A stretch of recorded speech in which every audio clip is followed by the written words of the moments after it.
The Belizean prayer. Almighty and eternal God, who through Jesus Christ has revealed your glory to all nations, please protect and preserve Belize, our beloved country. God of might, wisdom, and justice, please assist our Belizean government and people with your Holy Spirit of counsel and fortitude. Let the light of your divine wisdom direct their plans and endeavors, so that with your help we may attain our just objectives. With your guidance, may all our endeavors tend to peace, social justice, liberty, national happiness, the increase of industry, sobriety, and useful knowledge. We pray, O God of mercy, for all of us, that we may be blessed in the knowledge and sanctified in the observance of your most holy law, that we may be preserved in union and in that peace which the world itself cannot give. And, after enjoying the blessings of this life, please admit us, dear Lord, to that eternal reward that you have prepared for those who love you. Amen.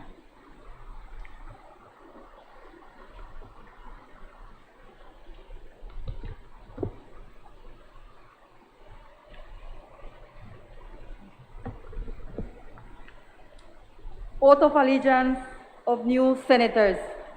Deputy Clerk, kindly administer the oath of allegiance to the new senators.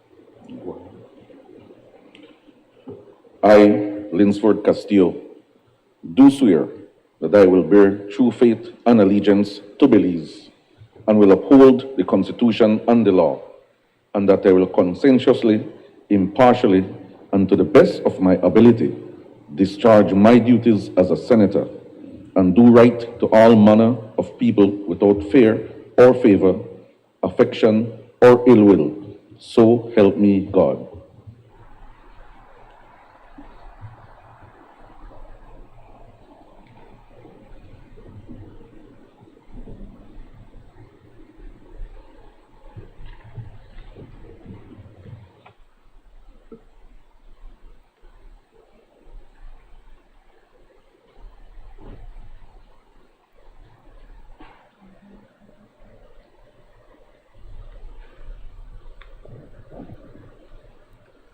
I, Louis Luke Martinez, do swear that I will bear true faith and allegiance to Belize, and will uphold the Constitution and the law, and that I will conscientiously, impartially, and to the best of my ability, discharge my duties as a senator, and do right to all manner of people without favor, affection, or ill will. So help me God.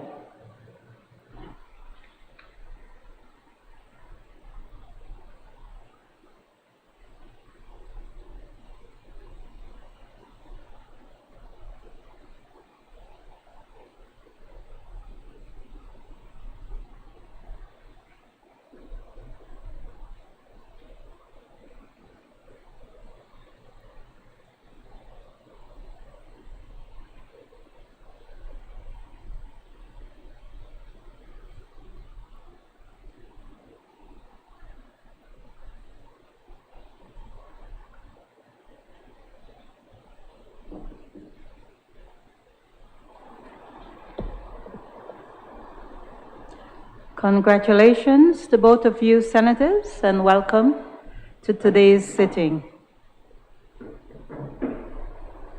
Announcement by the President. Good morning. In my announcement at the special sitting of the Senate of January 28, 2021, I had shared some brief thoughts as to how I envisage the journey forward for the Senate.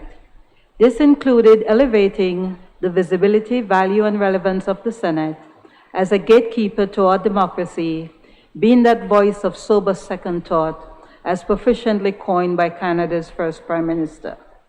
On November 28th next month, the National Children's Parliament of Belize will convene. Parliament, by its very definition, refers to the highest legislative authority in a country. For us, it includes the House of Representatives, the Senate, and the Governor General.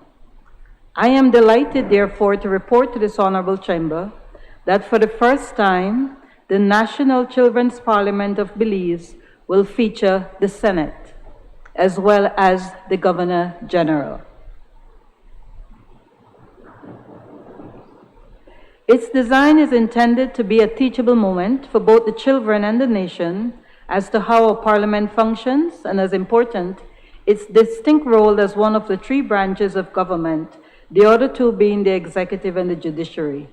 The design of the Children's Parliament is also intended to distinguish the role of the House of Representatives, the Senate, and the Governor General as both a component and a hierarchical layer of the legislative branch of government, which together defines Parliament.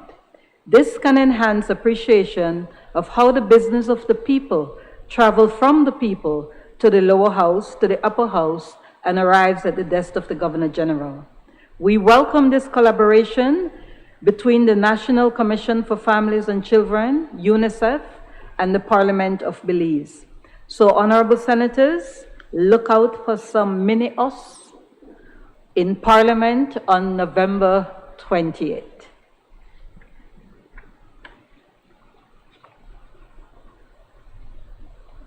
Honorable members, by letter dated 26th October 2021, Cabinet's recommendation has been signified to the following. 1. General Revenue Supplementary Appropriation 2020-2021, Number 6 Bill 2021. General Revenue Supplementary Appropriation 2021-2022, Number 1 Bill 2021. Blue Bonds Loan Bill 2021. National Liquefied Petroleum Gas Project Amendment Bill 2021. Government of the Republic of China, Taiwan, Amendment Number 1 to Loan Agreement Number 025-106-001, Loan Amendment Motion 2021. Government of the Republic of China, Taiwan, Amendment Number 2 to Loan Agreement Number 602-023-6004, Loan Amendment Motion 2021.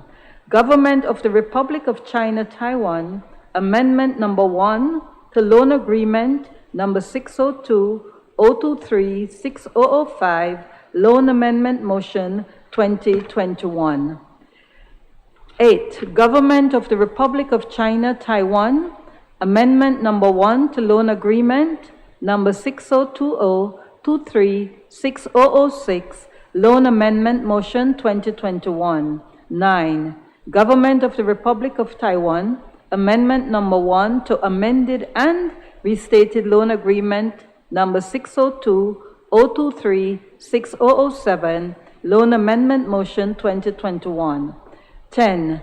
Government of the Republic of China, Taiwan, Amendment Number 1 to Loan Agreement Number 602-023-6008, Loan Amendment Motion 2021. 11. Government of the Republic of China, Taiwan, Amendment Number 1 to Loan Agreement Number 602-023-6009, Loan Amendment Motion 2021. 12. Government of the Republic of China, Taiwan, Amendment Number 1 to Loan Agreement Number 602-023-6010, Loan Amendment Motion 2021. 13. Government of the Republic of China, Taiwan, Amendment Number 1 to Loan Agreement Number 602-023-6011, Loan Amendment Motion 2021. 14. Government of the Republic of China, Taiwan, Amendment Number 1 to Loan Agreement Number 602-023-6012, Loan Amendment Motion 2021. 15.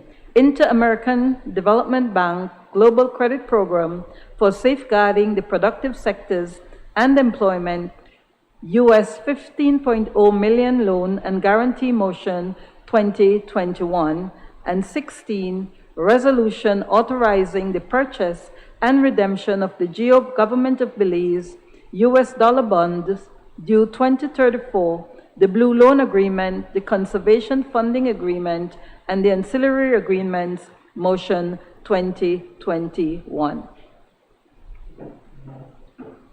Bills brought from the House of Representatives. I recognize the Leader of Government Business. Good morning, Madam President and colleagues, and allow me to congratulate the two new temporary senators and welcome them to today's deliberations.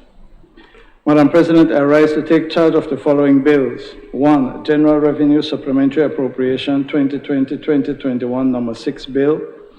General Revenue Supplementary Appropriation 2021-2022, number 1 bill. Securities Industry Bill 2021, Summary Jurisdiction Offenses Amendment Bill 2021, Misuse of Drugs Amendment Bill 2021, Blue Bonds Loan Bill 2021, National Liquefied Petroleum Gas Project Amendment Bill 2021, Public Health Amendment Number 3 Bill 2021, Carl Houston Memorial Hospital Authority Amendment Bill 2021, Medical Services and Institutions Amendment Bill 2021, Medical Practice Amendment Bill 2021, Antibiotics Amendment Bill 2021, Quarantine Amendment Bill 2021, Social Security Board Amendment Bill 2021, Shops Amendment Bill 2021, Chemists and Druggists Amendment Bill 2021, Dentist Amendment Bill 2021, Opticians Amendment Bill 2021, and Registration of Nursing Homes Amendment Bill 2021. Madam President, in accordance with Standing Order number 49-1, I move that the bills be taken through all their stages forthwith. Honorable members, the question is that the bills to be taken through all their stages forthwith. All those in favor, kindly say aye. Those against, kindly say no. I think the ayes have it. Papers. I recognize the Leader of Government Business. Madam President, I rise to lay on the table sessional papers number 14/1/14, Supplementary Appropriation number 6 schedule for fiscal year 2021-2021, and number 15/1/14, Supplementary Appropriation number 1 schedule for fiscal year 2021-2022. Honorable members, those papers are ordered to lie on the table. Motions relating to the business or sittings of the Senate. I recognize the Leader of Government Business. Madam President, I move that at its rising today, the Senate adjourn to a date to be fixed by the President. Honorable members, the question is that at its rising today, the Senate adjourn to a date to be fixed by the President. All those in favor, kindly say aye. Those against, kindly say no. I think the ayes have it. Public business, government business, motions. I recognize the Leader of Government Business. Madam President, I move that whereas the agreement between the Government of Belize and the Government of the Russian Federation on mutual visa exemption for the nationals of Belize and the nationals of the Russian Federation, hereinafter called the agreement, was signed on the 23rd October 2020 in New York City.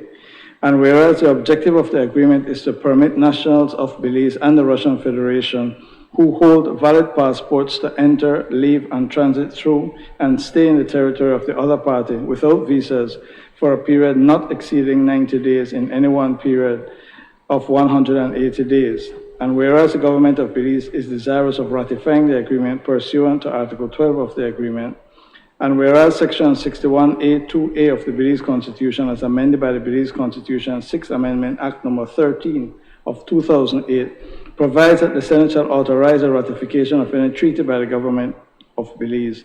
Now therefore be it resolved that the Senate authorizes the government to ratify the agreement between the Government of Belize and the Government of the Russian Federation on mutual visa exemption for the nationals of Belize and the nationals of the Russian Federation, the full text of which is hereto annexed. Madam President, this resolution and the agreement are self-evident, and I urge and commend it to the Senate.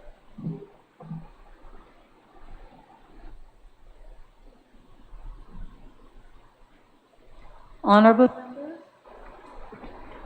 members, that motion is referred to the Constitution and Foreign Affairs Committee for examination, consideration, and report. I recognize the Leader of Government Business. Madam President, there are 11 motions in relation to the government of the Republic of China, Taiwan, and the government of Belize. And with your leave and the indulgence of this Honorable Senate, I would like to move all these motions together, which are the government of the Republic of China, Taiwan, Amendment number 1 to Loan Agreement number 025-106-0001, Amendment number 2 to Loan Agreement number 6020236004, and amendments number 1 to Loan Agreement number 6020236005 and number 6020236006, Amendment number 1 to amended and restated loan agreement number 6020236007, and amendments to number 1 to loan agreement number 6020236008, number 6020236009, number 6020236010, number 6020236011, and number 6020236012, loan amendment motions 2021. With your permission, Madam President, I will not read the recitals. I now move, therefore be it resolved that this Honorable House, being satisfied that these amendments are in the best interest of the country of Belize, approve and confirm that the government of Belize may enter into amendment number 1 to loan agreement number 025-106-001 with the Mega International Commercial Bank Company Limited of the Republic of China, Taiwan, and amendment number 2 to loan agreement number 6020236004, amendments number 1 to loan agreement number 6020236005, and number 6020236006, amendment number 1 to amended and restated loan agreement number 6020236007, amendment number 1 to loan agreement number 6020236008, number 6020236009, number 6020236010,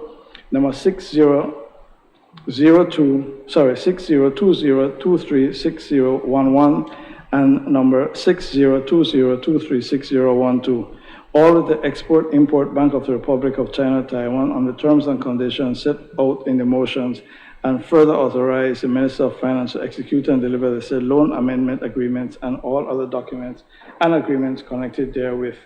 Madam President, members of the Senate, these amendments are to memorialize the adjustment of the loan repayment on these 11 loans at the request of the government of Belize in order to deal with the financial crisis that we inherited when we were brought to government last year.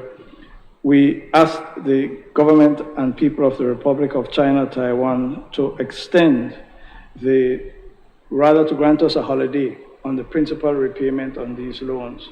Quite magnanimously, they agreed, and as a result, all of these loans, there has been a grace period of 3 years or 2.5 years.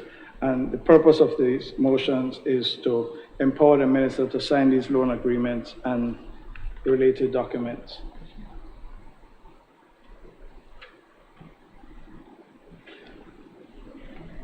Honorable members, I recognize Senator Osmani Salas. I will be very brief, Madam, and before that, I want to congratulate our new senators and wish you all the best today. We have a packed agenda, but I just wanted to put on the record and to thank the government and people of Taiwan for being so gracious and so helpful. They are a very strong ally, and I look forward to strengthening ties as we go ahead. So it's just to put on record to say thank you very much to the government and people of Taiwan. I recognize Senator Michael Perfit. Similarly, thank you, Madam President, and let me join my colleagues in welcoming the two new senators today. Luckily for you, you will have a very light day, and we'll see how it works here in the Senate. Madam President, I'd like to join Senator Salas in expressing from this side of the chamber great gratitude to the people of Taiwan, who have always been a friend to Belize, always been there for Belize, and we wanted to put on record that they recognize that during this period of time, it's not the right thing to be putting the screws to the Belizean people and making demands for loan payments.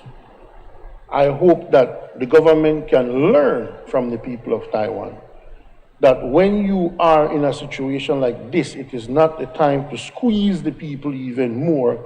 It is a time to give the people some ease.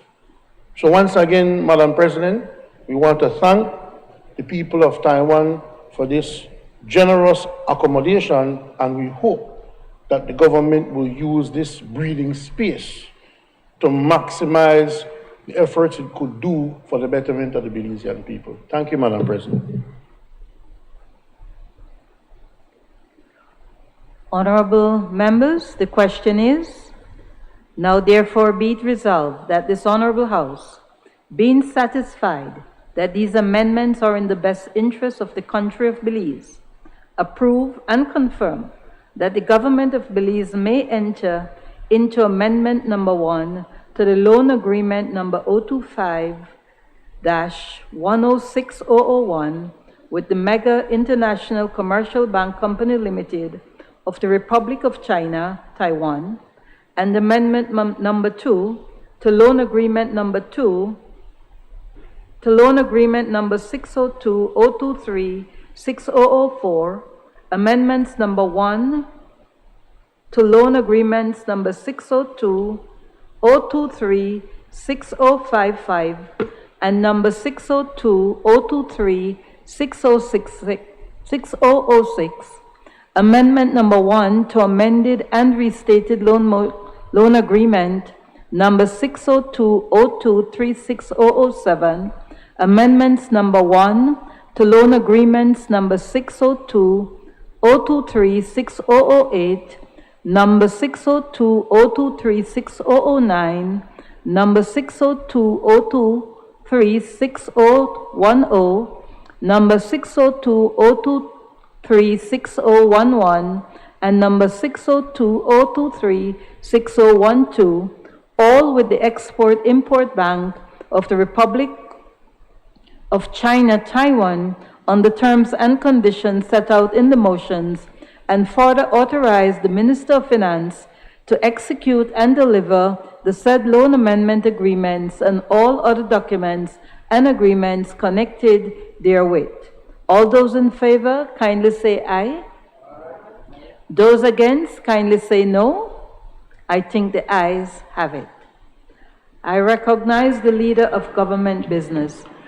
Madam President, I move that whereas Section 15(1) of the Development Finance Corporation Act Number 1 of 2009 provides that the Development Finance Corporation may, with the approval of the Minister of Finance and subject to the principles of sound fiscal management, borrow sums domestically or internationally for meeting any of its obligations or discharging any of its functions.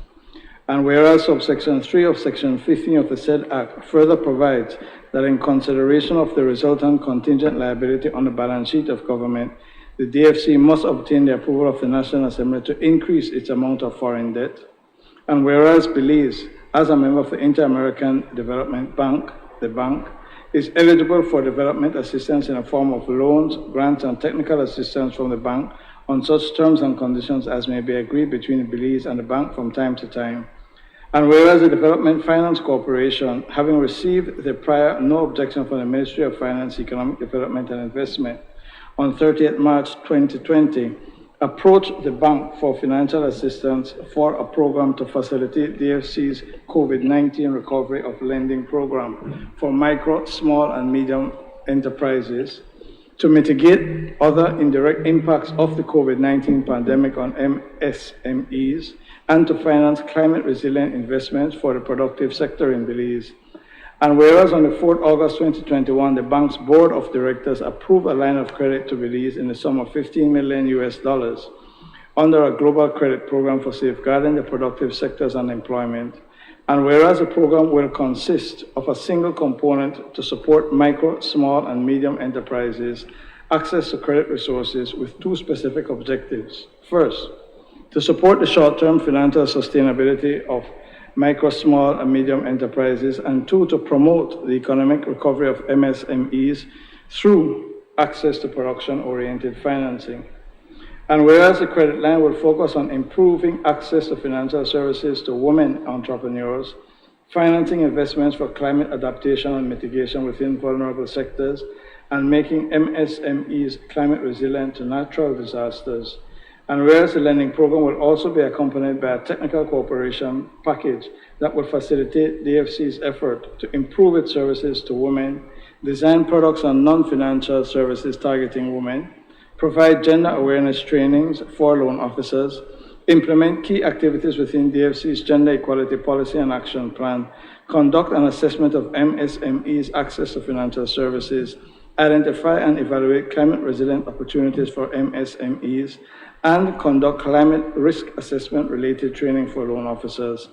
And whereas the proposed program will be financed through an IDB direct investment loan to the DFC up to the sum of $15 million and a sovereign guarantee issued by the government of Belize up to the sum of $15 million.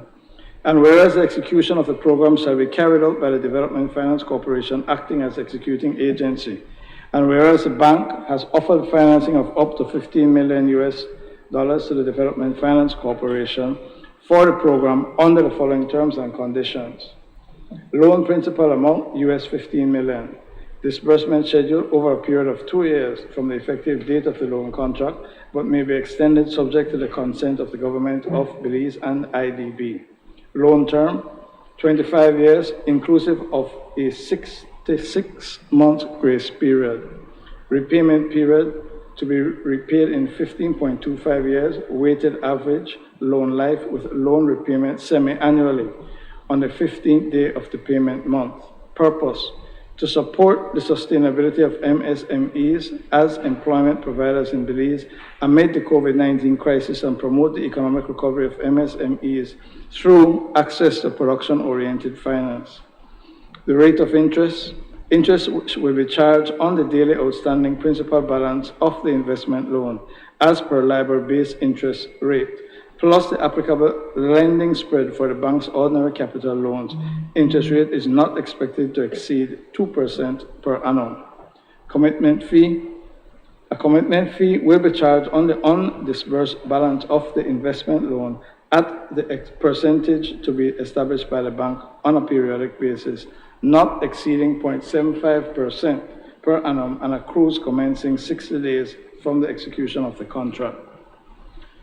And whereas a general condition of the bank's lending program is that the principal, interest, fees, premiums, and any other loan charge shall be paid without any deduction or restriction whatsoever, exempt from any tax, fee, duty, or charge established or that may be established by the borrower. And whereas under the provisions of Section 7(6) of the Finance and Audit Reform Act 2005, provides that before government offers any guarantee or some other form of security in support of a loan made directly to a private sector entity or a statutory body by any public or private bank, financial institution, or capital market in or outside of Belize, the government shall seek the approval of the National Assembly. Now, therefore, be it resolved that this Honorable House, being satisfied that the loan proceeds will significantly assist the DFC to improve its capacity to provide affordable financing to support the short-term financial sustainability of MSMEs and to promote the economic recovery of MSMEs through the access to production-oriented financing. 1. Approves that the DFC may borrow the said sum of $15 million from the Inter-American Development Bank on the terms and conditions set out above, and further authorizes the Board of Directors of the DFC to execute and deliver the loan agreement and other associated documents. 2. approves that all principal, interest, fees, premiums, and other charges under the loan shall be tax-free, duty, or charge exempt as provided for in the loan and guarantee agreements, and further approves and confirms that the government may enter into a guarantee agreement with the Inter-American Development Bank on the terms and conditions set out above, and further authorizes the Minister of Finance to execute and deliver the said guarantee agreement and all documents associated therewith. Madam President, I commend the motion to the Senate. I recognize Senator Kevin Herrera. Thank you, Madam President. Madam President, just briefly, I rise to support the motion. I think that, and his comments are very brief, but the Development Finance Corporation and development banks in general are extremely important to the productive sector. In many cases, commercial banks view the productive sector, especially in this case, the micro, small, and medium-sized enterprises as too risky to do business with. And so this type of facility that the DFC is getting and its ability to on-lend to this sector is extremely important. I'll give you an example. Over the weekend, I was talking to someone who's investing in a coconut business. That, as an example, takes 3 to 5 years, 3 to 6 years to become commercial in terms of producing commercially.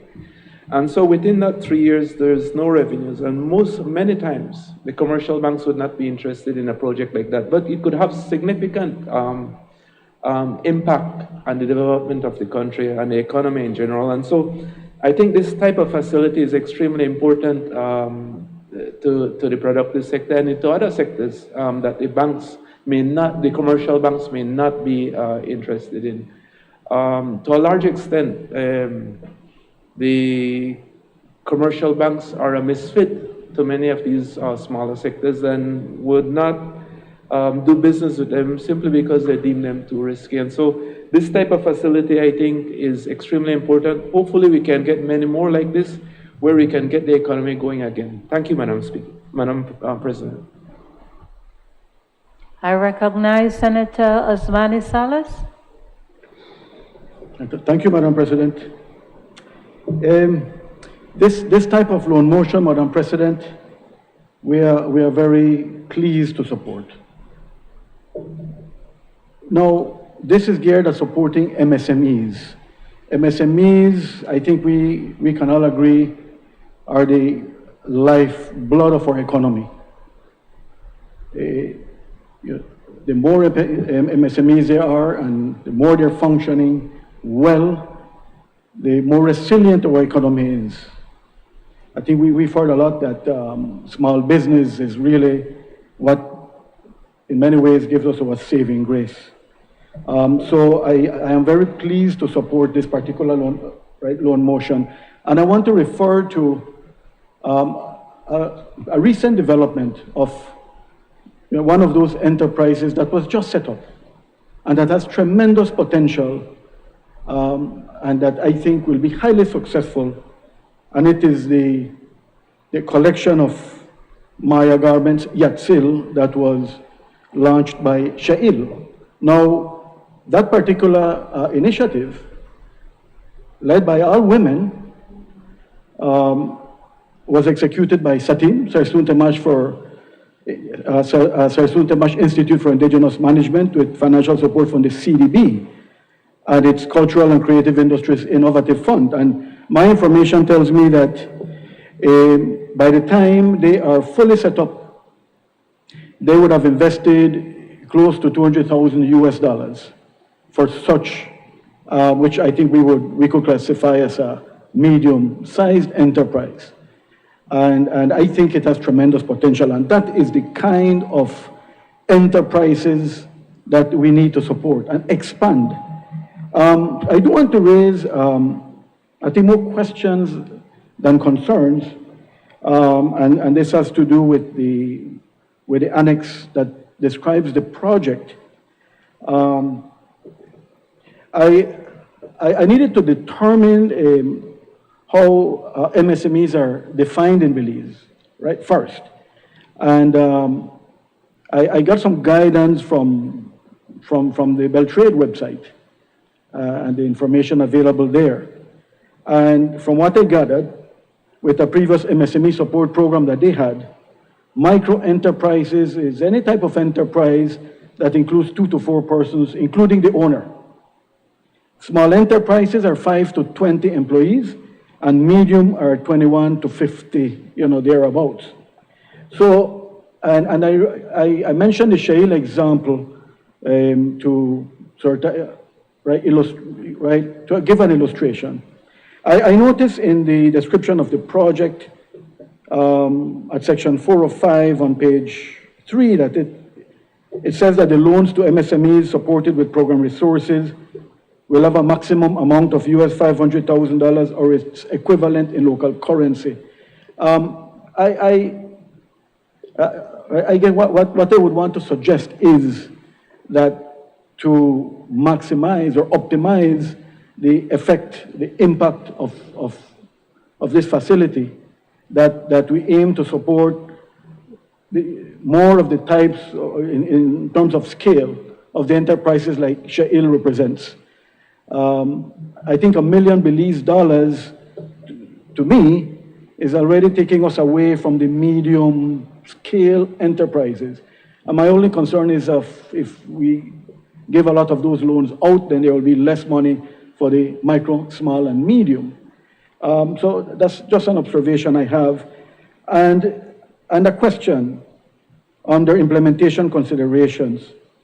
It says that through the program, DFC will channel lines of credit to financial intermediaries who will then issue new working capital and investment sub-loans to MSMEs. And the participating IFIs include any incorporated commercial bank, finance company, trust, merchant bank, credit unions. I can understand credit unions, but I have a tough time understanding why we would want to grant a sub-loan to commercial banks. And my colleague before me made some references to the limitations with such facilities being handled or managed on a commercial bank. So I was just wondering why DFC couldn't. There's a statement here that says DFC will also allocate loan proceeds for working capital and investment needs directly to MSMEs. So my question is, why would DFC need to channel lines of credit to others with the exception of credit unions? Credit unions can help us to reach more of the marginalized, groups of people that could, benefit a lot from MSME production and development. So that's just an observation and a question that I ask in relation to this. I believe, and I have had direct experience with DFC and indirect as well, that they are capable enough to manage this all on their own without having to grant lines of credit, in particular to commercial banks. So that's just a question I have, but we do support the loan motion. Thank you, Madam President. I recognize Senator Michael Purfy. Madam President, indeed, I have stated on record numerous occasions that we need to do all that we can do to give the economy some bursts of energy. I was against the cutting of pay. I was for giving more pay. In a pandemic, you need to get through. And so this initiative to say, well, you're going to make available about $15 million for the economy is a good idea. Make that money available to the economy through the DFC. And my exact question, and I think Senator Salas has hacked into my computer. That's my exact question and concern that I have. If you're doing it as a DFC program and a DFC loan, let the DFC do it. When you go, because then unless there is some aspect of it that must pass through other financial institutions, because then I would imagine, and I don't know, I guess the Minister of State can correct me, I'm no banker, but I would imagine that if you take and you utilize these different financial institutions, does that make the cost of accessing that money more? Does it affect it? And wouldn't we want, for example, funds that have been raised by the government and given to the DFC for development, have the people go to the DFC, have the people believe that it was their own development finance corporation that helped with that situation, rather than having to go to private financial institutions which have the history, and understandably so to a certain extent, of being more cold, of being more uncaring. If it goes through the DFC will have appreciated that this is something to benefit people. And so you have more of a social conscience, more of a heart, so to speak. So I'm hoping that that can be clarified, because that was my similar concern when I looked at the situation. Thank you, Madam President. I recognize Senator Christopher Cowie. Madam President, just to respond to the comments of my colleagues, I think what has been said are certainly valid points, and I believe that if this resolution is approved and the loan is executed, the DFC will do what is in its best interest and in the best interest of its customers. I believe it is public record that the government of Belize recently made the largest investment ever in the DFC of over $30 million to help to capitalize the DFC, provide liquidity to the DFC, and ultimately put it in a position where it is eligible to make loans of this nature and other loans. The ultimate goal being to support the productive sector, to support MSMEs in particular. I think the statistics are out there that MSMEs generate 70% of all employment in this country, 70% of income in this country. So clearly the focus has to be on supporting MSMEs through access to cheaper finance and other means. This is one example of providing access to cheaper finance. As you can see, the interest rate to the DFC will be, as it states, not expected to be more than 2%, as it is at this point in time, with LIBOR at where it is and the lending spread at where it is. The applicable rate of interest would be less than 1.7%. So it does provide the DFC with the opportunity to lend at cheaper rates as it has been lending in the past, or much cheaper rates than what it was lending in the past. So the DFC will be in a position to lend directly to MSMEs at much lower rates. The effort on the government side in terms of capitalizing it reflects the importance of providing liquidity for the DFC to be able to do so. This is a supplement to that liquidity. So I don't expect that the DFC would progress this program and the funding through this project to lend to financial institutions or credit unions for them then to on-lend to MSMEs. Rather, as Senator Perfit pointed out, obviously that would increase the cost to the MSMEs, so it would certainly make more sense for DFC and for its customers that they lend directly. So I would expect that that is what will happen. This certainly is something that we expect will attract additional funding to the DFC as well. We've already received indication of an additional 10 million coming to support this MSME financing. So that will be forthcoming, but for right now, what we're looking at is this IDB loan. So I look forward to the support of the Senate. Thank you.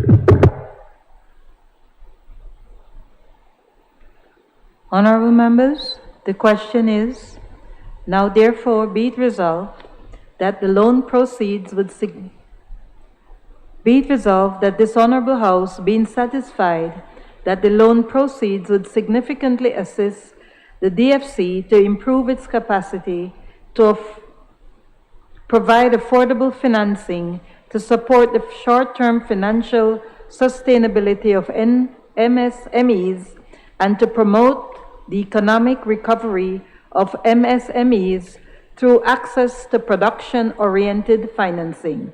1. Approves that the DFC may borrow the said sum of US $15.0 million from the Inter-American Development Bank, or IDB, on the terms and conditions set out above, and further authorizes the Board of Directors of the DFC to execute and deliver the loan agreement and other associated documents. 2.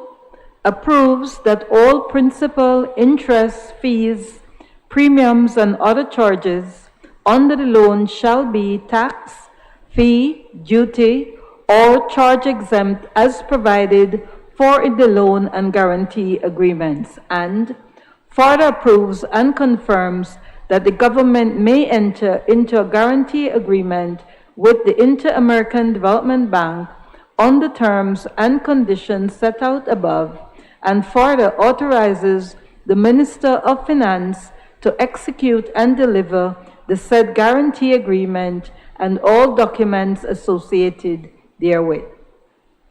All those in favor, kindly say aye. Those against, kindly say no. I think the ayes have it. I recognize the Leader of Government Business.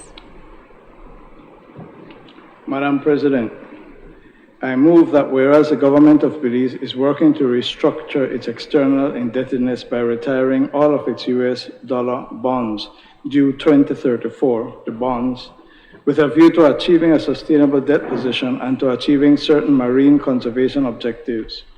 And whereas in furtherance of its debt restructuring efforts and pursuant to the offer to purchase and consent solicitation statement dated 13th September 2021, as amended, supplemented, and modified from time to time, the offer statement, the government of Belize made an offer, the tender offer, to purchase all bonds tendered on or prior to the 24th September 2021, pursuant to the offer statement, for a total amount of US $550.90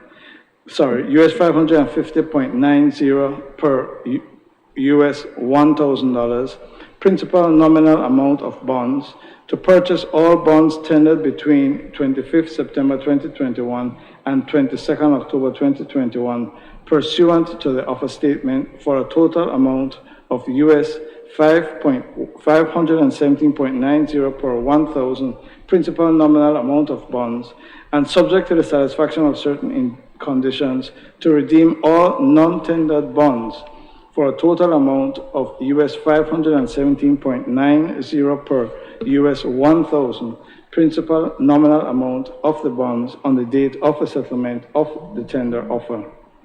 And whereas pursuant to the offer statement, the government of Belize also sought and obtained consents from eligible holders of the bonds to enter into a fourth supplemental indenture to amend the trust indenture dated the 28th March 2013 between the government of Belize and the Bank of New York Mellon as trustee, as modified by the first supplemental indenture dated the 21st March 2017, the second supplemental indenture dated 18th August 2020, and the third supplemental indenture dated the 16th June 2021, to modify, remove, or add certain terms, including bond buybacks, removal of certain restrictions in the indenture that prevent the government of Belize from acquiring bonds in the secondary market that, if not removed, would impair the settlement of the purchase and redemption contemplated by the offer statement, the purchase and redemption and cancellation, addition of provisions providing a right for the government of Belize to redeem for cancellation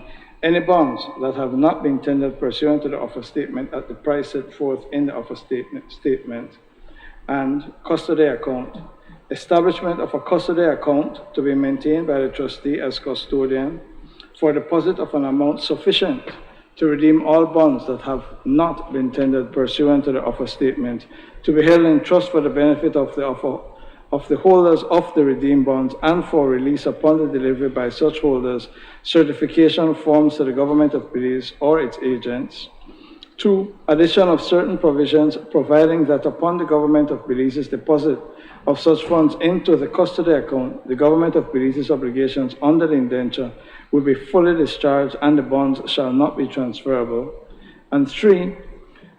Addition of certain provisions providing that any funds remaining in the custody account after the end of a 2-year prescription period shall be applied first to repay the custodian under the terms of that certain custody agreement to be entered into by and between the government of Belize and the custodian on or prior to the date of the settlement of the tender offer.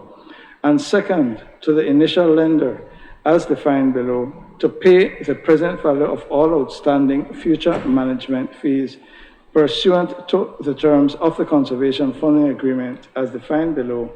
And third, to a bank account specified in the loan agreement in order to satisfy Belize's scheduled debt service payment obligations under the loan agreement as defined below in chronological order on each payment date in accordance with the loan agreement. And whereas to fund the purchase and redemption and in furtherance of the government of Belize's marine conservation efforts, the government of Belize proposes to enter into that certain 1. Blue loan agreement with the Belize Blue Investment Company, LLC, a wholly owned affiliate of the Nature Conservancy as lender, pursuant to which the initial lender will make the government of Belize a loan in the principal amount of US $365 million. 2. That certain conservation funding agreement with the initial lender. And 3. Certain other ancillary documents relating to the foregoing and the purchase and redemption to be entered into with the initial lenders and certain parties that are providing financing, insurance, or other undertakings to the initial lender in connection with the loan agreement, including that certain direct agreement to be entered into on the same date as the loan agreement and the conservation funding agreement. And whereas the loan agreement requires, among other things, Belize to repay the principal amount of the loan and interest thereon at a pre-default interest rate to be fixed for each period in accordance with a schedule that will be determined on a pricing date that takes into consideration A, the loan having an original issue discount, and B, a yield equal to the sum of 1, the straight-line interpolated yield of active U.S. Treasury bonds to the date equal to the weighted average life of the loan, and 2, an applicable financing spread rate in each case as calculated on such pricing date. And whereas the principal amount of the loan in the amount of up to US $365 million will be repaid without regard to any original issue discount over a period of 9 years in 18 equal semi-annual installments commencing on the 20th April 2032 and a final installment on 20 October 2040. And whereas the conservation funding agreement requires, among other things, the government of Belize to 1. Comply with the conservation commitments as set forth in the Annex A, with such modifications as may be approved by the Minister of Finance that do not otherwise increase Belize's payment obligations or conservation commitments. 2.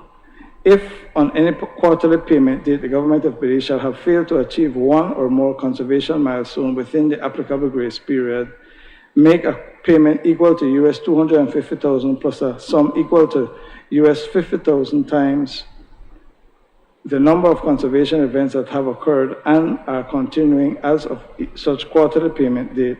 3, cause an account to be funded with the proceeds from the loan agreement in an initial amount of US $23,450,000 and to replenish such account to the extent that amounts therein have been applied pursuant to the loan agreement to be held as security for certain indebtedness and costs and expenses of the initial lender, and after on or about the 20th October 2041, which date may be extended under limited circumstances pursuant to the terms of the conservation funding agreement, to be transferred to a conservation fund that meets the requirements set forth in Annex B hereto, with such modifications as may be approved by the Minister of Finance that do not otherwise increase Belize's payment obligations or conservation commitments.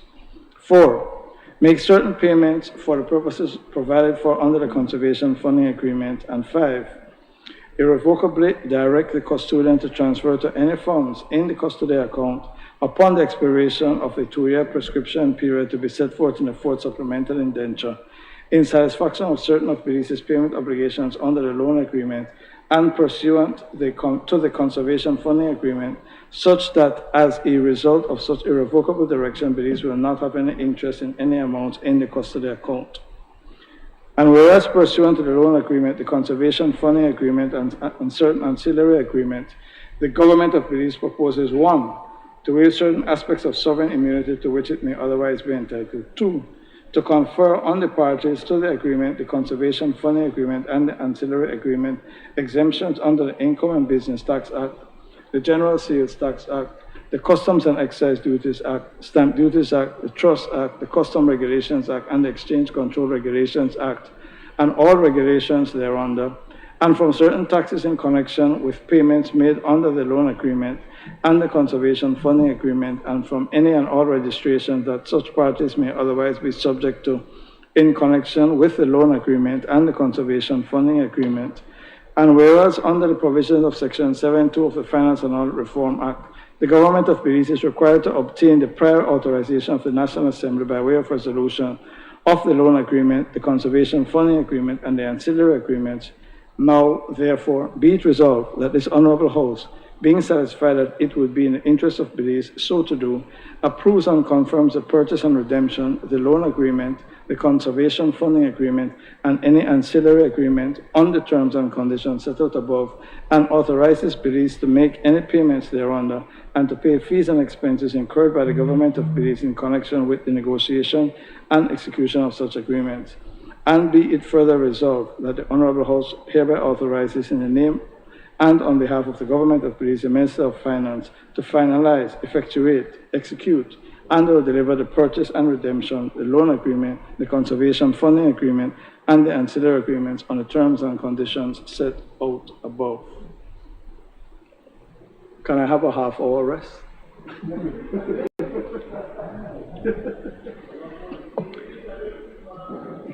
Madam President. Today is a lot of reading and lots of words. Madam President, I was informed by the National Assembly staff that for the record, every word in that motion had to be read, so I had to take it in extenso. In short, Madam President and colleagues in the Senate, this is the resolution, and the motion I should say, to be more accurate, that authorizes the death of the Superbond, and that empowers and authorizes the rising of the blue bonds. Madam President, I would urge colleagues in the debate on the motion to also, to the extent that they want to do so, to make their comments on the Blue Bonds Loan Bill 2021 in the interests of time and efficiency. Madam President, many people thought that we would not be here. Many people thought that we would not be able to achieve what the motion and the bill encapsulate. I would go one step further. There are people here who hoped that we would not be able to achieve this. But God is good.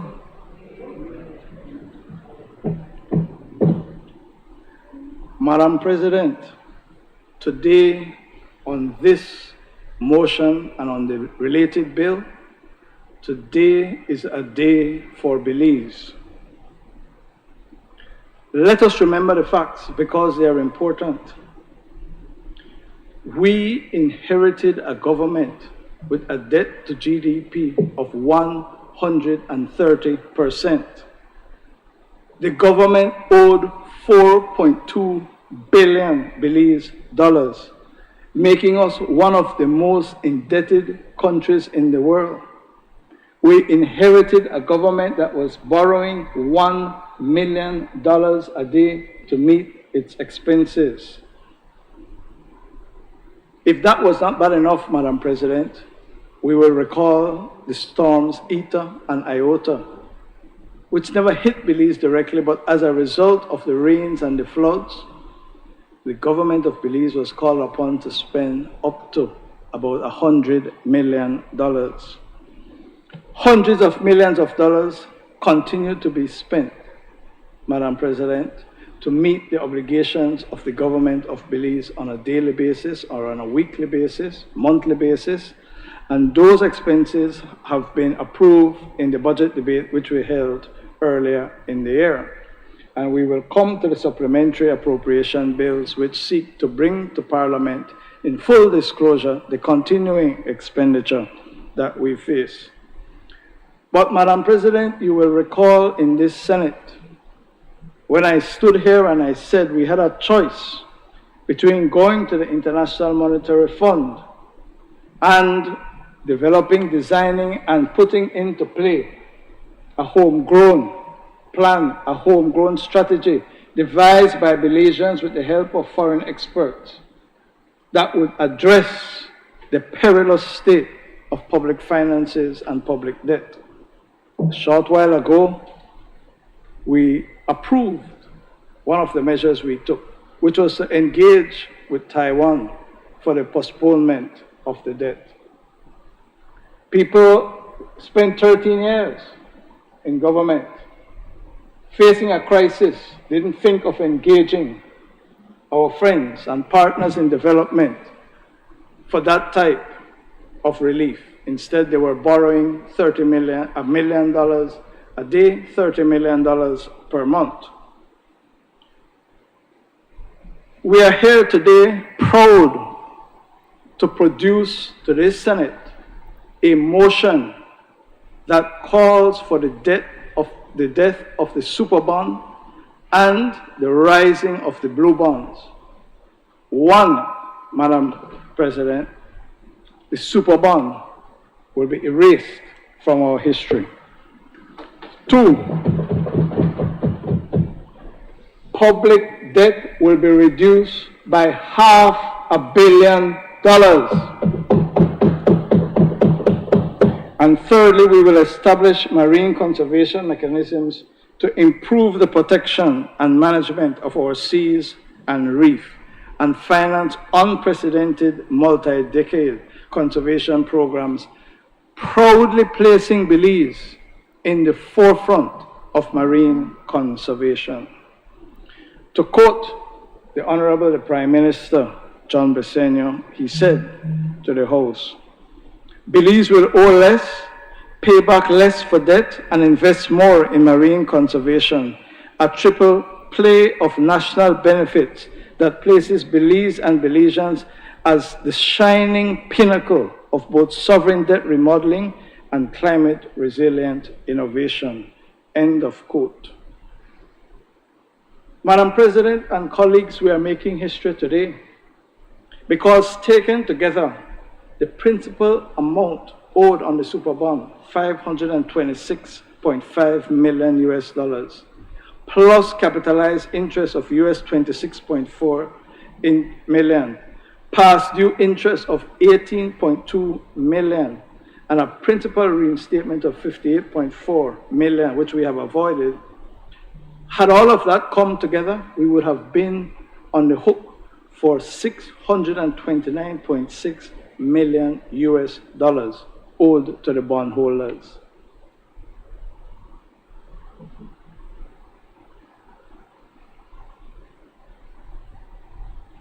People were offering privately and publicly all kind of free advice.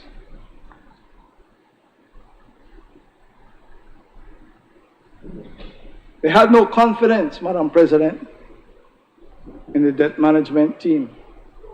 They had no confidence in our advisors. They had no confidence in our experts.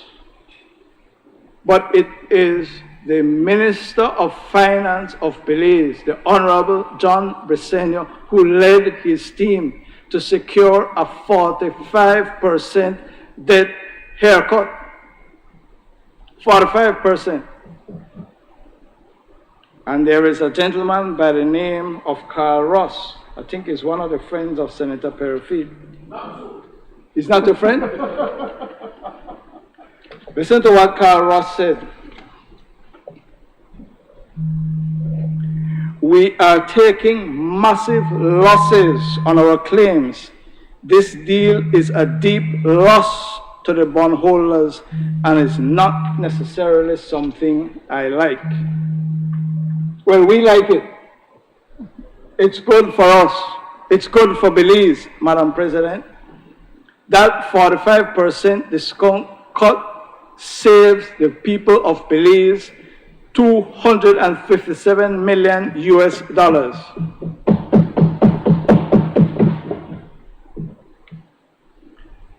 In fact, the total debt reduction will be $315 million US.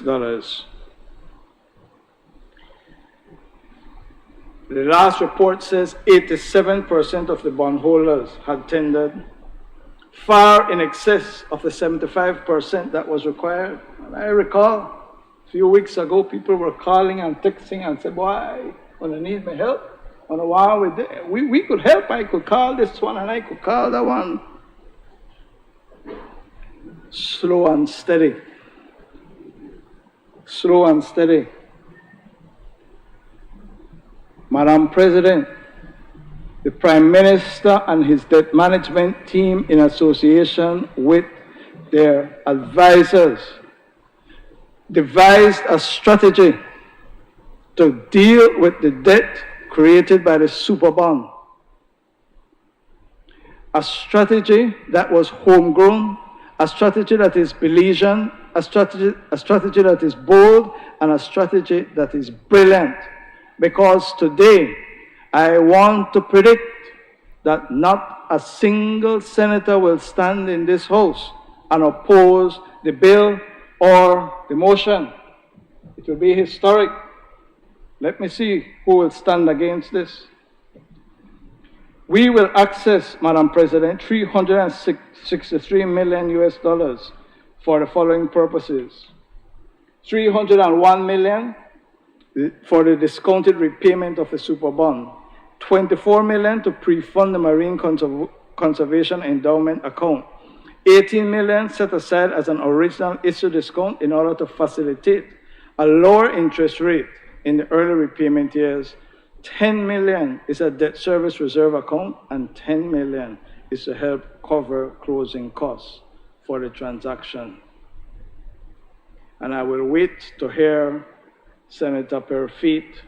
He has some expertise in this, Madam President. He dabbles in these types of things. So I will wait to hear him say proudly, loudly, as he always does, what a brilliant, what a spectacular restructuring we on this side have achieved. We will wait and hear him.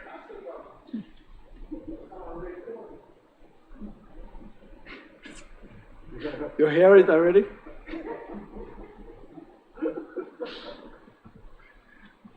You will have your turn, Senator Perry. We will witness a rewriting of living history today. Madam President, a few more points to make in opening the debate.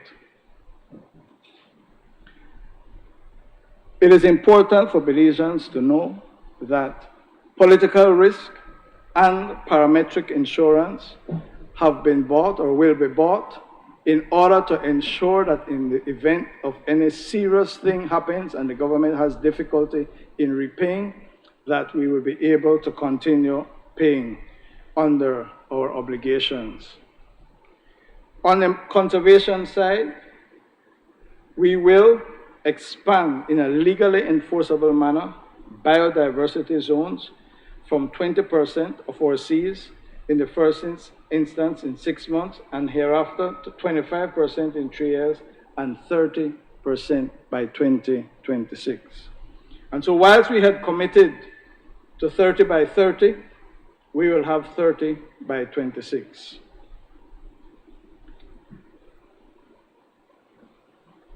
And I'm sure that Senator Salas, who has been studying this very carefully and following this in detail, will go into the details on the conservation side. Madam President, the point that has to be made is this.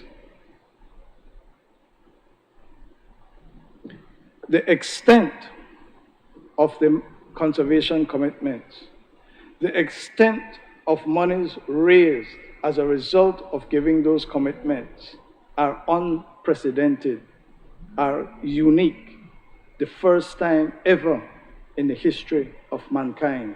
We are making history today. The government will undertake to improve aquaculture and fisheries regulation management, a progressive blue carbon framework, advancement on the Managed Access Program and EIA regulations, and improvements to watershed management and supervision of Belize's existing World Heritage sites. 186 million Belize dollars, an average of $8.4 million annually, will flow to a conservation trust that will be jointly governed by the public and NGO sectors, awarding grant funding in pursuit of this cluster of conservation goals.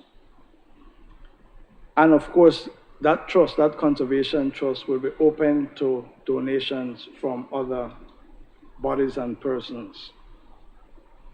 But most importantly, and this was a difficult issue to negotiate, but we are happy with where we eventually landed. 40% of all trust funding will be directed to state agencies, filling an urgent void for resources to support active management of marine areas and enforcement of marine regulations. And I was told that this morning, Beverly Wade was fantastic in explaining in details how this will transform, how this will improve, how this will develop Belize marine management. It's a good thing, Madam President. It's a great thing for Belize. And under the structure that has been devised, there will be a guaranteed flow of funds into that trust on an annual basis, and 40% will go to supporting Coastal Zone Management Agency, etc., etc. So the public and the private sector and the NGO sectors will have access to these funds, bringing together a unique blend for the benefit of Belize.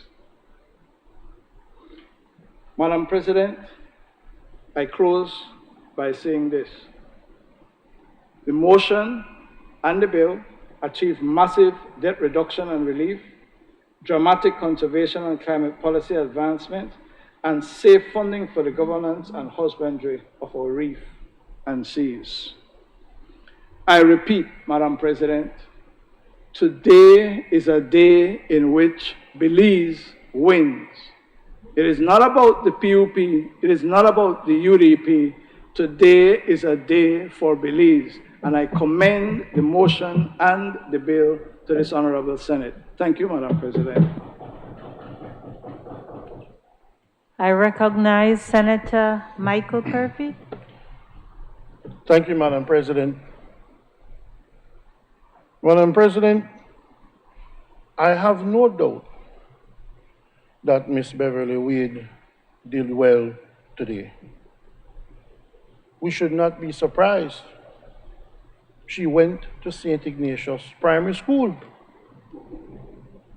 That school has a history of producing excellent products. So we congratulate her. Right, Senator Bradley? Madam President, the World Series of baseball is on. So let me use a baseball reference. There is a saying, you know, that a young man fell asleep, and when he woke up, he was on third base. And because he simply woke up on third base, he thought he hit a triple. But man, please, you only woke up on third base. You didn't hit any triple. You know, as I listened to Senator Courtney, and as I said in the previous Senate meeting when this matter was discussed, my, how times have changed. All of a sudden now the TNC is his most beloved conservation body. Different times from when he chastised the government from entering into arrangements with the TNC. But Madam President, despite that, this is not, you know, as I hear him speak about advisors and the experts and the leadership of John Briceño, man, you know, it's only because I'm in the Senate that I will only use one word, please. Man, please. This restructuring happened despite the PUP. This restructuring was going to happen, sir. This restructuring, and exactly as it is a UDP initiative. When we spoke to the TNC recently, and our advisors and experts asked them blankly, what is the difference between what you have here now and what we had reached as an understanding with you as the UDP in government? And there is no difference, sir. There is no difference. So what are you all celebrating? What did you do except wake up on third base? You didn't hit any triple. This was going to happen no matter what because the foundation was laid by the UDP. Nobody on this side wished that this didn't happen. Nobody on this side wanted for it not to happen. How could we want that when it was our initiative and our restructuring? You, Senator Courtney, when you brought the TNC thing and the land thing with the past Minister of Lands, you thought you were bringing some bombshell to the world and to the Senate? And the media started to ask us, well, if this was already in play and this was already being done, why didn't you say more about it when you were in office? For the same reason that you claim that this is supposedly about for the government, politics, people are not politics. It could not have been discussed at that time because in discussing it, knowing who was the persons or the entity behind the purchasing of the bonds, they asked us to keep it quiet because you don't want to drive up the price of the bonds. This is the US government and this is the DFC, US DFC essentially when you peel away all the layers, this is it. And they asked, listen, if you put it out there too early, the bondholders naturally want more on the dollar. If we keep it down and promote it as a conservation type bond, eventually when you get to the end of the rope, we will get a good deal. Those things were already in motion from 2014. From 2014, Madam President. So how can you come in 2021 simply because something finished when you were in government? How can you claim negotiation skills, expert skills, and you did all that, and Prime Minister John Briceño had so much leadership and all of this? Man, please. I know you don't really believe that. Because I know you know that that's not true. This was something that was already there. Madam President, he like pull out cell phone for me and read things, you know. These were the things that were necessary before you could even get to this point, you know, that the UDP did. Integrated Coastal Zone Management Plan in 2016. Adoption of Fisheries Managed Access in 2017. Indefinite moratorium on offshore oil exploration in 2017. Creation of new conservation investment program at PAC in 2018. Passage of stronger mangrove conservation legislation in 2018. Completion of our pending conservation actions to remove the Belize Barrier Reef World Heritage Site from the list of sites in danger in 2018. Surveying of the last remaining national lands in the World Heritage Site for declaration as mangrove reserves. We did that.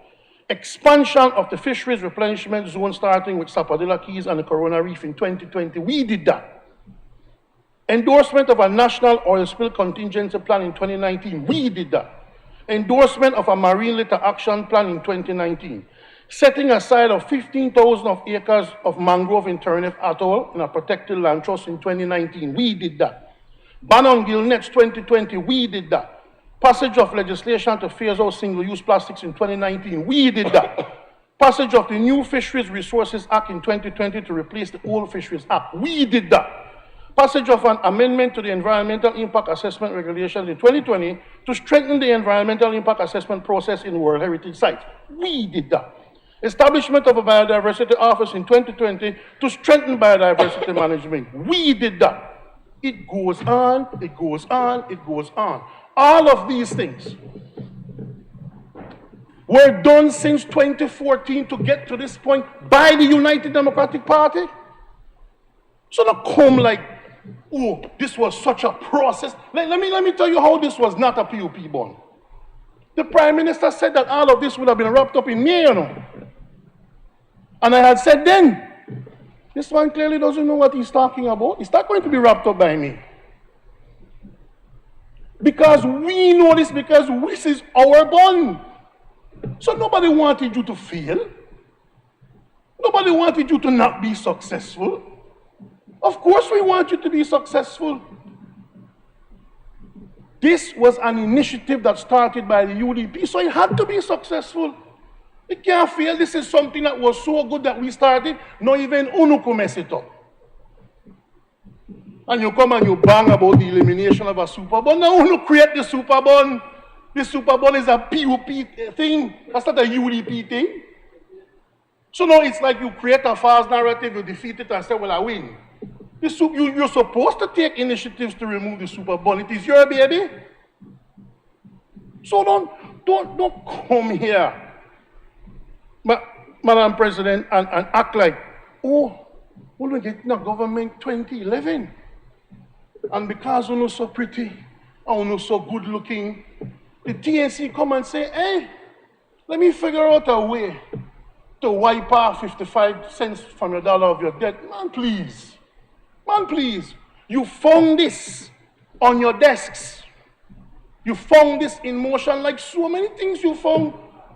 99% of what the PUP does, the UDP projects, you know. Things that the UDP started. So now come and, oh, blew this and blew that and blew that. Red bond. UDP did this. Not some PUP government that just found itself on third base and decided, whoa, what a great player I am. You know how you get there. Huh? You don't know how you got to this. I bet you don't know how you got to this. And let me tell you something. Let's look at some of it. I think it was the Minister of State for Finance, you know. Say, we don't know law about carbon credits, and we don't know this, and carbon credits this. But you're not getting the carbon credits that you said you would. If you look at Annex A, conservation commitments, man from private landowners want to get carbon credits.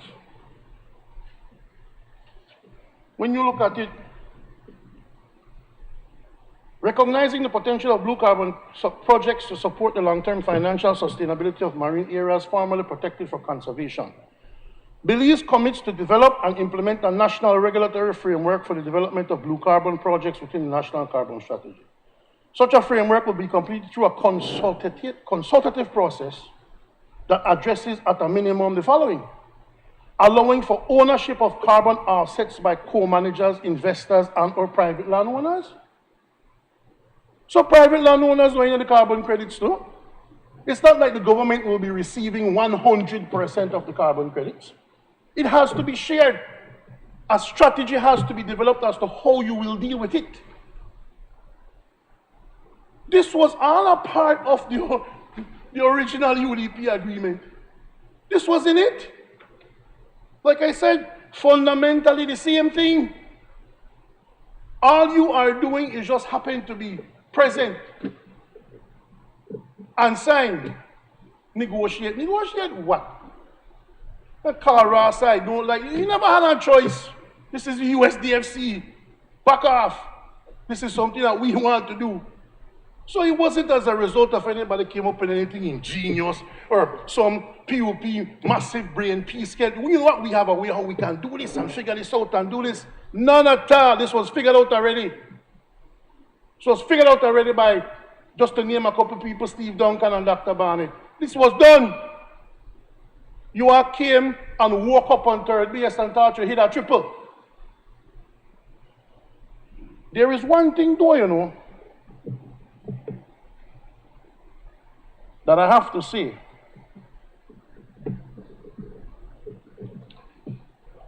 We came here some months ago, Madam President, and I can't find it.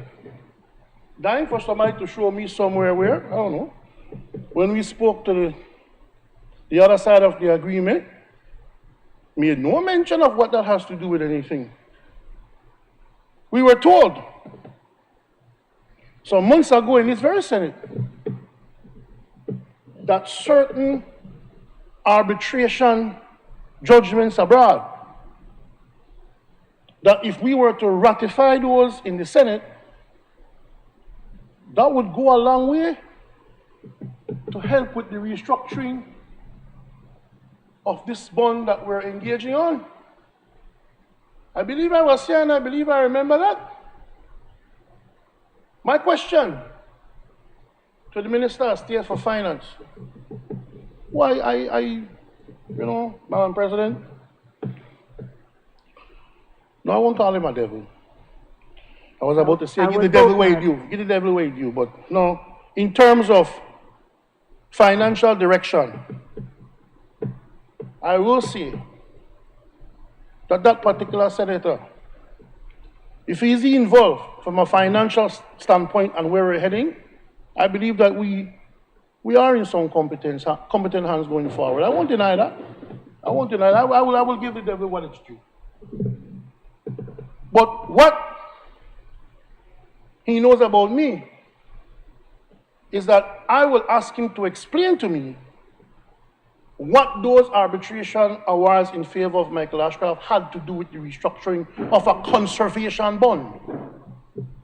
How did that play any role?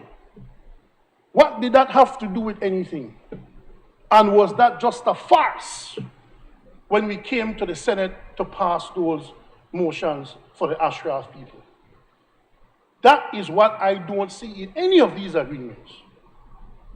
And that is what the people on the other side were telling us played no role in this, because this was decided essentially from before the November 11th, 2020 elections. This deal was already in place. So that is what the Belizean people want to know. So, Madam President, we started a process that the PUP just happened to be in government when it was finished. If you think that we are going to say that this side of the house will go against anything that says Belize that kind of commitment that we have to do in the future, I would say this. Fine. You were on third base when the triple was hit and you woke up. Do not do this country a disservice. do not do yourselves a disservice by telling the people of this country that you were the ones who came up with this and did this on your own. The previous government, under the leadership of the Right Honorable Dean Barrow, is to be given maximum credit for taking this process 9.5 steps of the way. Man, Senator Castillo, man, when I want you to speak, I'll pinch you. Relax. So, we say, Madam President, that indeed, today is a good day for Belize. Indeed, we are going to get some relief from our international commitments financially. But make no mistake about it, Madam President, this bond is because of an initiative by the United Democratic Party. And we are glad to see that this was such a good deal that not even the PUP could have messed this up. Thank you, Madam President. I recognize Senator Osmani Salas. Thank you, Madam President. I'll start where Senator Courtney left off. And I'm glad he said these words. This is not about the PUP. It is not about the UDP. It's about the people of Belize. I could not agree more. So another way that this could have been said was, these are no red bonds, nor is it BLU blue bonds. These are blue bonds, BLUE bonds. And look, as an independent senator, and I'm sure that my colleagues at this level here will not disagree with me, we would love to see more initiatives that if they start with one administration, they advance in the next one. Continuity. When we get there, we will be a mature nation. And who cares who started, when it started, as long as it got done and it got done well. Now, my information tells me that negotiations started June of last year. And they are wrapping up, and they wrapped up, and now we are at this point now. Now, I would like to think that we are starting to get to a point where when there is a change in government and a new party in power, you recognize, you continue, and you do all the work that it takes. And my information tells me that the negotiations were highly complex, and that during the latter 9 months or so, increased exponentially, right? So it took a lot of work. So I'm saying all of that to say there is nothing wrong for a good initiative to start under a previous administration, and we continue. We want to see more of that. Now, this whole thing about marine debt swap discussion started way back from 2010, you know. 2010, and I think around 2014, we were talking about marine debt swap initiatives. And for whatever reason, Belize was not ready. The government of the day did not take it up. And this thing went to Seychelles. So Seychelles benefited from that initiative. No, my mom used to always tell me, my dear departed mom, that sometimes disappointment is for the best. And now in hindsight, because I was one of those that was very disappointed when back in 2014 we lost out on that opportunity to the Seychelles. And the Seychelles have been doing marvels with that opportunity. But this one now, the benefits are even greater. And TNC's Blue Bond for Conservation concept started from 2019. So Belize will be the first. And yes, we will be on the map. We will be the first. Being on the map is a huge accomplishment, but how we carry it on forward will really show the world how committed we are. And I look forward to that. Now, some important things I think need to be shared here, and I won't repeat some of the factual information that Senator Courtney shared, and it's all here. But we must congratulate the Nature Conservancy. We must thank them for not giving up on Belize. They saw the opportunity, they never gave up on us, and they stuck to their guns. This is a huge NGO/corporation. They are massive. And they did not have to focus on Belize. They could have given up on us. They could have gone somewhere else, like they did back in 2014. But they never gave up on us. And we have a lot to thank them for. And we must congratulate the government of Belize for getting us to this point.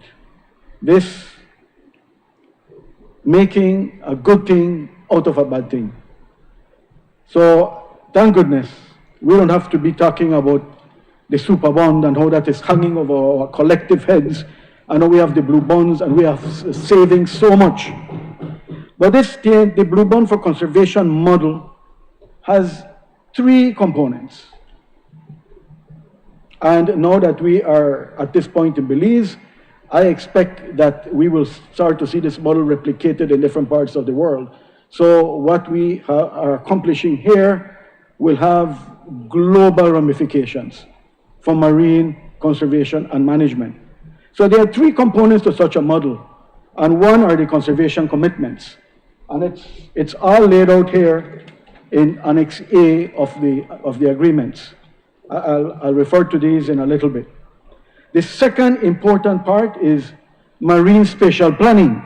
And I want to talk a little bit about that right now, because I have heard some concern from from one of my colleagues and a couple others that, is this really a good thing for Belize? Are we locking up our resources? Why and how is that a good thing? Are we giving up certain sovereignty? And the answer to all of that is no, no, no. Let me share with you the definition of marine spatial planning from UNESCO, from the UNESCO Intergovernmental Oceanographic Commission. It says, and I quote, Madam President, said MSP or marine spatial planning is a public process of analyzing and allocating the spatial and temporal distribution of human activities in marine areas to achieve ecological, however also economic, and social objectives that have been specified through a political process. So MSP, or marine spatial planning, is not an end in itself, but a practical way to create and establish a more rational use of marine space and the interaction among its users to balance demands for development with the need to protect the environment and to deliver social and economic outcomes in an open and planned way. Now, we should have been doing a lot of these things. We are doing a lot of these things already, and we should have been ramping up already. But this Blue Bonds initiative will provide the resources to ensure that we can advance much better. We are a coastal nation. To a great extent, I think we can say our entire country is a coastal nation. So the entire country will benefit from this initiative. All our watersheds drain into the Caribbean Sea. So we are a coastal nation. The other major component of this initiative is to unlock sustainable finance, which includes, as Senator Corte pointed out earlier, and my colleague on the other side, Senator Perafit, includes massive debt reduction. That is huge. While it may not help us in the immediate with cash flow, as I remember the financial secretary on the news said not too long ago, that this does not necessarily take us off the cliff. But if I could paraphrase him, we're already falling off the cliff now. This helps us to get back on the cliff and hopefully a little farther away from the cliff. So there's still a lot of work to do in terms of debt reduction, a whole lot to do. But this is a huge, huge help. We must congratulate all the key players for getting us to this point. In terms of the conservation commitments, that marine spatial planning will be a major undertaking, and the agreement sets out a process for which that should be done. We won't be alone in such planning. The technical support will be made available. We have our own experts in Belize, and we have international expertise that will be brought to bear. And this process, as is set out in the Annex A, is to be transparent, inclusive, equitable, science-based, and participatory, and really builds on the marine protected area network that we already have. So this sets out a time frame for us to do that. We also are agreeing to other conservation milestones, such as designation of public lands within the Belize Barrier Reef Reserve System as mangrove reserves. This is a major achievement because we have been, up to a couple of years ago, we were losing our mangrove system so rapidly. And as a coastal nation, mangroves are very important for our country in many different ways, economically, but also ecologically, storm protection and all of that. Fisheries, nursery and all of that. Integrated Coastal Zone Management Plan. As a coastal nation, this is an extremely important plan that we must always have, improve on and implement.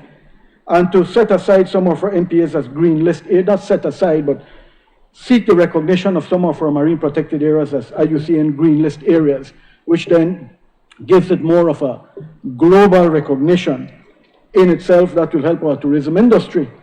Because the more global recognition we have, the more attention comes our way. And the third clause of the Annex A refers to general conservation undertakings, Madam President. And there are several listed, including aquaculture, fisheries, blue carbon. We heard some about carbon already. Managed access program evaluation. We are committing to do an evaluation to see how well the managed access program has been working as a fisheries management tool and how we can improve on it. That's for the benefit of our fishing industry. Environmental impact assessment regulations, that's another conservation undertaking. And this is a major one, Madam President. And I am very happy that this is here because we have to be very careful that we don't get into a situation where we want to have our cake and eat it too. The Marine Spatial Plan will be a guide for development in our marine area and coastal zone to make the proper decisions when it comes to development in our marine spaces, right? So we have to look at the EIA regulations. We need to look at how we can improve on those. I've heard the Prime Minister refer on several occasions about improving the ease of doing business in Belize. That is a good thing. We want to attract the right type of foreign investment and other investment. But when it comes to investments that will depend on the natural resources, the marine resources, which will involve transforming some of that, we have to be very careful. This is where I would strongly advise against ramming through development projects that depend on our marine and natural resources. Because if we do not do that, we run the risk of creating irreversible damage to some of these resources. So what comes to mind, Madam President, are these three cruise ports that are on the table. For example, this is just one example. So those are not only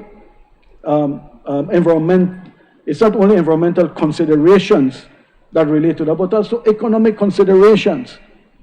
And I've heard that we should allow market forces to dictate which of those advance. My concern there is that if we allow that to happen, by the time the market forces have dictated which of those one or two will proceed, a lot of damage has been done already. And who will face the consequences of the damage? The Belizean people, the users of those resources. So marine spatial planning should help us to avoid getting into such a situation. And revising the EIA regulations, it's long overdue that we do that. And I'm looking forward to resources, being made available through this whole initiative for that to happen. I could go on and on the environmental impact assessment regulations, but suffice to say that there's a lot of strengthening to do there so that it works for us, our natural resources, by extension, the people of Belize. World Heritage Sites. Our Belize Barrier Reef Reserve System has been a World Heritage Site. We know that it was in the danger list for 9 years. We worked very hard to get our Belize Barrier Reef Reserve System as a World Heritage Site. And it didn't take much for us to make the danger list, one step before being struck off the list, which would have been a horrible black eye for the country. It took 9 years for Belize to get out of that danger list. So this should help us to ensure we never get into the danger list again. And watershed management, I was very pleased to see that the country is committing to undertaking the development of a watershed management plan for at least 2 major watersheds. At least 2 watershed management plans. I think as any responsible government, along with stakeholders, would want to ensure that we do that type of planning, not only marine spatial planning, but the watershed management planning, because it's just a good thing to do. And I am happy as a stakeholder to be part of the New River watershed planning that is taking place, because as an old phrase from the Department of the Environment many years ago, is that the environment is everybody's business. Truer words have not been said. So, right, Madam President, I think for those that are concerned that this initiative will contribute to locking resources away from our people, what I have to say to them is that that is not the case. This is about blue economy. And so I'm also very happy that there is such a portfolio ministry of the blue economy. This is about blue economy, and blue economy is not only about locking up, it's not about locking up resources, it's about making the right decisions for the natural resources and for the people of Belize. So we are very happy to support this initiative, Madam President. Thank you. I recognize Senator Bishop Alvin Bengushe. Thank you very much, Madam President. Madam President, I want to also add words of welcome to Senator Castillo and Senator Martinez this afternoon.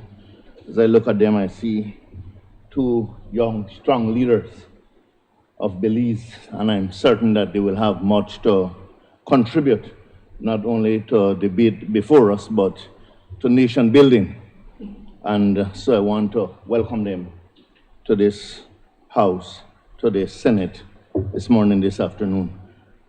Madam President, as I share in this part of the debate and as we debate the bill, I know earlier what was mentioned, the analogy was used as far as baseball or softball is concerned.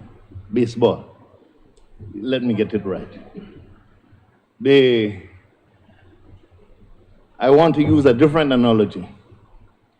I will use cycling. And recently, I had the opportunity to have gone to another Caribbean country and passing through. We stopped off in Miami, as is normally the case. And I met the members of the Belize Cyclists Federation, that is. Met some young leaders as we met up in Miami at the time, and I was introduced to some members of the Federation who were successful at the recent cycling meet. in the United States of America. And I was given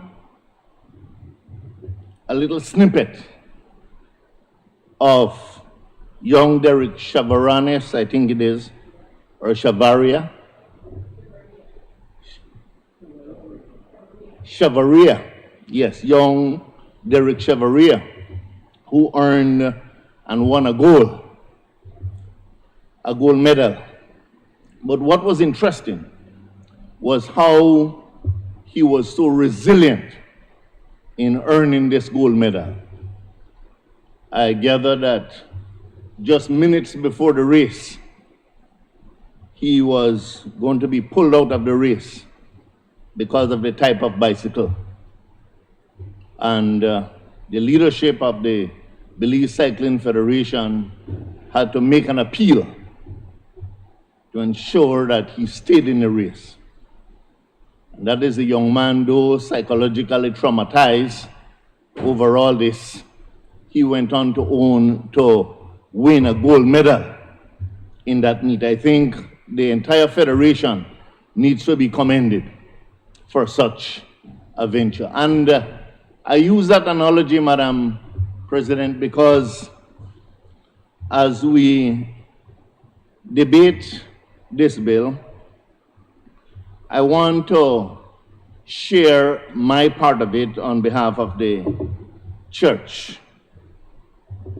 I look at it and I say the taste is in the eating of the pudding.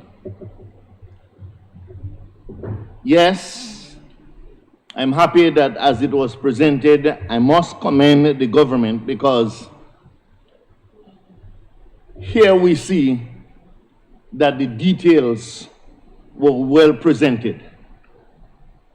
Everything was set out. I rise to support the bill. It is in line with what I would say the team, as I would say, hope for a global future for Belize. The just and sustainable human development is the comprehensive enhancement of the quality of life for all. For all of us in Belize, present and future, it necessarily involves from what I see and all that is before us, it involves the integration of economic, social, political, cultural, and ecological, and I dare say spiritual dimensions of all that exist in Belize. The church seeks just and sustainable human development dimensions of being. And Madam President, we believe that it is God's will that an initiative like this be seen as a blessing for the entire country of Belize and its people. The principle before us, I believe, is this. This is a just cause, as I mentioned before, for sustainable human development for Belize and its people, and it represents the government in a good initiative. As was mentioned earlier, that for me it is not about who started it and where it must end and who is successful, but for all Belize, I think we're winners in this venture. In the light of all this, Madam President, I want to say that all that I have heard, I can support on behalf of the church. As I read through, I see good safeguards for conservation, as described. And I welcome especially the last part of what I heard shared with us. I welcome the fact that as all this is being put in place, there will be the formation of a majority non-government board to oversee the handling of the bond. I think that is important to note. And with all this, Madam President, I rise to support what is before us this afternoon. Thank you.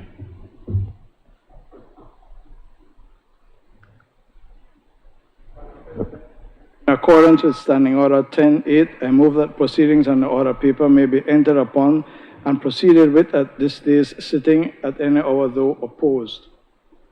Honorable members, the question is that the proceedings on the order paper may be entered upon and proceeded with at this day's sitting at any hour, though opposed. All those in favor, kindly say aye.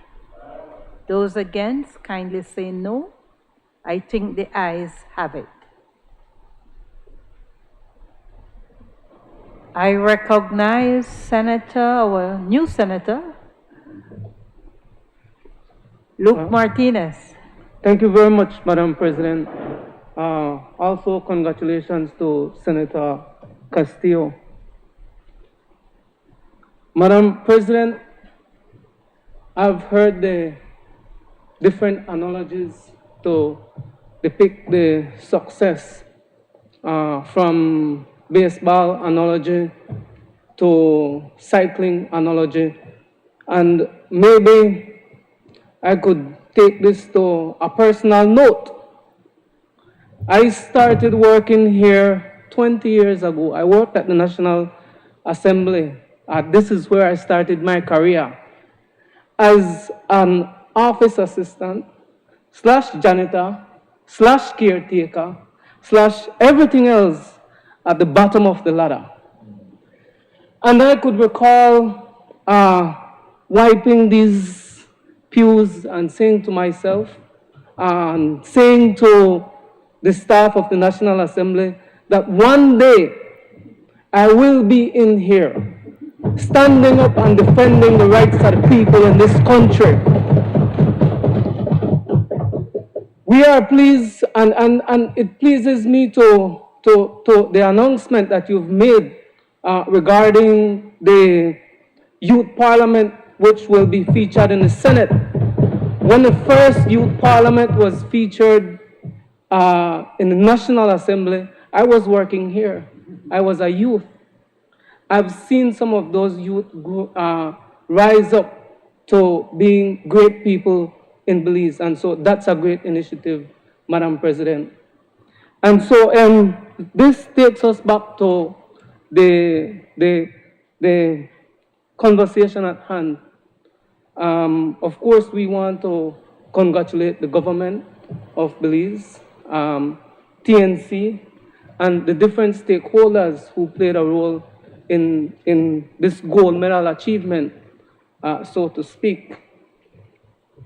However, Madam President, I think we must state for the record that, unfortunately, I don't know if the other stakeholders were reasonably consulted, but unfortunately for the National Trade Union Congress, we weren't involved that deeply.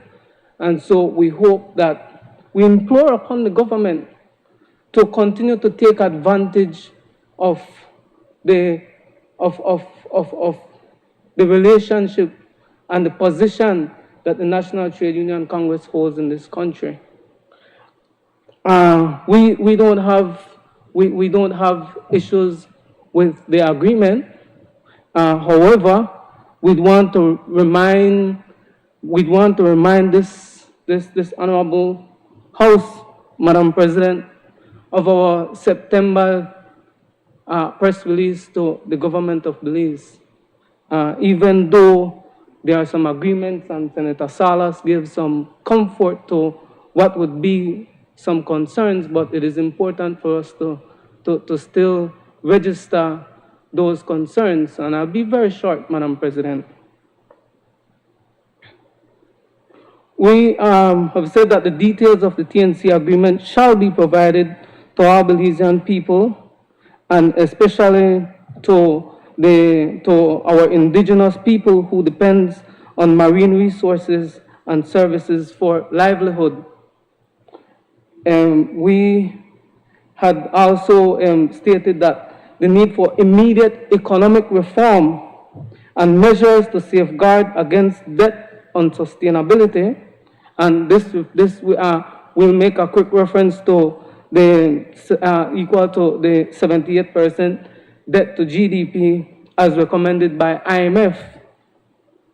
And thirdly, Madam President, this takes us back to our first concern, which is the importance of a social partnership mechanism to safeguard Belize's commitment to achieve the sustainable development goals and attainment to which requires cooperation and commitment from the labor force representatives. Thank you very much, Madam President.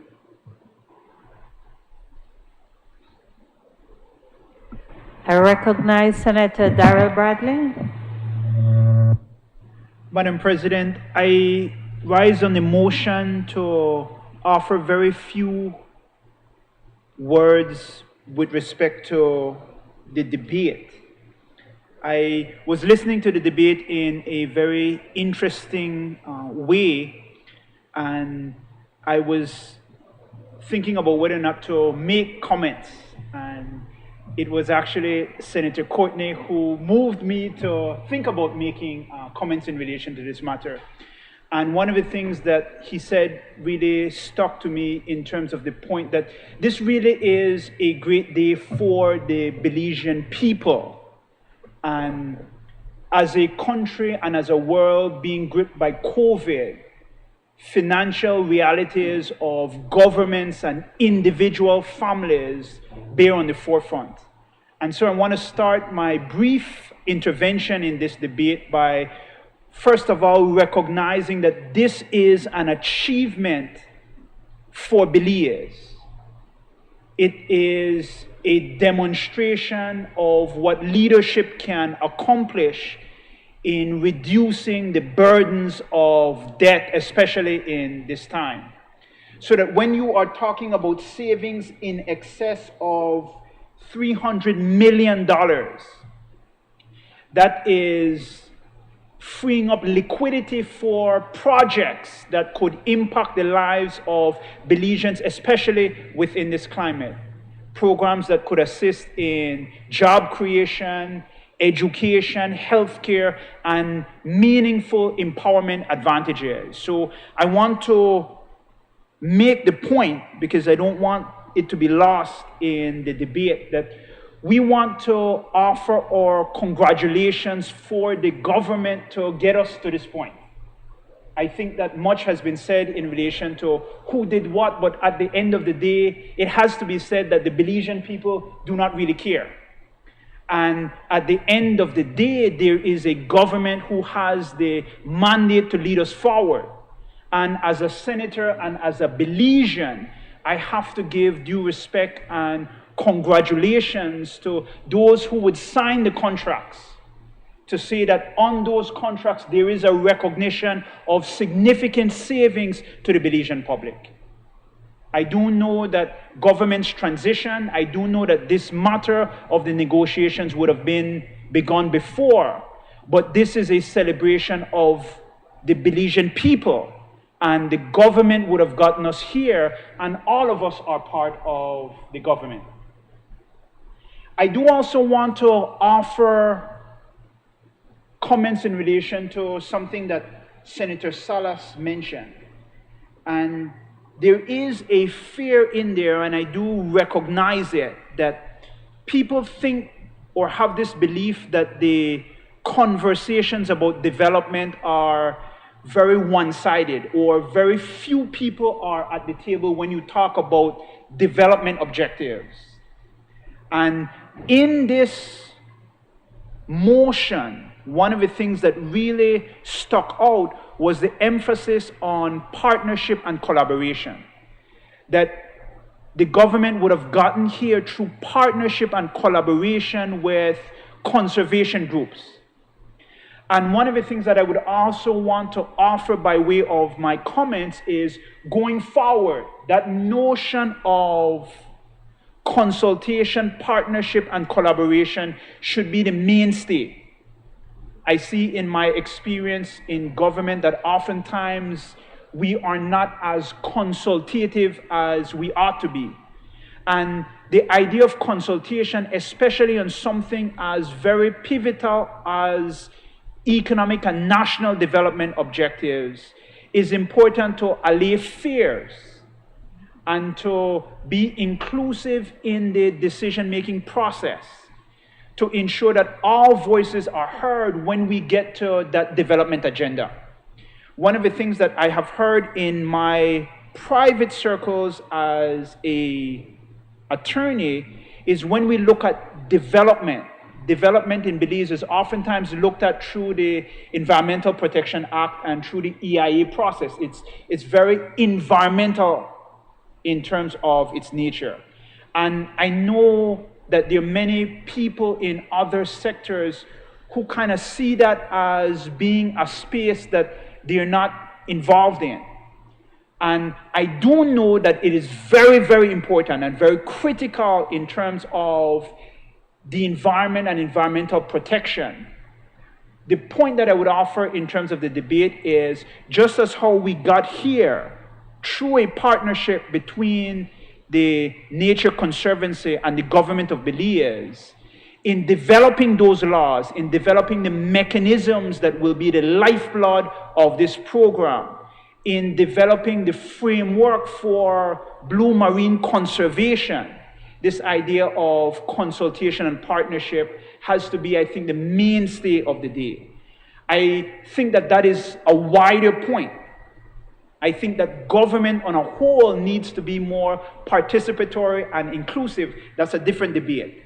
But in relation to this program and in relation to the objectives of it and the realization of protections for our marine environment, which will yield untold benefits for the Belizean public, in order for us to achieve that great day, the idea of partnership and collaboration has to be embraced as an ethos of the program, not only in the language, but as the way that we do business in terms of bringing about the realization of this program.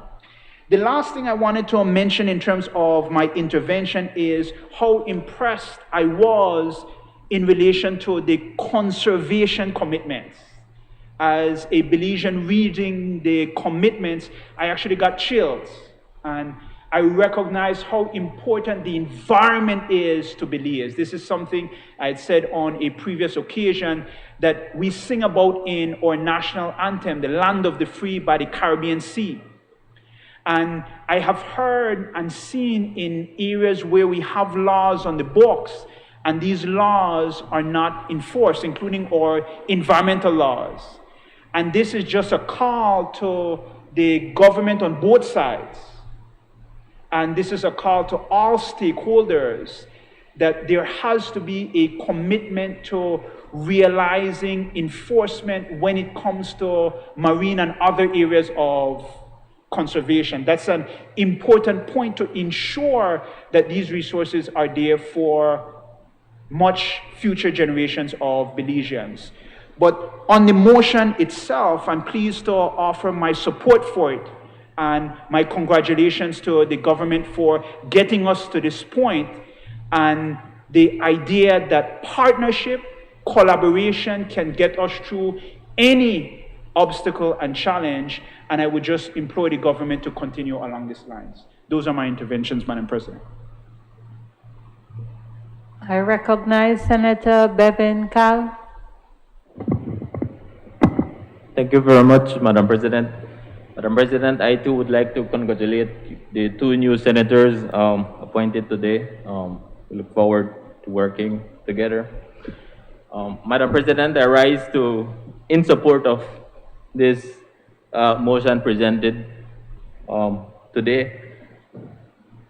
But, as I heard Senator Perifit doing his presentation, Madam President, as a young person growing up, it's a bit disappointing to hear him, say all his comments and trying to take credit for what this administration is actually doing.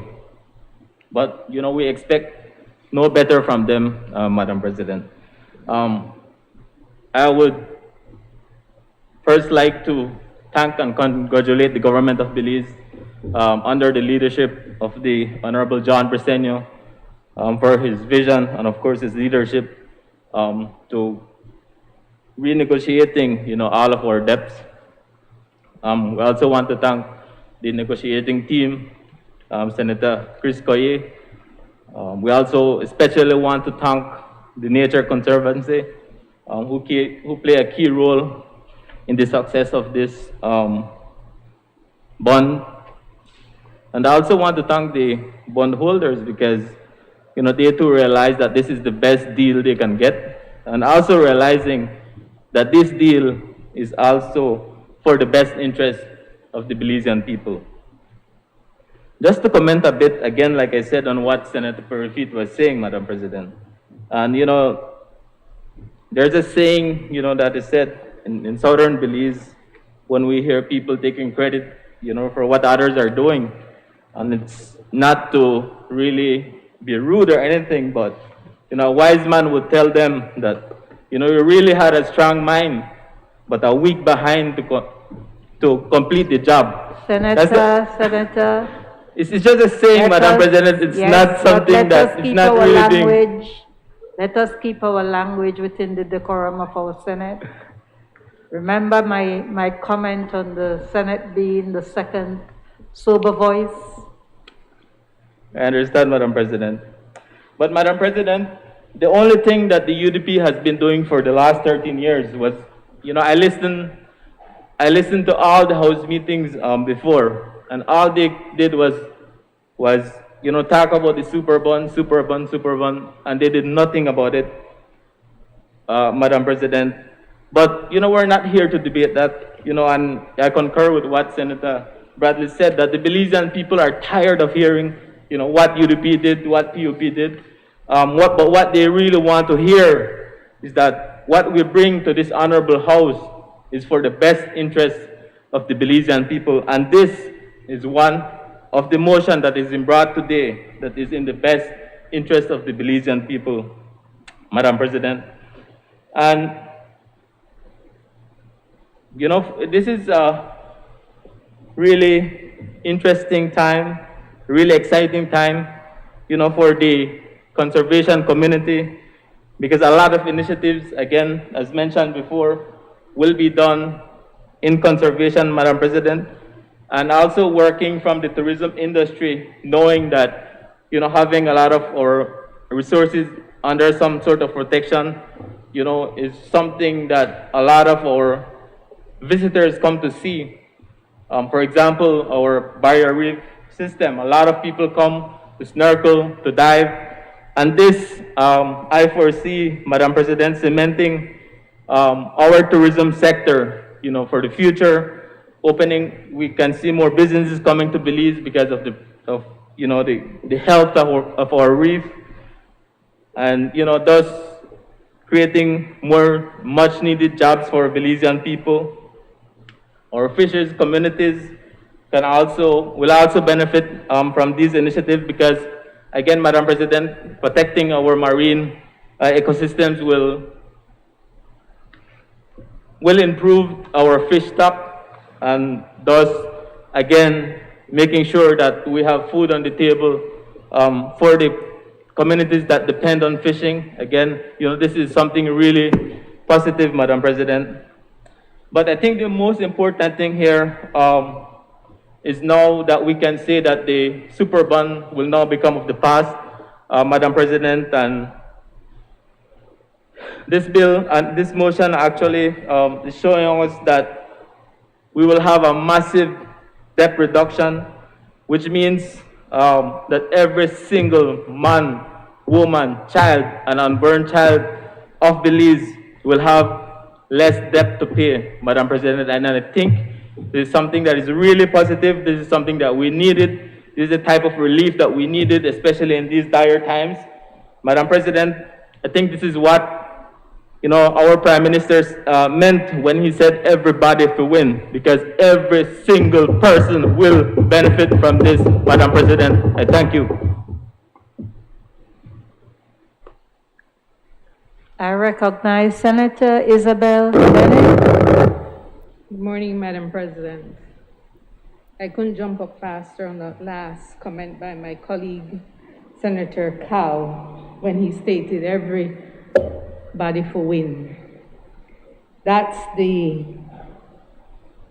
drive, that's the motion, that's everything that this party had taken into the election of November 11th.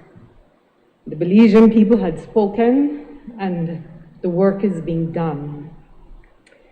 I just like to go back. I just want to give a backdrop, though, as always, in my headspace, because whilst the terminologies are being thrown around in this house, and work is being done, hard work is being done in all facets of the country, I need to understand as an individual where I will win, right, Senator Cowell? Because when we talk about a blue economy, it simply means, and leader of government business, you did make a statement earlier that you asked that we shorten we comment because of the length and the depth of the presentations you want, but right now I don't have time for celebrate, so please bear with me. According to the standing orders, I have 45 minutes, so bear with me here. Every single Belizean, yes, I want to take me 45 minutes. Every single Belizean, every boy and girl that is behind a computer screen right now need to understand this day, right now in their lives. Again, spinning off from what Senator Carl said. Every single housewife in Shunush, in Hopkins, in Greengrass, in Progresso, need to understand the magnitude of what has transpired over the past, I would say, almost 11 months. How do I benefit? It's not just because you hear about the blue economy, you hear about the sea, you hear about the oceans and the creeks and the streams, and if I'm not in those areas, it means that I may not benefit. That is not how it will come across. That is not how it will transcend into your household, into your livelihood. It transcends across, north to south, east to west, even on the land. And I have to go back a little bit more though, because in trying to understand the dynamics and in trying to explain to the persons in the area where I live and those that I communicate with, what is this blue bond? What is this blue economy, what they're talking about? What a PUP name it, so yes, I'm glad it's called the blue economy. But then I had to explain that within the concept of existing in this world on planet Earth, there are many types of economies and there are different colors. And one of them are red. So my colleague across from me had said earlier that, you know, we have to give the People's United Party credit for work that has been done. And maybe he would have wanted to change this and call it red economy, but a red economy do exist, except that that model of managing a country exists within a communist country. We're a democratic country, so we're going to be using all the other theories, and we're starting home base with blue economy. In a previous presentation, I did mention, and I gave a backdrop as to the existence of blue economy. It has existed over 10 years, almost 13 years to be exact. So the time frame again in which the UDP had existed governed this country. If there was vision at that time, if there was any insight into making this country progressive, into improving the livelihoods of Belizeans, they would have stepped into the blue economy 13 years ago. That didn't happen. We're here now, the people have spoken, and we have taken the bull by the horn. And we are ensuring, Madam President, that we're delivering. Right now, every single Belizean will start to feel the impact of this. As rightly said by Senator Carl, my grandchildren, they won't have to be bearing down on a burden of a loan that they did not and would not have enjoyed. When we talk about economies,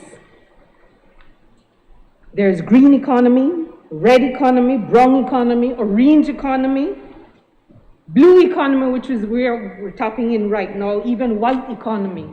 Some theorists would even go farther to say that there is silver economy. And I had to understand all of that in order to do my presentation today. But let me go back a little. We all exist here on planet Earth. And we've all enjoyed planet Earth all the days of our lives. There are persons that are 100 years old plus. But somehow, as human beings, we have found ways to destroy this beautiful planet in which we exist. Right now, as a nation, as a party in power, we're saying that those practices that we have over the years used to live and exist must change. And we must safeguard the resources in order for us to be able to move forward and to have prosperity, to lower poverty in this country, which has heightened over the past 13 years. And I have no apology for saying that. It's right there in the statistics. This government is saying that we will use... Senator Bradley, I think it is your phone.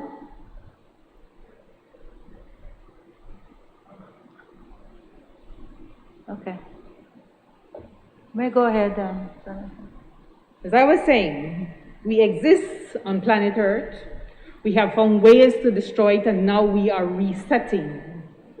And this government will be educating people in how to reset in order to change certain practices to preserve the environment so that we can have a healthier balance in this ecosystem. So it's not just about a blue economy that will happen, in the sense that the blue economy will be having the impact or a ripple effect on farming, which is the green economy. When we destroy the waterways, when we destroy the land, it simply means that we are increasing poverty. We're not impacting on education the way we should, and so much more. And so as a people, we have had to develop the Sustainable Development Goals.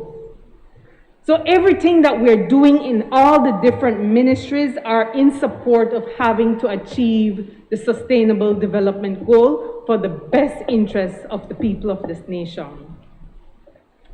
Now, when we talk about the sustainable goals, what is that? I live all the way in Progreso. What are you talking about in the Senate? What are you talking about in the House of Representatives? Those sustainable goals are for each of us on planet Earth to be able to live healthy lives within an ecosystem that will provide for us and where other living things can coexist. And Belize has its plan, 2 main documents that afforded a very solid way in how we're moving forward as a government. The Growth and Sustainable Development Strategy for Belize, as well as the Horizon 2030 National Development Framework for Belize 2010-2030. Now, how does that transcend to me? How do I understand that as that citizen out there who is, to my mind, doing the ordinary work to stay alive and be healthy, to create a living or to be able to sustain my family, to be able to educate my children? These two documents is what the government of Belize is using in order to afford the infrastructure, to ensure the environment that you live, the environment that you work is safe for you and your family.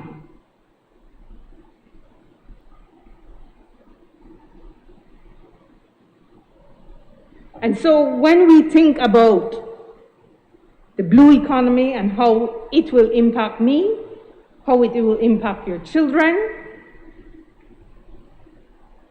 is simply to understand for yourself and not listen to the naysayers. All the negative things about, oh, that's a blue economy, so it's a PUP thing. No, it's not that. It's us as a government safeguarding where you live, where you work, and where you need to coexist. I thank you. I recognize Senator Kevin Herrera.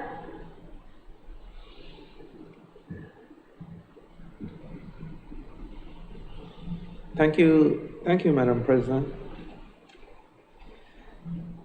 Madam President, I rise as well to support the motion.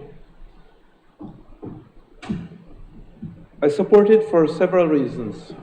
Firstly, it's a significant reduction in the national debt. I think that goes from 126% of GDP to 111%. It's a reduction of the interest rates. It's a reduction on the loan repayment pressures that the country faces. And it's also a reduction on the pressures on the foreign exchange. As you know, the business community uses foreign exchange to purchase goods and inputs that they need to function. And so any type of this reduction, I think, is a good thing. The savings alone, and I think several of my colleagues mentioned the savings with respect to $500, $600 million, and so that itself, again, is a huge savings with respect to what is required. I take somewhat of a different view as my colleagues, Madam President. I come here with some mixed feelings. Like I said, I commend very highly the administration for getting us to where we are with respect to the super bond and getting rid of it and replacing it with the blue bonds. The terms are a lot more attractive. We have to pay a lot less with respect to the blue bond. But the fact is, we're here because of some tremendous abuses that had taken place in the past. We went on and we took on commercial debt in the form of the super bond, and it has put us in significant trouble, and that's why we're here today.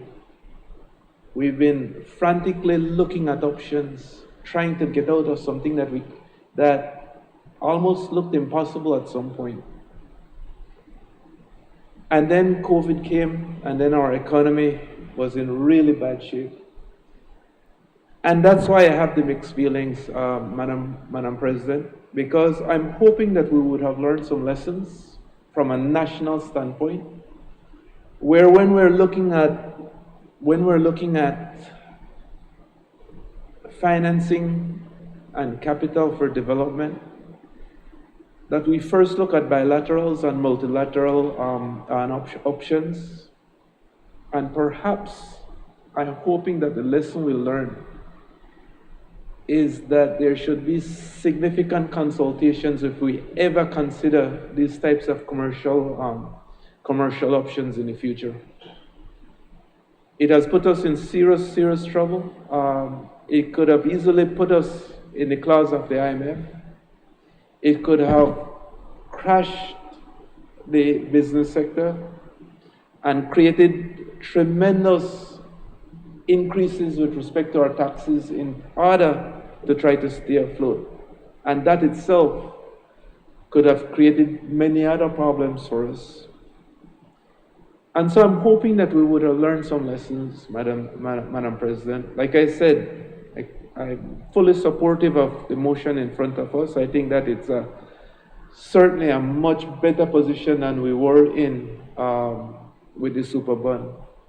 But I'm hoping that we will see at some point some initiative that will help us to safeguard us from getting into the type of trouble we did with this super bond. Thank you, Madam President.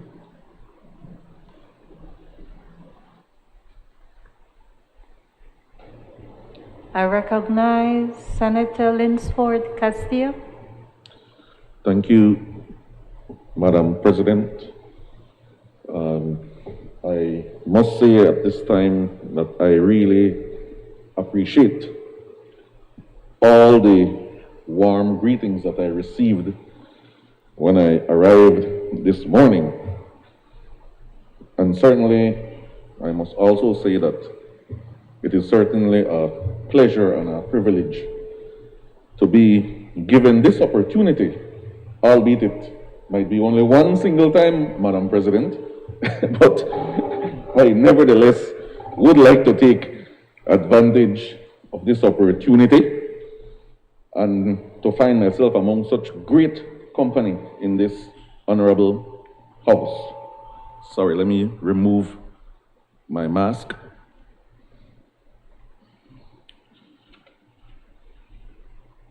I also want to thank the government, especially the Honorable Prime Minister, John Briceño, for allowing us, if I could say, to be in somewhat of a, and to borrow the words, I think, of Senator Bennett, a celebratory mood, right, Senator, on this special occasion. And I also am appreciative of the fact that I am a part of this, what I regard as a very historic session in terms of addressing these very, very important national issues. So once again, Madam President, I would like to say thanks, and I'm humbled to be here on this occasion. Of course, we're here to look and to address these important issues, but man, it would be remiss of me to not make a few comments, especially after listening to what Senator Perifit had to say earlier, and it is a pity that, well, I'm sure he's listening to us still. But one of his colleagues in the past coined a meme with one word, which stated that it's amazing, right? I'm sure you recall what I'm talking about. But that is the meme that came to my mind, Senator Bennett, right? When I listened to Senator Perifit this morning, because it simply amazes me to see them trying to take credit for what is happening today. It amazes me that after 13 years, he will look at us and mention that what is happening today is a UDP initiative, and that we just find for ourselves on third base and all these type of things. Man, I could recall the words of the former Prime Minister way at the end of his tenure, where he stated, and he even mentioned it in French, if I could recall, "Après moi, le déluge." All right? That never sounded to me like something like this blue bond was in the horizon under the UDP administration. After me comes the flood. That is what those words signifies. So what does that mean when you hear that from a man that was at the helm for 13 years, and at the very end, he stated that after like we're saying a Creole dog eat no supper, more or less, he also stated, and I'm not exactly holding word for word, but he stated that as I feel sorry for whoever comes after me, and at the time, whether it was John Briseno or whether it was Patrick Farber, this man stated that, I don't make this up. It's there in history that I feel sorry, meaning that whoever becomes the Prime Minister after him, Madam President, that he's sorry for them because then they inherit something, whether doom and gloom. I never hear nothing about there's a lead thing in the horizon where we make we look good, we are rescue it, where we are, all I heard back then, Madam President, was doom and gloom.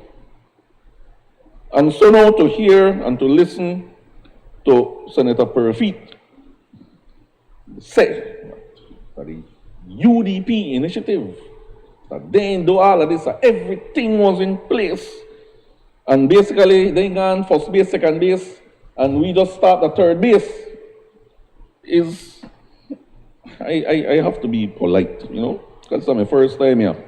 Please be. But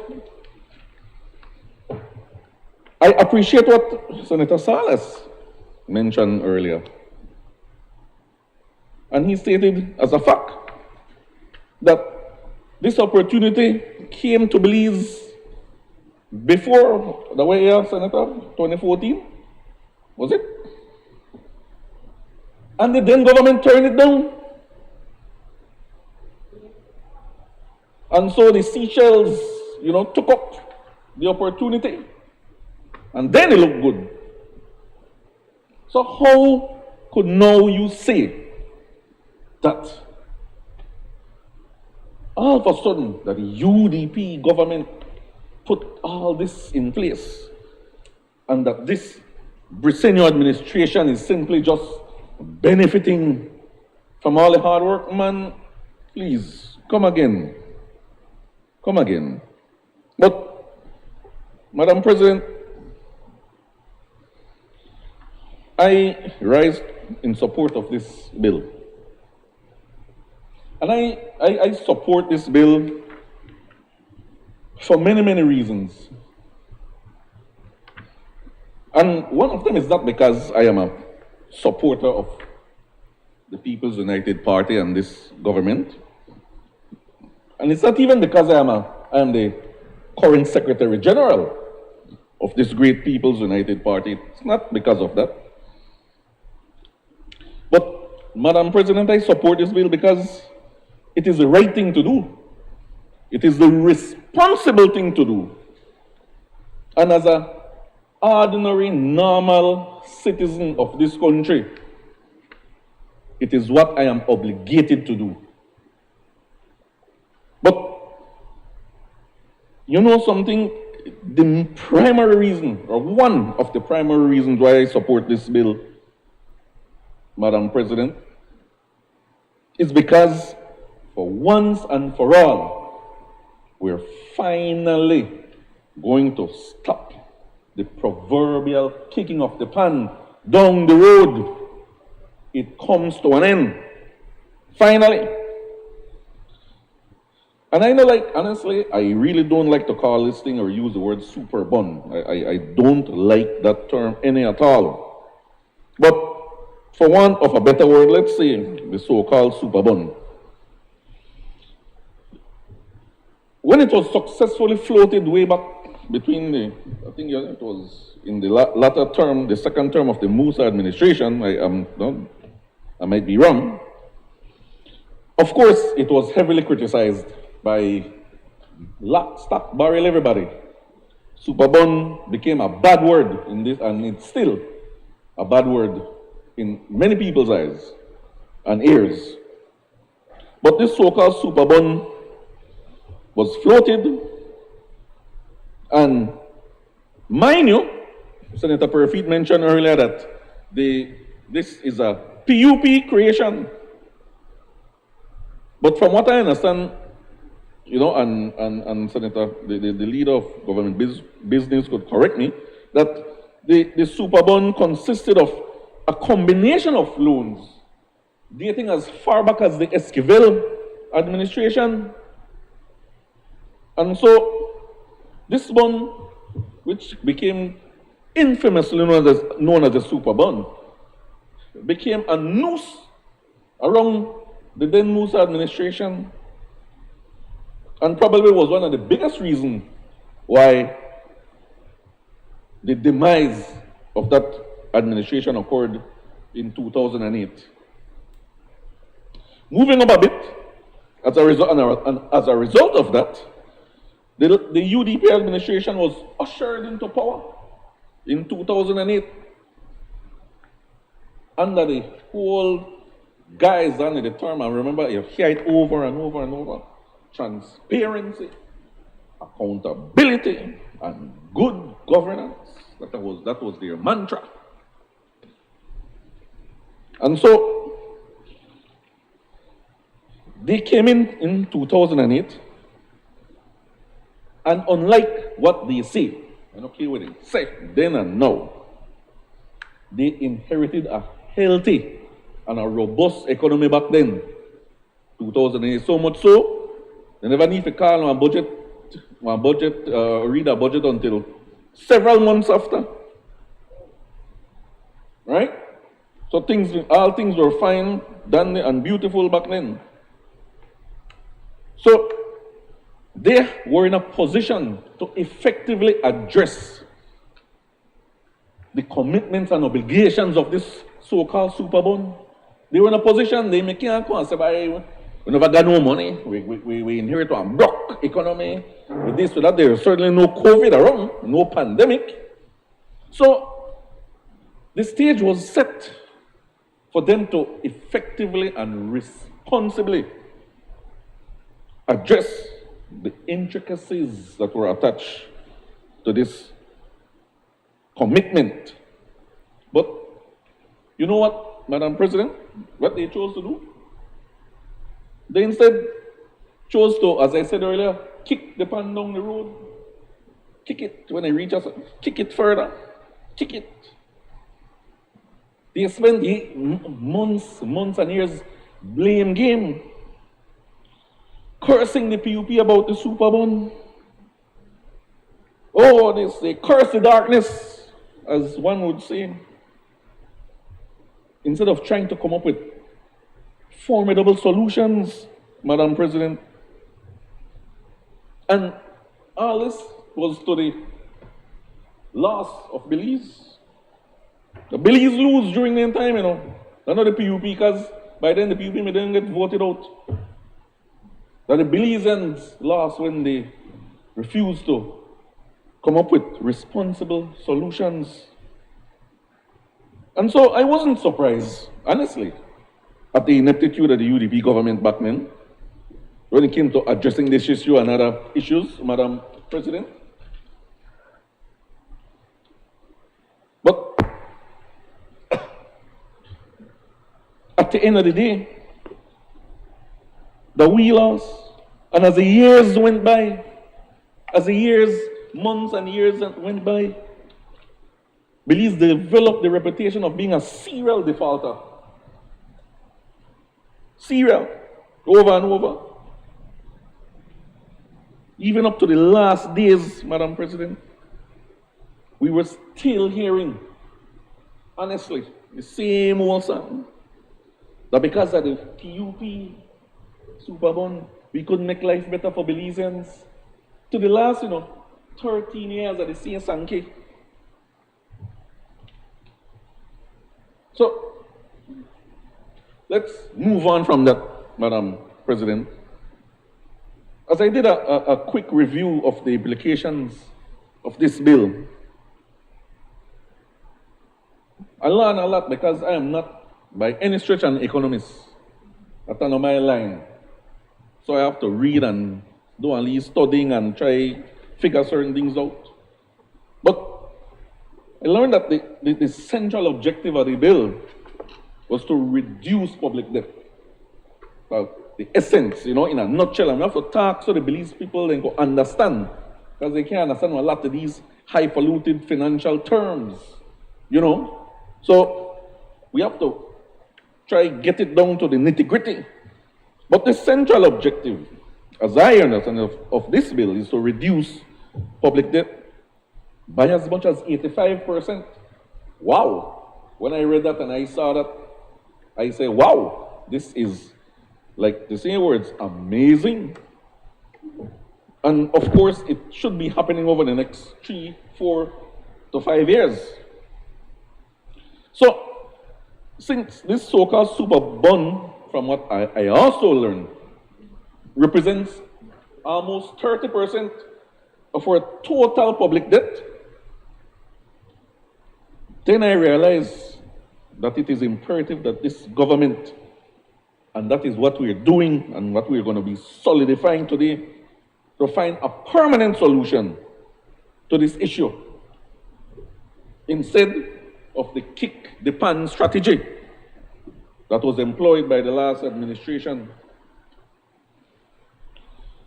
So, Madam President, with the present undertakings that this government has already enacted and continues to enact and implement,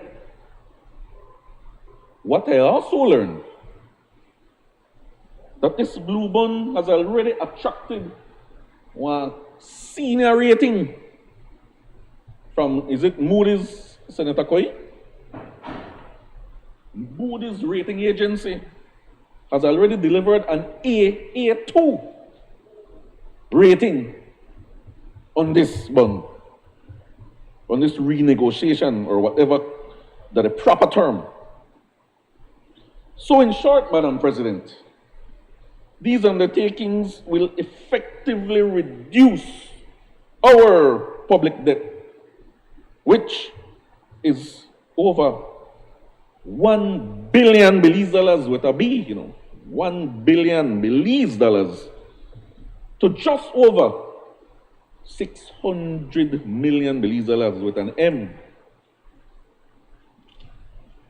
That is good news, and that are just in the short term, And as we proceed, it will be reduced and eventually eliminated.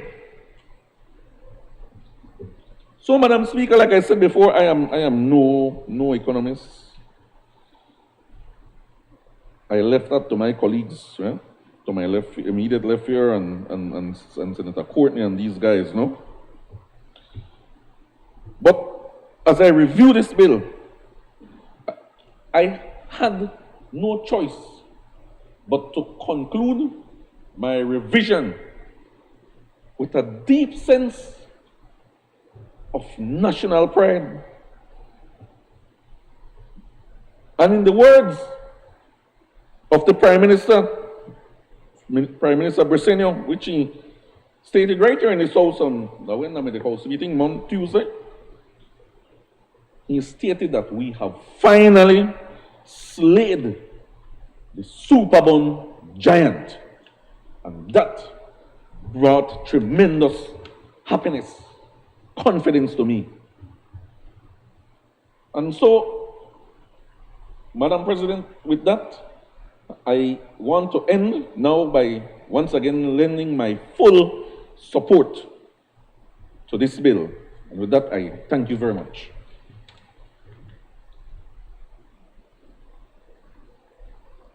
I recognize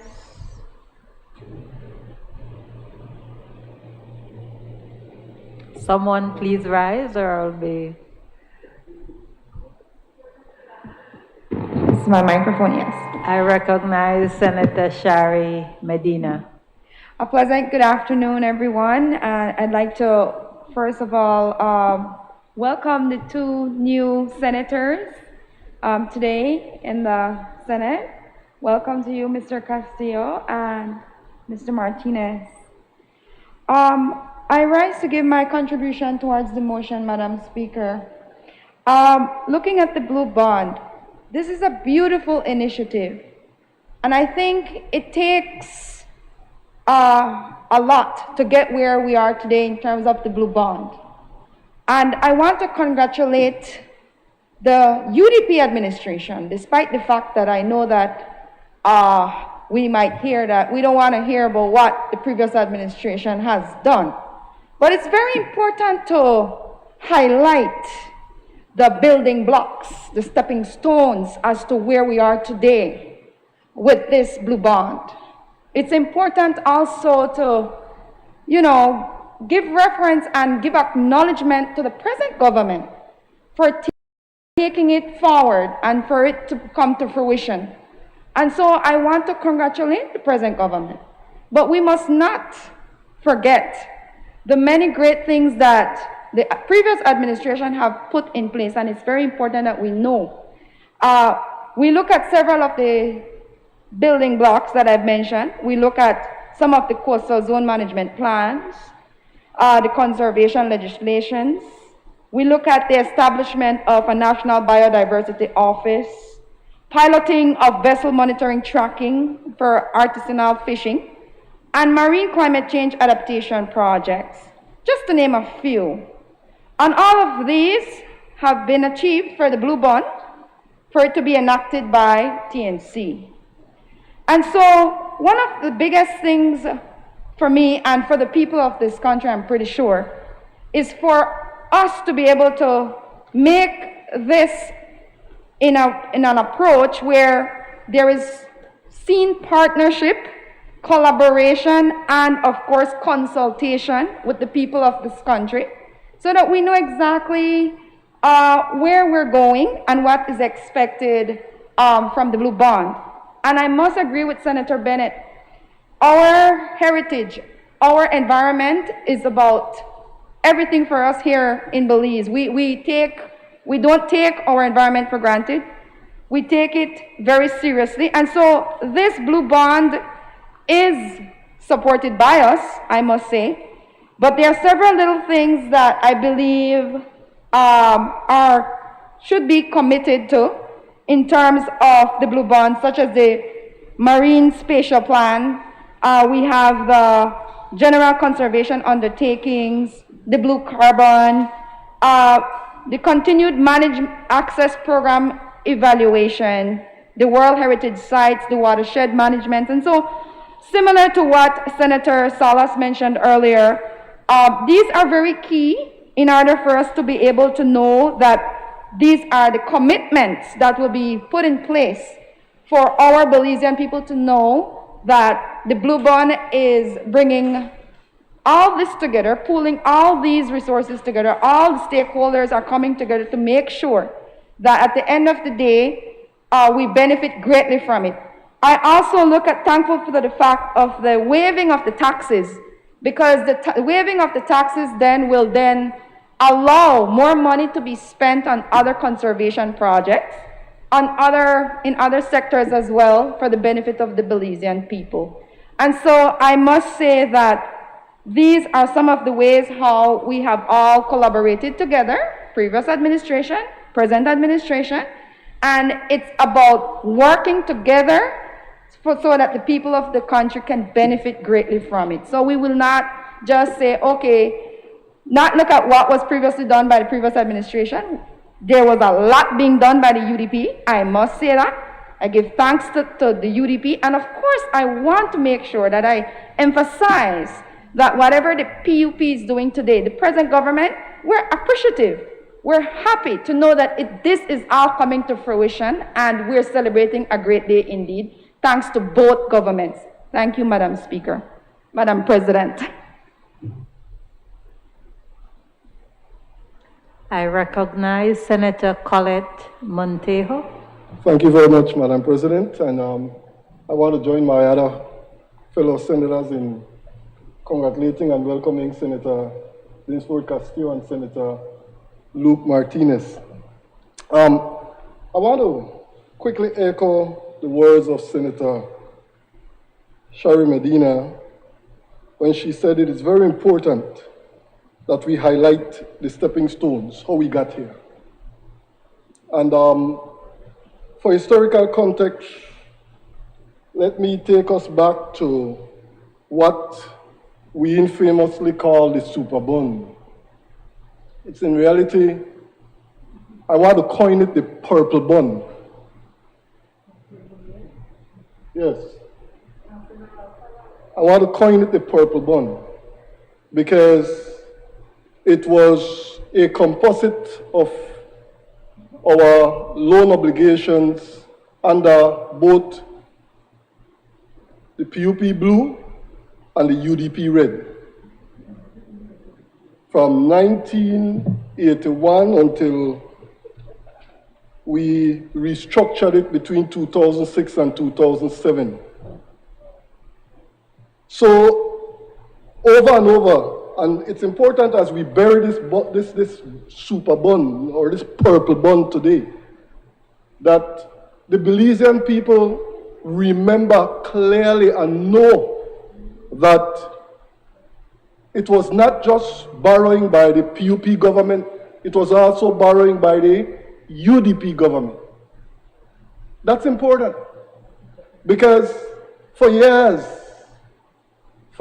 we've heard, oh, it's a PUP thing, it's a PUP thing, it's a PUP thing, and that's disingenuous. That's not the truth. So it's important as we bury it today that the truth again our Belizean people again be reminded of what is the truth. All right? It is in reality the purple bun. Yes, and it dies today. Next thing, Madam President. In 2008, and again, I'm just how we got here. In 2008, our debt, and I'm just reading it right directly off my phone, was 1.129 billion with a B, US dollar, which represented 83.19% of our GDP. That's when the UDP administration came into power. Sometime maybe March 2008, February, March, something like that. And Senator Castillo rightly said it was not until July that a budget was read because there was actually money in the coffers. But that's for another day. But if you proceed year after year after year after year, the debt increased and increased and increased and increased until we got to what Prime Minister John Briceño rightly said was 4.2 billion with a B. Belize dollars now. 2-point-something billion US dollars, representing 130% of GDP, completely unsustainable. Senator Salah said we were off the cliff. All right? And that's why I have to echo Senator Shari Medina's words. It's very important that we highlight the stepping stones, how we got to this moment. Those are the stepping stones. Increase of the debt, almost literally doubling our national debt in 13 years. 13 years. The government that Senator Castillo said was swept in with accountability and what have you, plumaged, raped, and misused the finances of this country, doubling our debt, bringing us to the point where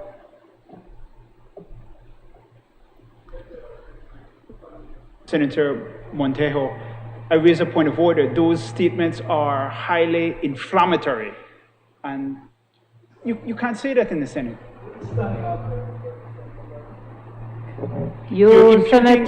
Senator Darrell Bradley, kindly hold one moment. You raised the point of order. Can you indicate which standing order you're referring to? I don't have the book in front of me. No, the point of order is he's imputing improper motives, and the statements that he's making is not relevant to the motion before the Senate. The motion before the Senate is the associated agreements and the bill.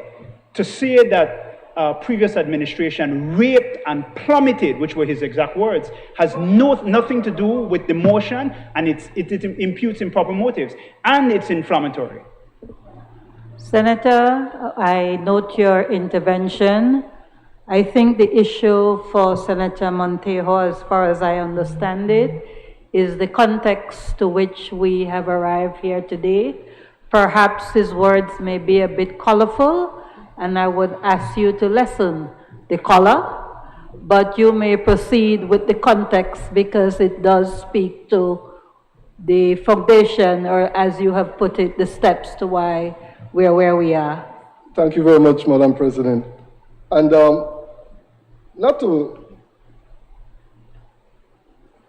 Senator Bradley, it's important that the Belizean people be reminded of how we got here. It's important, all right? Because for too long, it was lie after lie after lie after lie. Order, Madam President, with respect again, you can't say that in the Senate. The specific words is lie after lie after lie. You can't say that. That imputes improper motive. Right. It imputes improper motive on me as a senator. Lie. What are you saying? You can't say that in the Senate. Senator Bradley and Senator Montejo, kindly sit, and I will just make a mention of something. The standing order at 5 speaks to imputing improper motive to any other member of either chamber. I have not heard the senator impute a motive. However, as I have asked Senator Montejo, similarly like how you cast the red and the blue in purple, can you use language that are more in line with the decorum of the Senate? Thank you. Certainly, Madam President. Again, Rule 36.4, it shall be out of order to use offensive or insulting language. To say lie, lie, lie, to say rape and plummeted, those are highly offensive. Senator, I take your intervention, but I have ruled. Senator Colette Montejo, please proceed. Thank you very much, Madam President. And it simply means I'll have to take more time because I'll be a little more, and I don't like to speak long. I want to get to the point and stick to it. So, in 13 years, 13, all right, our national debt went from 1.129 billion US dollars to 2.108 billion US dollars in 13 years. It took us from independence in 1981 to 2008, which is, if my math is right, 27 years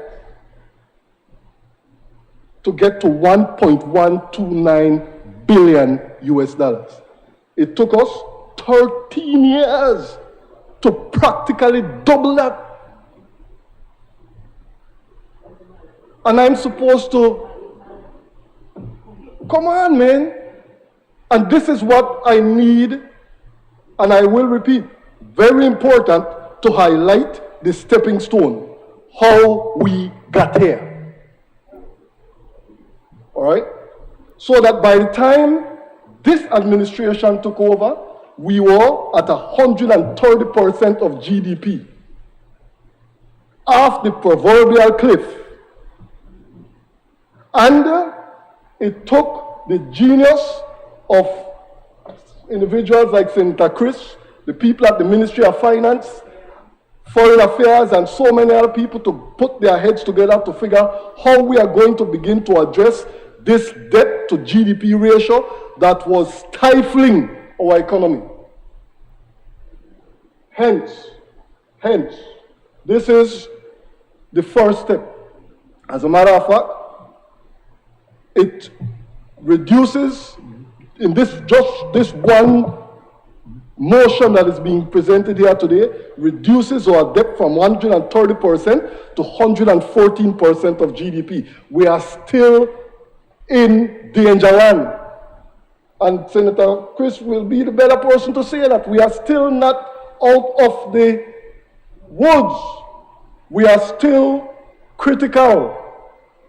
If you want to get down to hospital care, since so many symbolisms have been used today, things are still very serious in this country. So, Madam, yes, this is a great day for this country. A great day. But there's still a lot of work left to do, and I do not want for 1 second for the Belizean people to think that, oh, it's our glory now. We are still, and I know that this PUP administration intends to get debt to GDP ratio down to 75% by 2030. There's a lot of work left to do, Madam President, and I'm glad and I'm proud of Senator Chris and the entire team, and I proudly support this motion. I recognize Senator Christopher Cowick.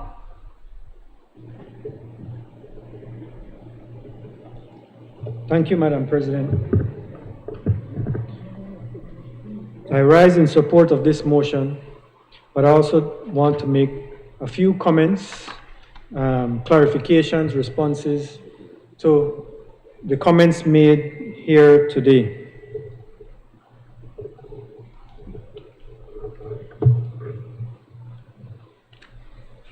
I think the analogy that has been referenced first by Senator Perifit, that we didn't make a triple, the baseball analogy. We didn't hit a triple. I agree. This government didn't hit a triple. This government hit a home run.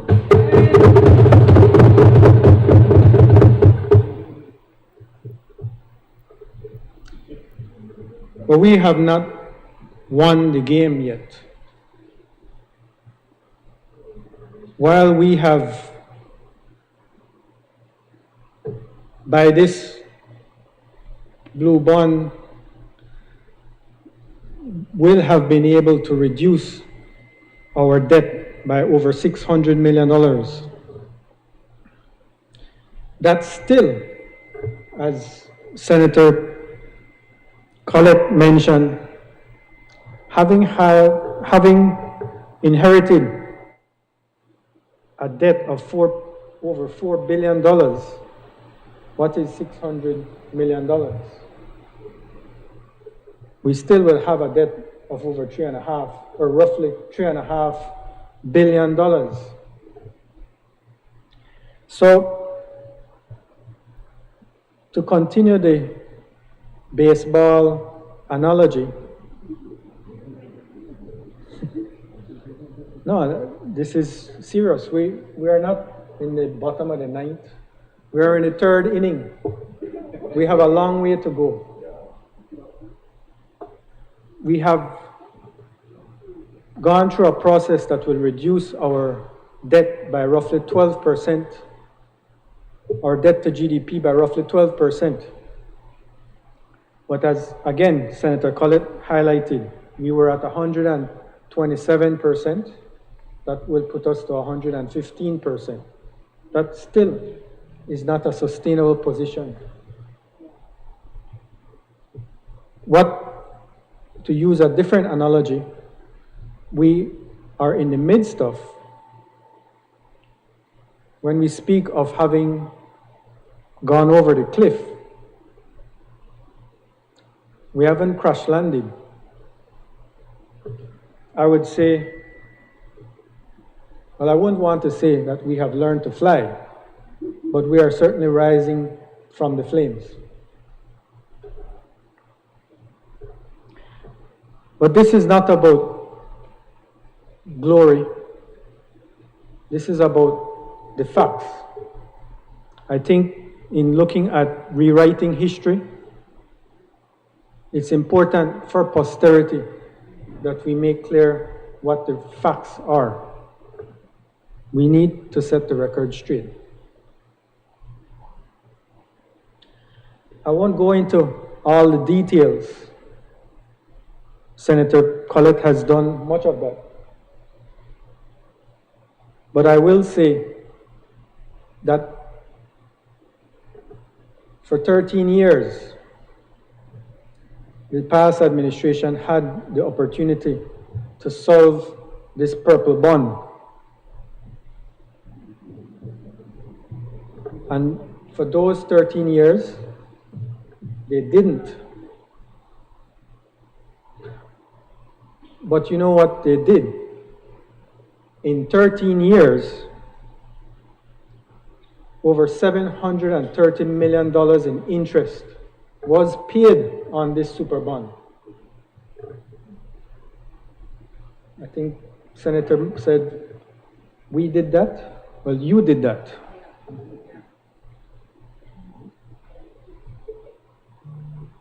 $730 million. I think that's important to have that resonate, because we didn't get anything for that $730 million.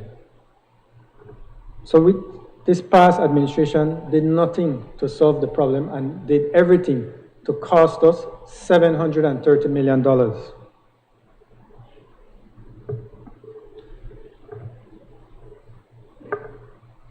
Whether it's a blue bond, BLU bond, red bond, I agree with Senator Salas. This is a blue bond, a BLUE bond. This is a bond for the people of Belize. This is a bond that gives us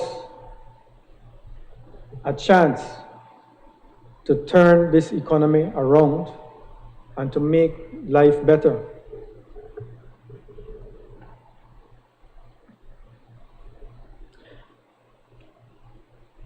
But in setting the record straight, I think it's important to clarify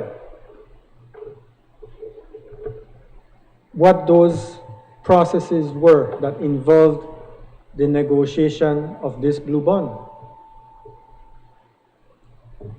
All this claim of credit for a red bond,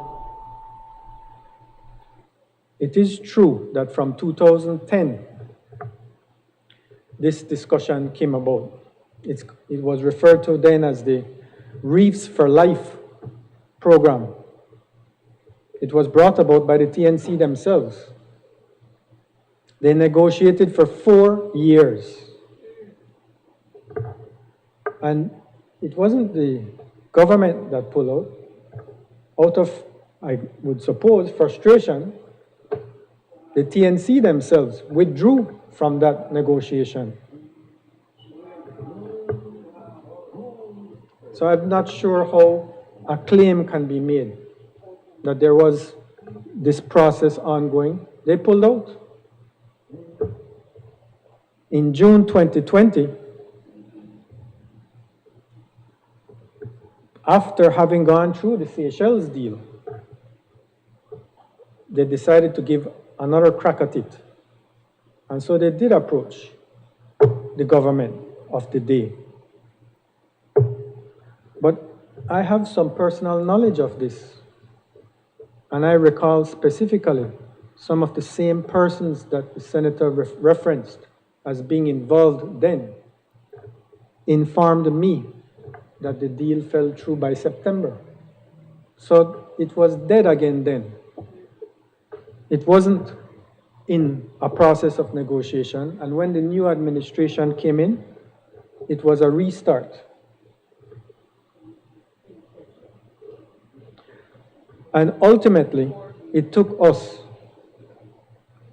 between 10 and 11 months to get this to this point where we will save this government over $500 million. So it took 13 years of the past administration to squander $730 million. It took 13 years for the past administration to do nothing. And it took this administration 10 months to close this blue bond deal.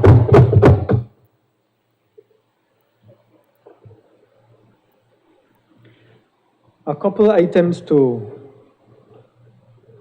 clarify.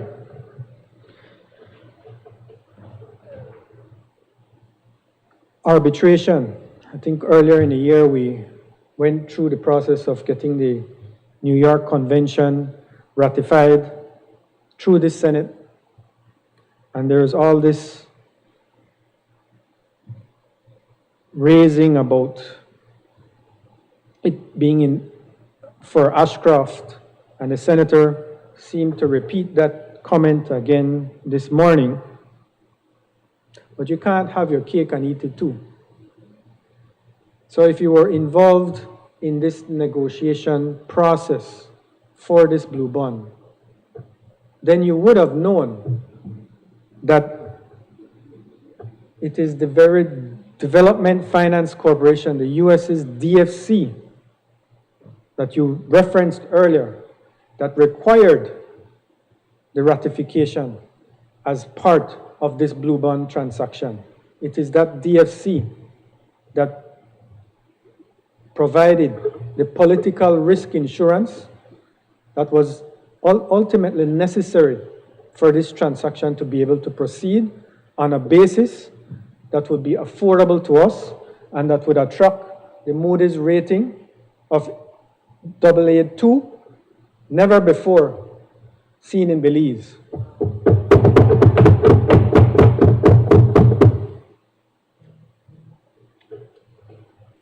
I hope that clarifies that issue of arbitration.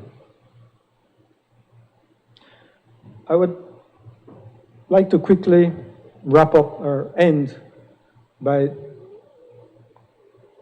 expressing gratitude and appreciation for the persistence and the efforts of the Nature Conservancy. It is true, they never gave up on us. As much as 4 years was wasted between 2010 and 2014, and as much as things went flat in 2020, they were willing to negotiate with us and to bring this deal to fruition. And it should be highlighted that it isn't that the TNC just participated in the arranging of this transaction. They didn't, and they aren't lending us the money. They participated in arranging this transaction, but their effort was not limited to just that. They did contribute, or they are contributing, $10.5 million in equity for the blue bonds and setting aside between 35 and 40 million in investments to support the reserve accounts that support this blue bond and that allows us to get this great a deal that we've gotten. It hasn't been easy.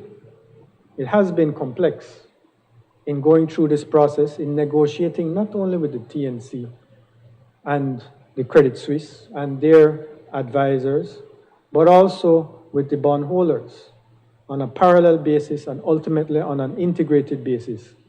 That hasn't been easy, that has been complex. But we are here now, and we are at the cusp of completing this transaction that will bring huge benefits to this country, not only financially, but on a conservation basis as well. So let me end there. We've spoken quite a bit already. Thank you.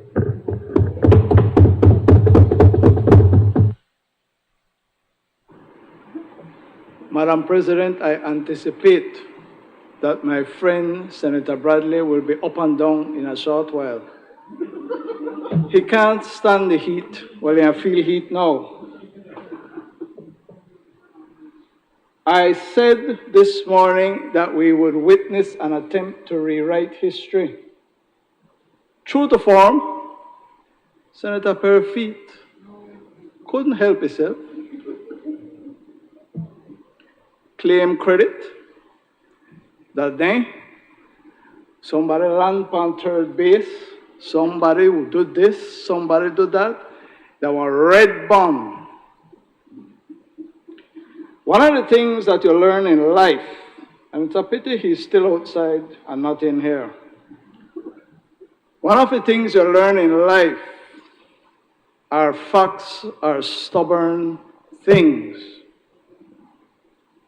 Senator Montejo, Senator Castillo, Senator Cal, Senator Coy, Senator Bennett took their time to accurately reflect the historical record on this matter. But they never complete, you see. So I will add a few more. 2008, when the man with the double-sided machete was elected to office, the super bond stood at $526 million, United States currency. Write down the numbers.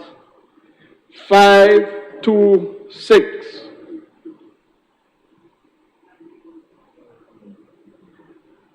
Why never bring Jews?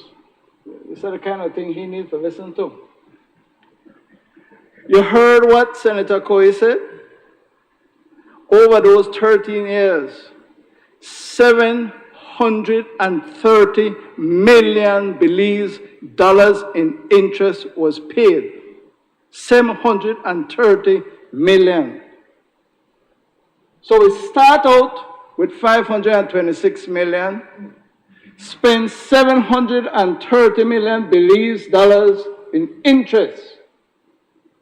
Now, I would assume that after paying $750 million, that the thing may are lesser. You know, when they left office, what the super bond was? $552.9 million, United States currency. It gone from 526 to 552.9 million after they spent $730 million Belize dollars in interest. I don't know if you call that Reaganomics. I don't know whether you call that voodoo economics. I call it UDP Baronomics.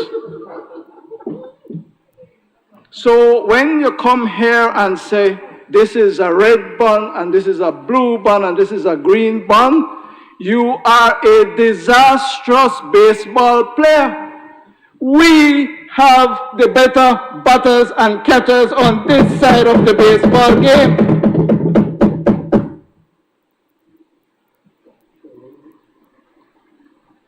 No, I said this before and I repeat it. Somehow, people have a fetish with Michael Ashcroft. Every chance they get, they bring up Michael Ashcroft's name. And Senator Perfit said this morning, incorrectly, jump up, Senator Bradley, incorrectly, that we ratified arbitration awards in favor of Michael Ashcroft. That is an untruth. It is a misrepresentation. It is a falsehood. It is a word that begins with L and ends in R and has an I and A in the middle. We ratified, passed a resolution to ratify the New York Convention. No, ratify no arbitration award. And Senator Coy said, Mr. Senator Perfit, I don't know where you are, I guess still at the back. It was the United States Development Finance Corporation that insisted on this. And I said that at the time, that it was a condition of the negotiations. But if Senator Perifit had read the documents, he would know. Let me help him. Page 35, Blue Loan Agreement, draft October 22nd, 2021. Page 35, clause 16.4b. The very end it says, Belize expressly confirms that the Convention on the Recognition and Enforcement of Foreign Arbitral Awards has been incorporated into domestic law of the jurisdiction and agrees that it is bound by the terms of the Convention, including as a treaty obligation, and the Convention shall apply to any action to enforce an award issued pursuant to an arbitration conducted in accordance with Section 16.4. That is what the DFC requested, that we ratify the instrument that was already a part of our law. We completed the formalities, is the words that I used then, and I repeat them now. It has nothing to do with Michael Ashcroft. It has to do with an essential term to conclude this Superbond arrangement that is a victory for the People's United Party. So Senator Perifit should stop misrepresenting the facts to suit his case and to rewrite history. The facts are clear, black and white, Madam President. But it gets worse. Nothing great. It's a simple thing. It's an easy thing. No kind of negotiation necessary. They may do everything. So why they never do it? Simple, man, easy. Ain't that the one who got all the friends in New York who call me and send me text. I don't call no name.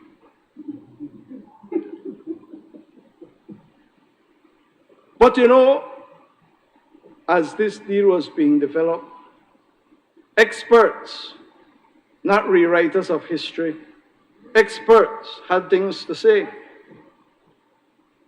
The Financial Times, and I want to quote them, if Belize can secure approval, the country can secure the first green tinged debt restructuring. Investors and advisors say that the agreement could serve as a template for future restructuring talks in which cash-strapped nations use the promise of environmental conservation to drive a harder bargain. Financial Times, the big up PUP. I ain't not saying nothing about Senator Perifit. I don't see them saying anything about former Prime Minister Barrow. Gulati, a distinguished scholar, quote, listen to this, listen carefully. The recent restructuring of Belize's sovereign debt is an example of how a country can address a debt crisis while preserving investment that can promote sustainable growth. No other sovereign has ever gotten additional debt restructuring in exchange for doing environmental preservation itself. End of quote. Nobody else except this government of John Bresenio has ever achieved this in history. They don't say nothing about no Mr. Perifit or Mr. Barrow. But you know what Mark Wilson from the Trinidad Express said? I wish Senator Perifit would have come from the back and listen. Let me quote the Trinidad Express. The new blue bonds, which will replace the super bond, will carry a lower interest rate. And there's an extra 7 years of repayment. Listen, Senator Bradley, listen to what he says. It sounds like magic. Belize was badly in need of magic. It's easy to see why Belize is celebrating. End of quote. Madam President, history will recall not that we perform magic, but that we worked hard. Not that we perform magic, but that we took advice and counsel within and among ourselves and our advisors. And we struck a brilliant bargain for the Belizean people. And history will condemn the United Democratic Party for having failed. And I'm going to prove it. I don't know why Senator Perfit not come from where they. I have... That you, Senator Courtney, I would ask that you leave Senator Perfit where he is and speak to the issue. Obliged, Madam President. I have a document in my hand, marked confidential, but I assume somebody over there would have known about it. Belize Marine Conservation and Climate Adaptation Initiative, February 2014. PUP never in a government. February 2014. You know what this document says, Senator Linsford?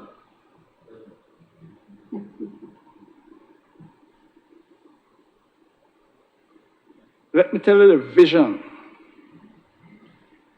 Sustain the Belize Barrier Reef as a unique world-class natural resource via a climate-resilient, representative, and adaptive governance framework. Belize would be the first nation in the world to establish 10% of its territorial waters as marine replenishment no-take zones, delivering long-term economic benefits for its people and abating the impacts of climate change on marine biodiversity and the livelihoods of future generations. This initiative will be made possible through an innovative and precedent-setting debt for climate transaction explicitly geared to generate long-term sustainable funding for marine conservation and climate adaptation. The transaction will be the first of its kind to explicitly benefit marine conservation and climate adaptation efforts. The funding stream will capitalize an endowment targeted at 90 to 100 million US dollars. Managed by an independent entity, the returns from which would provide long-term sustainable funding for an ecologically and financially sustainable barrier reef system. The debt transaction will be contingent upon purchasing existing Belize commercial debt at a discount. 2014. 2014. The United Democratic Party government was given an opportunity to sell the Belize debt at a discount, create a trust fund of 90 to 100 million US dollars, and they failed. It is mercenary that 730 million Belize dollars in interest was paid. And they were given an opportunity to fix that in 2014 and they failed. Yet they come here with no shame and claim that they are heroes and that this is their baby. No such thing. Madam President, members of this Senate, I will not allow Senator Perfit or anyone else on that side of the House to come here and pretend that they are the engineers of this transaction.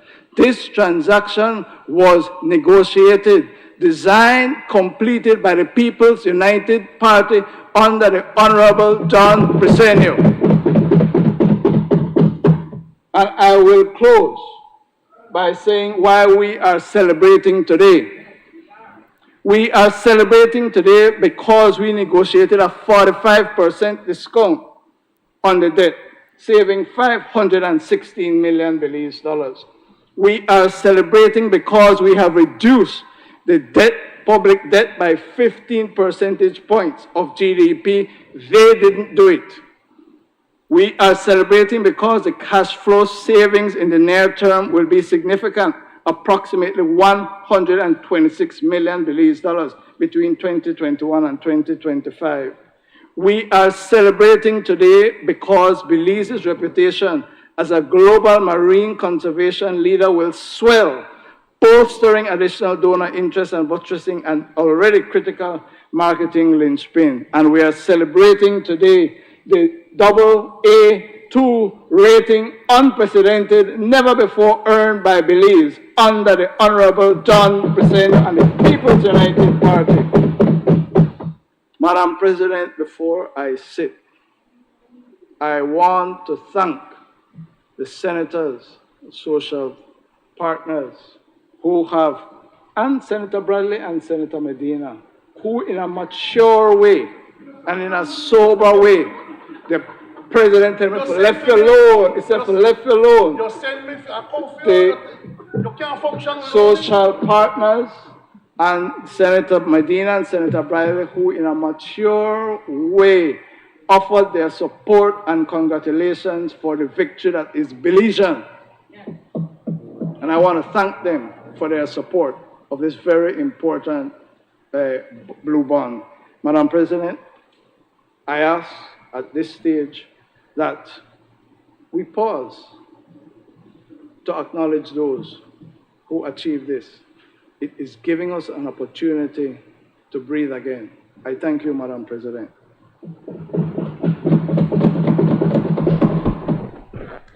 Honorable members, the question is, now therefore be it resolved that this Honorable House, being satisfied that it would be in the interest of Belize so to do, approves and confirms the purchase and redemption, the loan agreement, the conservation funding agreement, and any ancillary agreement on the terms and conditions set out above, and authorizes Belize to make any payments thereunder,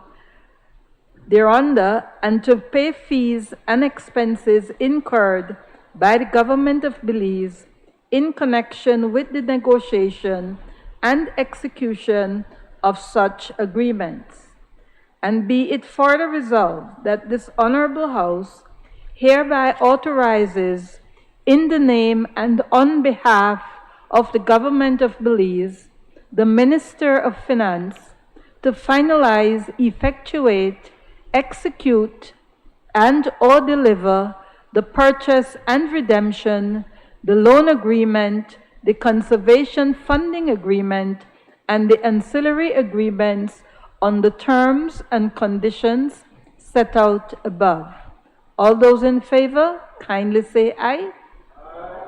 Those against, kindly say no. I think the ayes have it.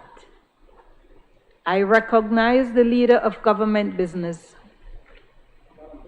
I move that whereas the 34th regular meeting of the Conference of Heads of Government of the Caribbean Community, held from the 3rd to the 6th July 2013 in Port of Spain, Trinidad and Tobago, mandated the establishment of a CARICOM reparations commissions, as well as national reparation committees to pursue reparatory justice for the transatlantic slave trade and slavery and native genocide in Commonwealth Caribbean. And whereas the CARICOM Reparations Commissions has devised a 10-point plan for slavery reparations, which calls for, among other things, the research, preparation of claims, setting out the moral, ethical, and legal case for making the reparations by the United Kingdom. And this House is aware that the Jamaica is preparing to present a petition to Her Majesty the Queen for the referral of this question to the Judicial Committee of the Privy Council in England.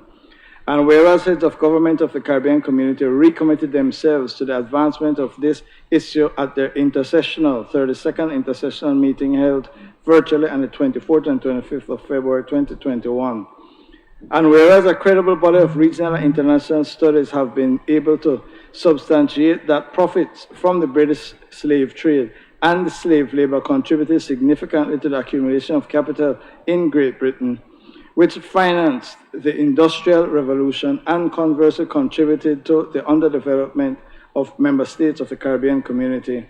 And whereas the United Nations Conference Against Racism, Racial Discrimination, Xenophobia, and Related Intolerance in Durban, South Africa in 2001, acknowledged that the transatlantic slave trade and slavery are crimes against humanity, and, quote, have undeniably contributed to the poverty, underdevelopment, marginalization, social exclusion, economic disparities, instability, and insecurity that affect many people in different parts of the world, in particular developing countries, end of quote, and that Africans and people of African descent, Asians and indigenous people were victims of these acts and continue to be victims of their consequences.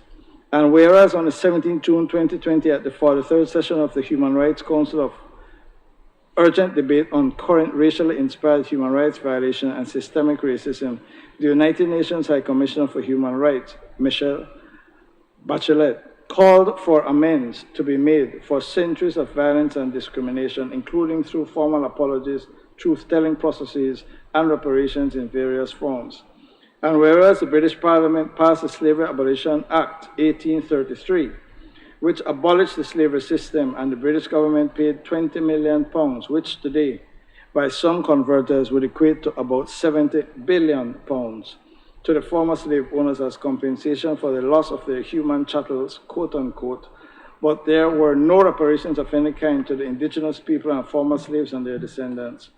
And whereas the European colonial powers that sanctioned the transatlantic slave trade and slavery have refused to issue an apology and have shown a reluctance to engage in any meaningful discussion on reparations for their role in the slave trade and the enslavement of people of African descent.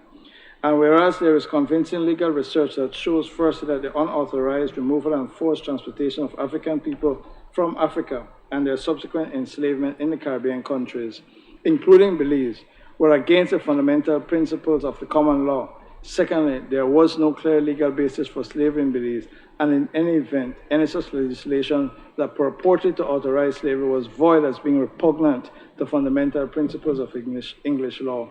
Now, therefore, be it resolved that this Honorable House debate the issue and take the unanimous decision that, quote, the government of Belize is morally, legally, and ethically obliged on behalf of the former slaves and their descendants of Belize, then the British settlement in the Bay of Honduras, to present the appropriate case in the United Kingdom to determine whether, as a matter of law, the United Kingdom is liable for the unlawful seizure, transportation, and subsequent enslavement of African people in Belize under British colonial rule up to and until 1833, and to receive the appropriate reparations from Britain. 2, the government of Belize, in presenting this case to the appropriate body, shall seek to evaluate not only the economic cost of slavery in Belize, but also, based on expert evidence, seek reparation for the former slaves and their descendants for the denial of their culture and history, human rights abuses, including but not limited to murder, rape, flogging, branding, denial of freedom of movement, freedom to worship, freedom to own land, and the right to education, for the severe generational mental and psychological damage to slaves and their descendants long after 1838, caused by their degraded status as slaves and perpetuated by associated systemic racism and racial discrimination. Be it further resolved that this Honorable House calls upon its sister CARICOM states to take similar decisions in their respective jurisdictions on this matter. Madam President, again, a long motion, but resolution, but it is of critical importance. This is a matter that is long outstanding, and we are hoping that the Senate will unanimously support this resolution.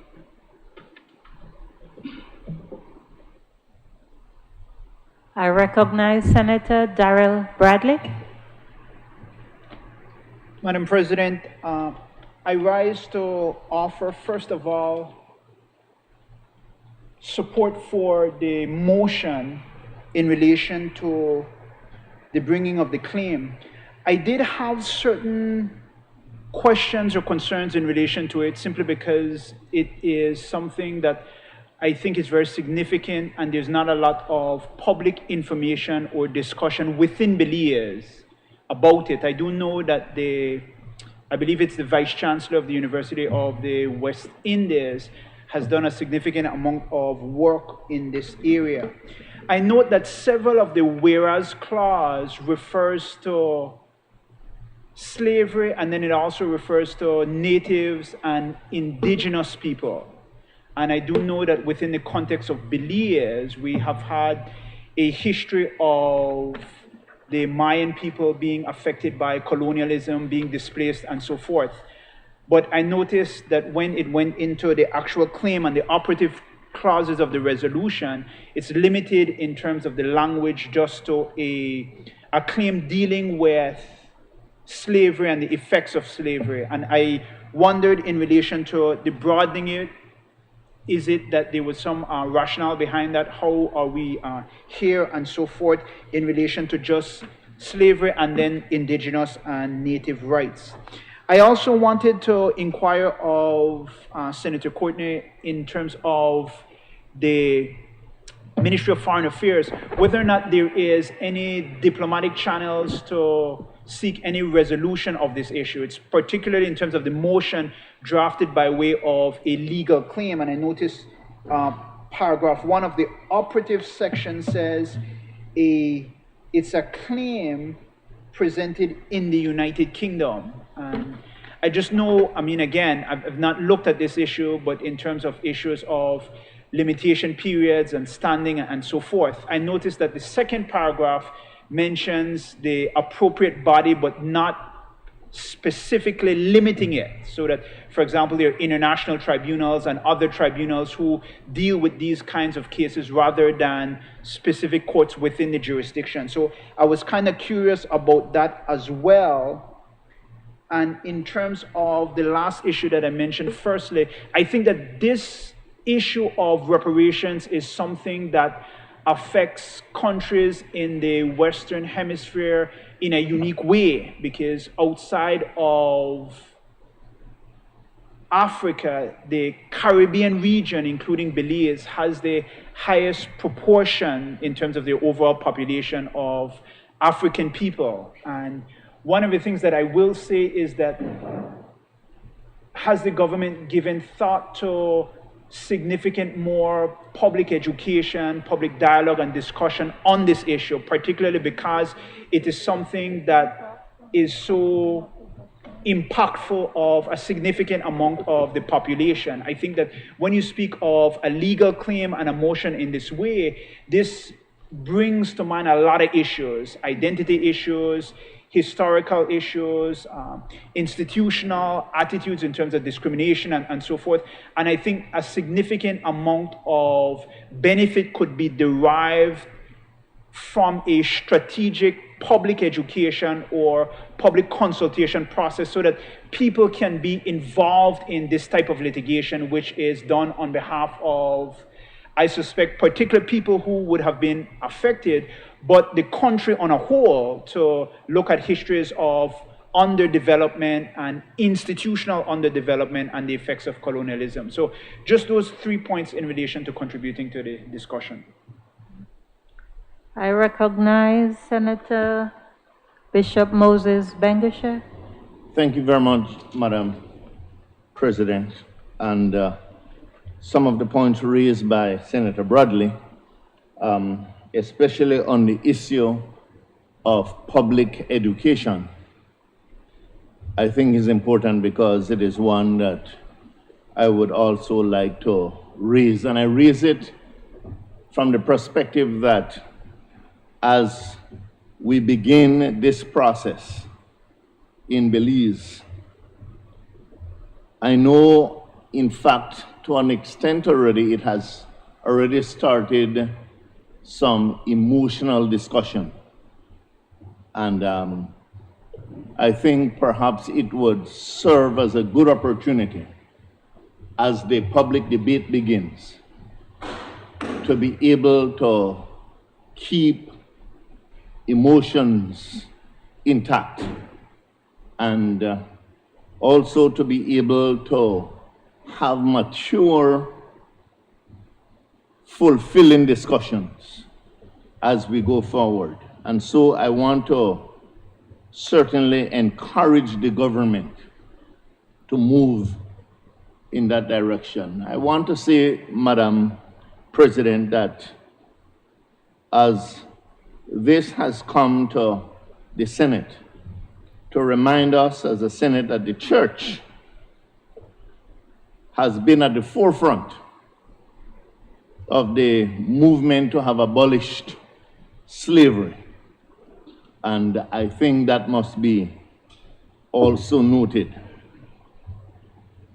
I say that to say, Madam President, that we must seek to move the debate a little further, as I said, and again, as the debate begins or continues, to remind the Belizean people that as we launch out on this, it is important to note that it is not only the black population, the black Creole or the Garifuna, but as was mentioned, in all this, to remember the East Indians and the indentured servants, the Chinese in the mix, so that as we have this debate on repatriation, we must also make sure that we include those groupings. In bringing this to the table, Madam President, I would also like for us to note that though, as I look at what is here, it is primarily focused on the discussion with our mother country, England, that I think as we go forward, there must be the wider debate of the other European countries who are a part of enslaving our people. And so, yes, we have started a discussion with England, and the push is in that direction. But what of Spain? What of the Netherlands? And I mention especially the Netherlands because in CARICOM, Suriname is also a part of CARICOM. And the Netherlands would have affected Suriname in one way or the other. Marcus Mosiah Garvey would have reminded us that the sum total of repatriation involves the strategy to reinstitute and extract from those who would have wronged blacks of their God-given freedom and means and ways of regaining our justice, dignity, and solidarity. I would therefore like to suggest, Madam President, in support of the motion, that we also take some additional things into consideration. That whatever CARICOM is doing, that we also have to remind ourselves that though we would like to move collectively, we must also bear in mind that Belize, in a sense, is unique. And so we must also think of that individual effort in going forward. I would want to believe that whatever comes out of this, there are some important things to take note of, Madam President, that in speaking of repatriation, some people, as I heard on a talk show, only think of monetary gain. And it is not only money we're talking about here, but what we must also seek to educate our people about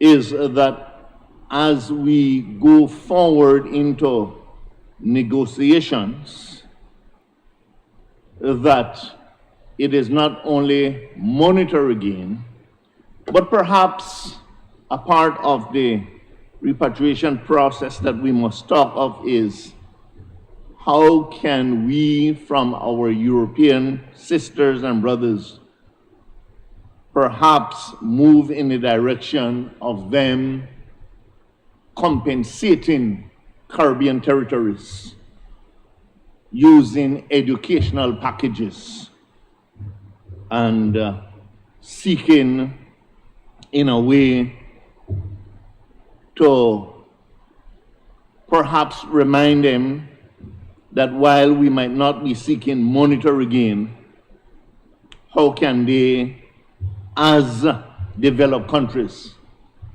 be more accessible in assisting developing countries such as Belize in its educational process, and to maximize that aspect that they owe us, because in a sense, as we speak of this, they would have suppressed us for as many centuries as we can remember. And so we must also seek to ensure that we not only remind them of that aspect, but that we put on the table as a part of our negotiating strategy. And in addition to that, Madam President, something that has always been close to my heart when we speak of slavery and abolition and emancipation, something that has always been close to my heart is when lands were taken away from slaves and the free people. And we have not recovered from that. And I think that as a part of what must be included is that these countries must also assist our Caribbean territories in helping its people and citizens of Caribbean territories to be able to possess lands. And so it is not only a government thing, but perhaps as a part of our negotiating strategy, that land compensation must also form a part of it. And what I see Caribbean countries are doing today is perhaps giving people lands without titles. It must be both. It was a part of the strategy that was used in the days after slavery, whereby the master allowed the ex-slaves to live on the land, but it did not belong to them. And to a large extent, that continues today, where some people live on lands, but no titles. And I think that needs to be taken into consideration. Madam President, I want to say that this is not something we're doing, going to the European countries, and especially to England, to beg. That is not so. We're not begging anybody. It is what is owed to us, what was done to our people years ago, where our riches in the Caribbean was plundered by European countries. Some of that wealth was taken out of the region, and it is only fair that in one way or the other, it be returned. And so, Madam President, I rise to support what is before us this afternoon. Thank you. I recognize Senator Luke Martinez. Thank you, Madam President. We also rise to support this motion, Madam President. Reparation, but we will not accept apology. The genocide has to be recognized, the plundering has to be recognized, and absolutely the continuous effects of colonialism has to be recognized. Madam President, we hope that as we move forward, we could get involved in terms of the public education that has mentioned earlier. That is very important. The public and social dialogue on this topic has to happen, Madam President. We also want to add caution along with Senator Bengushe in terms of the inclusion of the Mayans, the East Indians, and all those who had suffered and continue to suffer under the colonial regime, the European colonial regime, Madam President. And so we absolutely want to express our support for this reparation motion. Thank you very much, Madam President. I recognize Senator Usmani Salas. Thank you, Madam President. I also rise to support this motion, Madam President, and I want to point to three areas in the motion that are highly instructive. The first one is really in the first paragraph of the motion, as Leader of Government Business read earlier. It refers to the CARICOM Reparations Commission and the 10-point plan for slavery reparations. But it was back in 2013 in Port of Spain that the 34th regular meeting of the Conference of Heads of Government of CARICOM mandated the establishment of that commission. The major point, as I just mentioned, is that 10-point plan for slavery reparations. And I want to refer to a couple of things there in a few. I had a couple questions initially, as Senator Bradley had mentioned, but I felt I was comforted after I referred to the 10-point plan.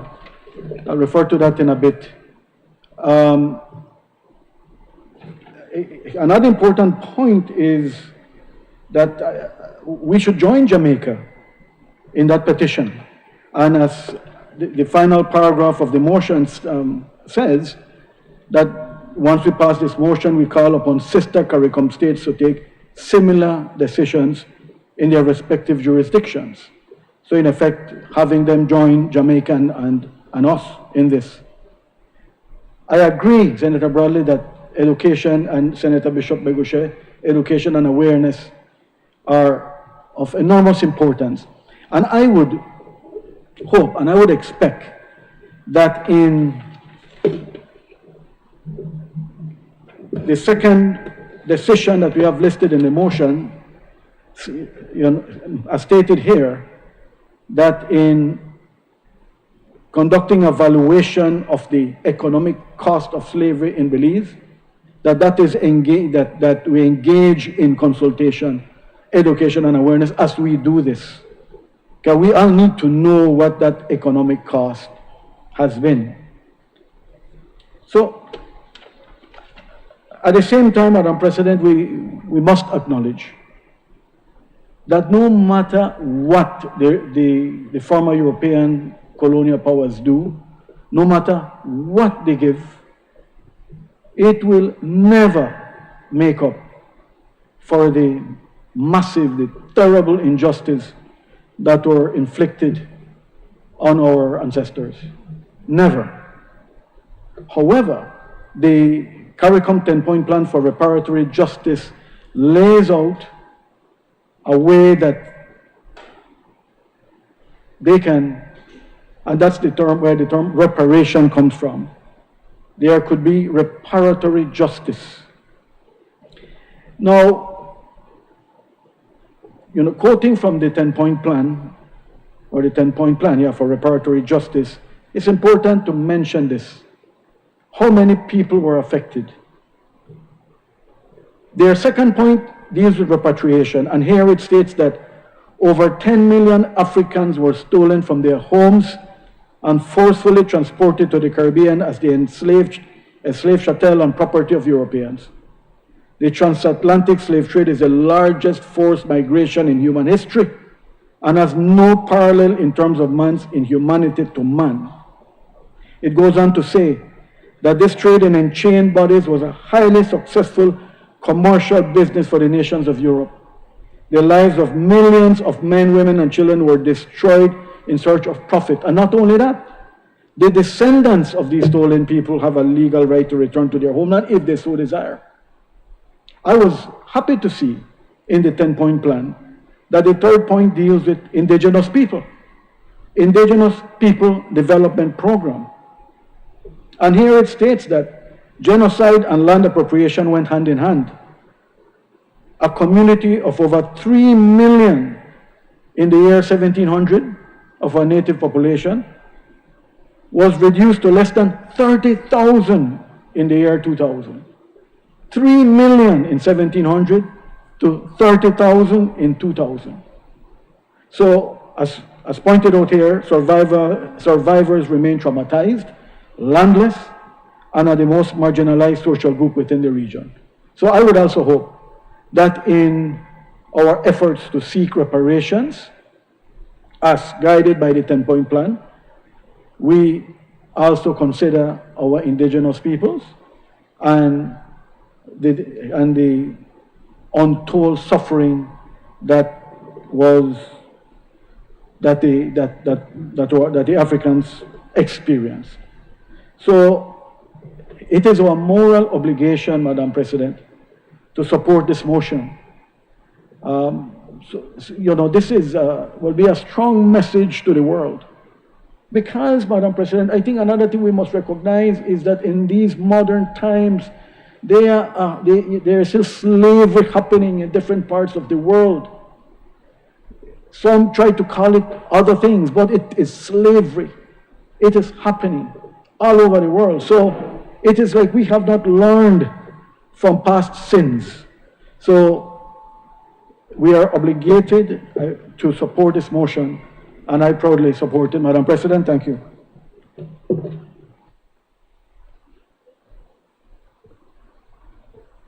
Honorable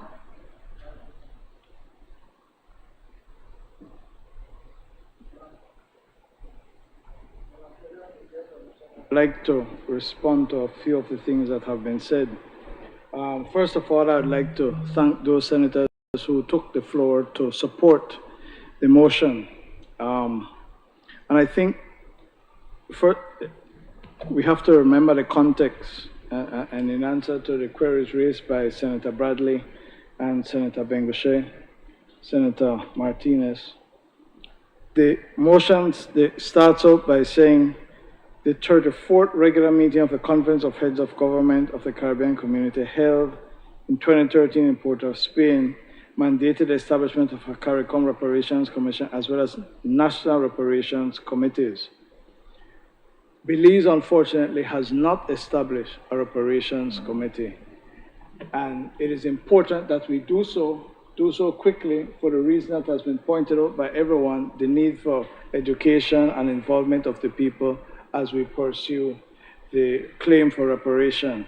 And I can say to this Honorable Senate that the government is actively looking into the establishment of a reparations committee for Belize as mandated by the heads of government decision.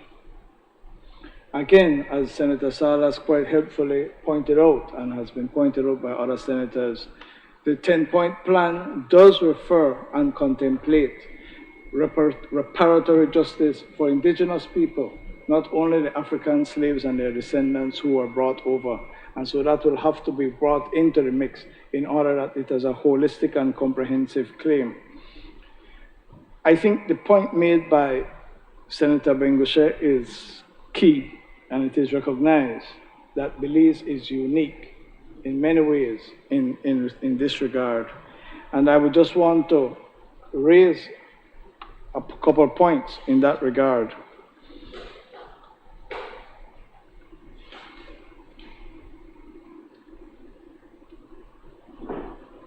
The University College of London Slavery Legacy Database shows that there were 257 slave owners in Belize who were compensated for 1,896 slaves, an average of 7.4 slaves per owner. What was the value of the compensation paid to the slave owners? 100,764 pounds. Sounds small? In today's dollars, that is a minimum of 30 million and upwards.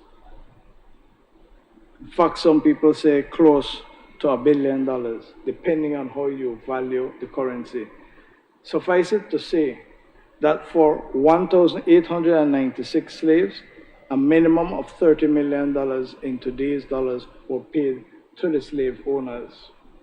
Absolutely nothing, zero, has been paid to the slaves or their descendants. And so a claim has to be presented. Now, it is important to say that there is no hope, in our view, of this matter being resolved diplomatically.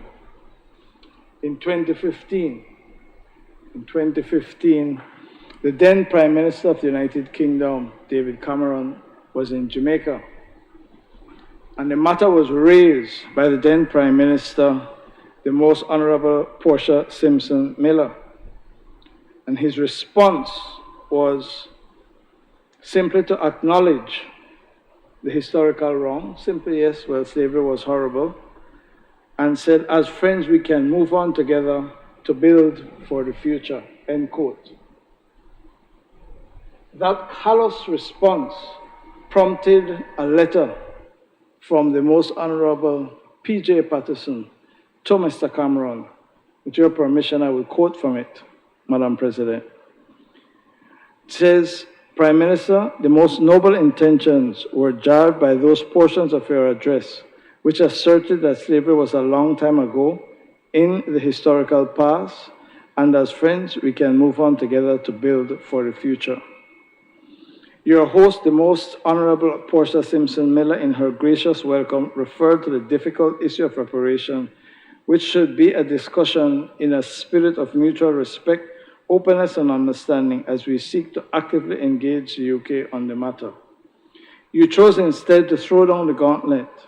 Mere acknowledgement of its horror will not suffice. It was and still is a most heinous crime against humanity, a stain which cannot be removed merely by the passage of time.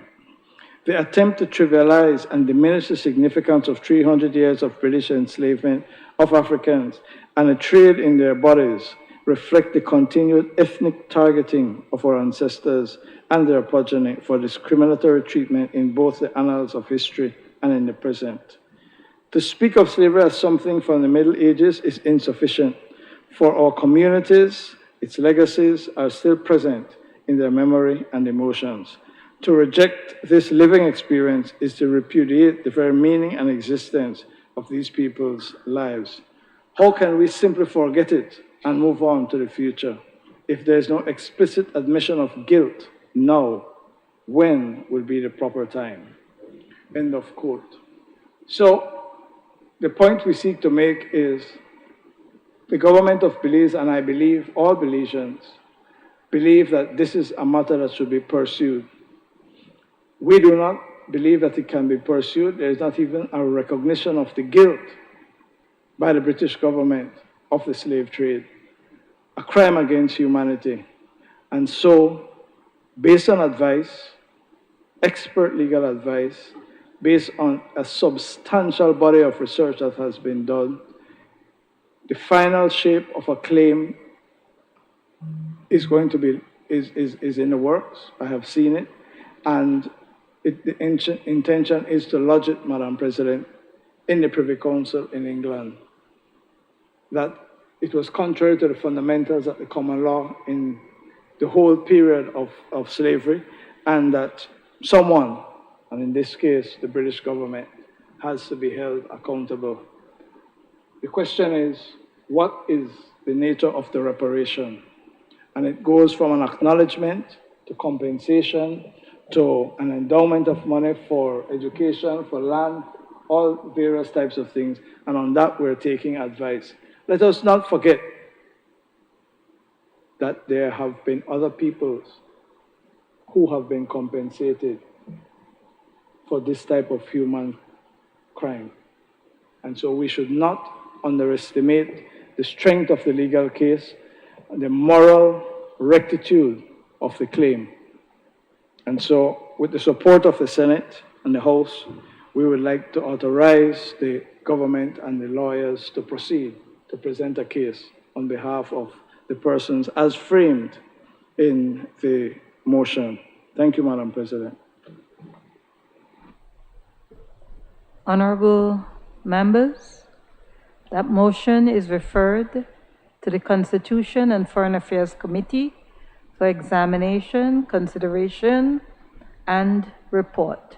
I recognize the Leader of Government Business.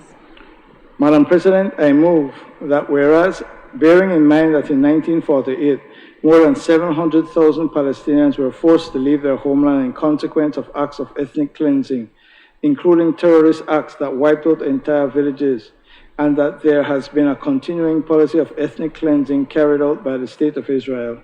And whereas deeply concerned at the consistent refusal of Israel to comply with the United Nations General Assembly Resolution 194 of 1948, which recognized the right of return of the expelled Palestinians, and whereas conscious of the fact that for the 73 years the UN has repeatedly condemned Israel's illegal annexation of occupied Palestinian territory and violations of the right of self-determination of the Palestinian people, while Israel has ignored even relevant binding resolutions issued by the United Nations Security Council.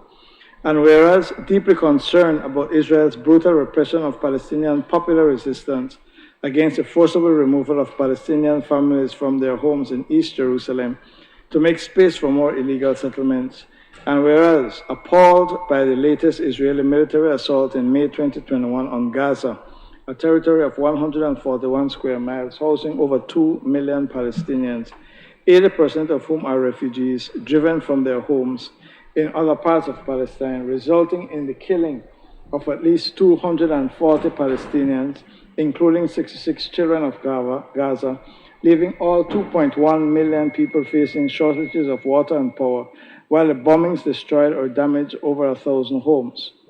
And whereas, considering that in 2018, the Israeli parliament passed a basic law which states that the state of Israel is a nation state of the Jewish people, and that the fulfillment of the right of national determination in the state of Israel is unique to the Jewish people, thereby institutionalizing the de facto apartheid practiced by the Israeli state. And whereas mindful that in 2010, the International Committee of the Red Cross stated that, quote, the whole of Gaza's civilian population is being punished for acts for which they bear no responsibility. The closure, therefore, constitutes a collective punishment imposed in clear violation of Israel's obligation under international humanitarian law, end of quote. And whereas mindful that in 1984, Belize became a party to the Fourth Geneva Convention, which states at Article 49 that the occupying power shall not deport or transfer parts of its own civilian population into the territory it occupies, and that Israel has violated this convention, various UN Security Council resolutions, international human rights law, and international humanitarian law, by transferring over 600,000 Israelis into occupied Palestinian territories and declaring its intention to continue to create more settlements in the occupied Palestinian territories. And whereas recognizing that Belize has the international obligation to condemn apartheid and any support or assistance toward the maintenance of apartheid anywhere, and whereas recalling the unequivocal support for Belize for the right of the people of Palestine to exercise freely and without fear their right to self-determination, now therefore be it resolved that this Honorable House resolves, 1, that Israel's regime of systemic oppression of the Palestinian people constitutes a regime of settler colonialism and apartheid. 2, that the government should support efforts of the United Nations investigation of Israel apartheid.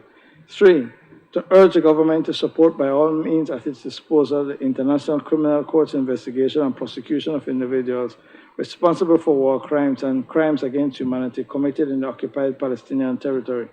4, to call for an immediate end to Israel's illegal 14-year blockade of Gaza, which constitutes a form of collective punishment and a grave violation of the Fourth Geneva Convention, as well as international human rights and international humanitarian law. That the government should, 5, that the government should ensure that Belize complies with its obligations under international law to contribute to lawful and effective measures, including targeted sanctions aimed at ending Israel's grave violations of international humanitarian law and Palestinian human rights. 6, this Parliament therefore calls on government to put an end to any kind of military, police training, or security exchange or trade with Israel. And 7, to call on the government to adopt measures to ensure that businesses operating in Belize do not engage in or profit from Israel's human rights violations committed against the Palestinian people, and to support annual updates of the UN database of companies involved in business with Israel's illegal settlements.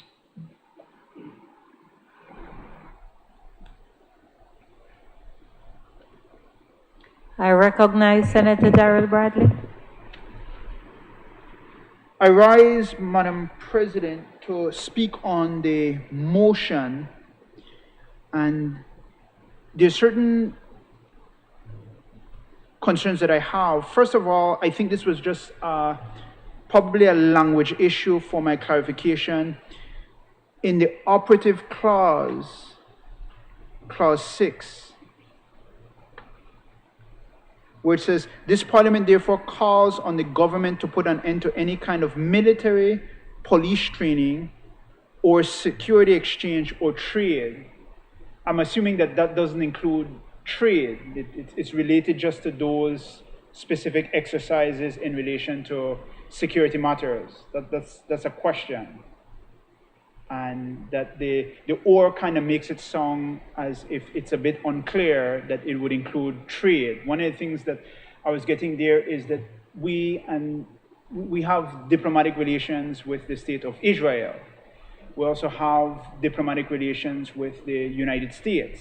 And one of the things in relation to this motion, I'm very mindful of the fact that one of the fundamental things is in the area of human rights and international human rights. And one of the things that has always been something that I take great pride on is that the preamble of Belize speaks resoundingly on our nation's commitment to human rights and the recognition of the dignity and right of people throughout the world. So that from the point of view of a country that is part of the international family of countries, that is a member of the United Nations and that champions the rights of people throughout the world to live in freedom and peace, we support this because there is an issue in relation to human rights and human rights violations and issues in relation to the recognition of the plight of people in Palestine. And as a country that subscribes to human rights, I think that the resolution where it champions and it calls for the recognition of civility and justice for the people of Palestine, that is something that is to be laudable and that is something that should be supported. I don't necessarily know in terms of the level of comfort in relation to some of the language that is very strong language. And it's strong language dealing with an entity that is a diplomatic friend and partner in relation to Belize. And it's that area that I would kind of say that there would be some degree of hesitation, particularly in relation to some of the operative paragraphs and passages that would call for interruptions of relationships between our country and Israel. And that's why I kind of make note of the word trade and those kinds of operations. I also wanted to ask the foreign minister just in relation to the wider context. And I'm mindful of Belize as a nation. I'm mindful of our vulnerabilities and so forth. And I would just inquire of the honorable foreign minister in relation to if he can say what would be Belize's foreign policy objectives in relation to this resolution. Again, I'm mindful of our interests and our diplomatic relationships.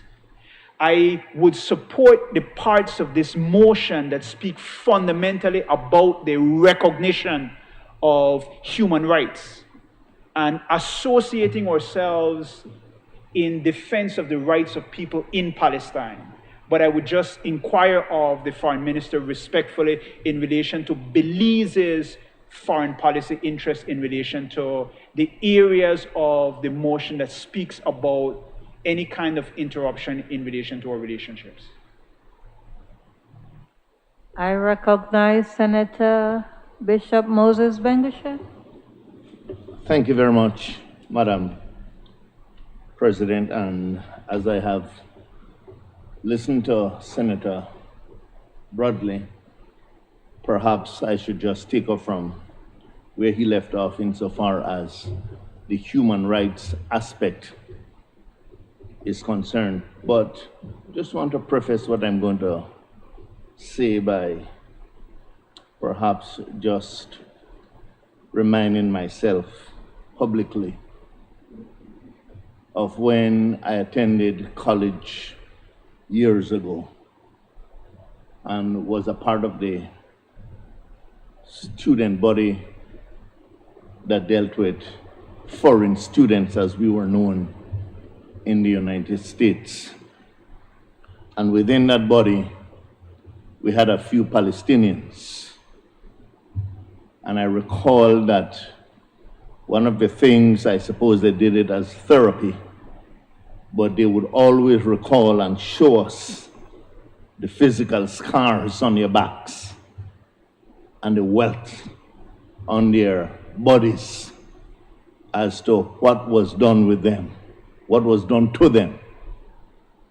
And I will never forget that experience of them sharing with us the struggles they have had as a people over the years.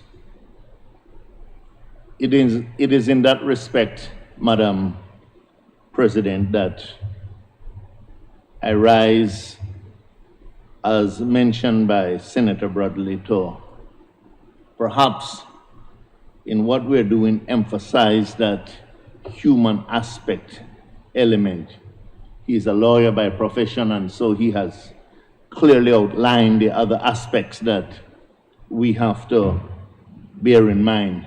But perhaps I just want to continue to remind us of the hurt and the fears and the needs of the Palestinian people.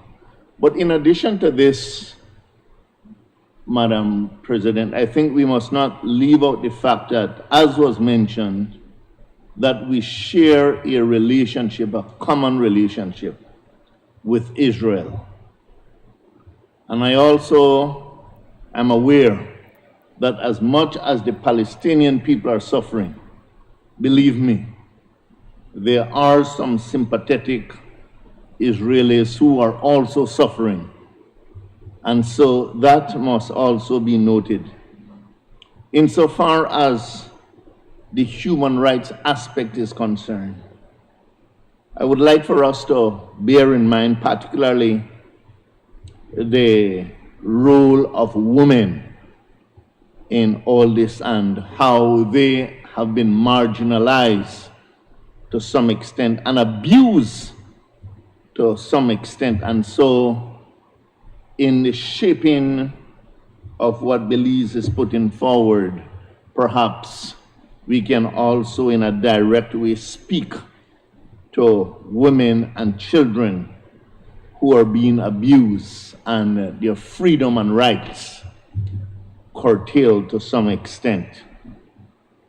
And in closing, Madam President, to be aware that these are some of the same people who, when we were attaining our own independence, that these people to a large extent supported us. And so we must be here for them today. Thank you very much. I recognize Senator Manizales. Thank you, Madam President. Madam President, I rise to give my unreserved support to this resolution on Palestine motion.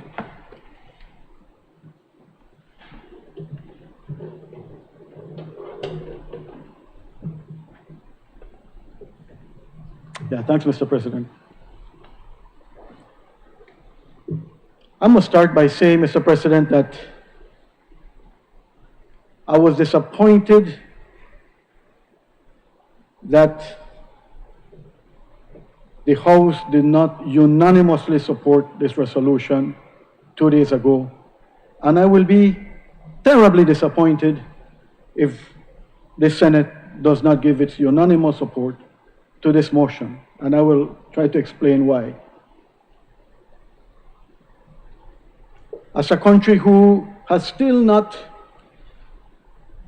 been able to rid itself of this territorial claim from a recalcitrant neighbor that has been a bully for so long, we have the moral obligation to support the oppressed people of this world. And I would like to add that when we were fighting for our independence, we can never forget the nations of this world that were the first ones to support us, the early ones to support us.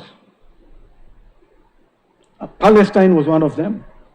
When we were in the halls of the United Nations fighting for our independence, they were one of them.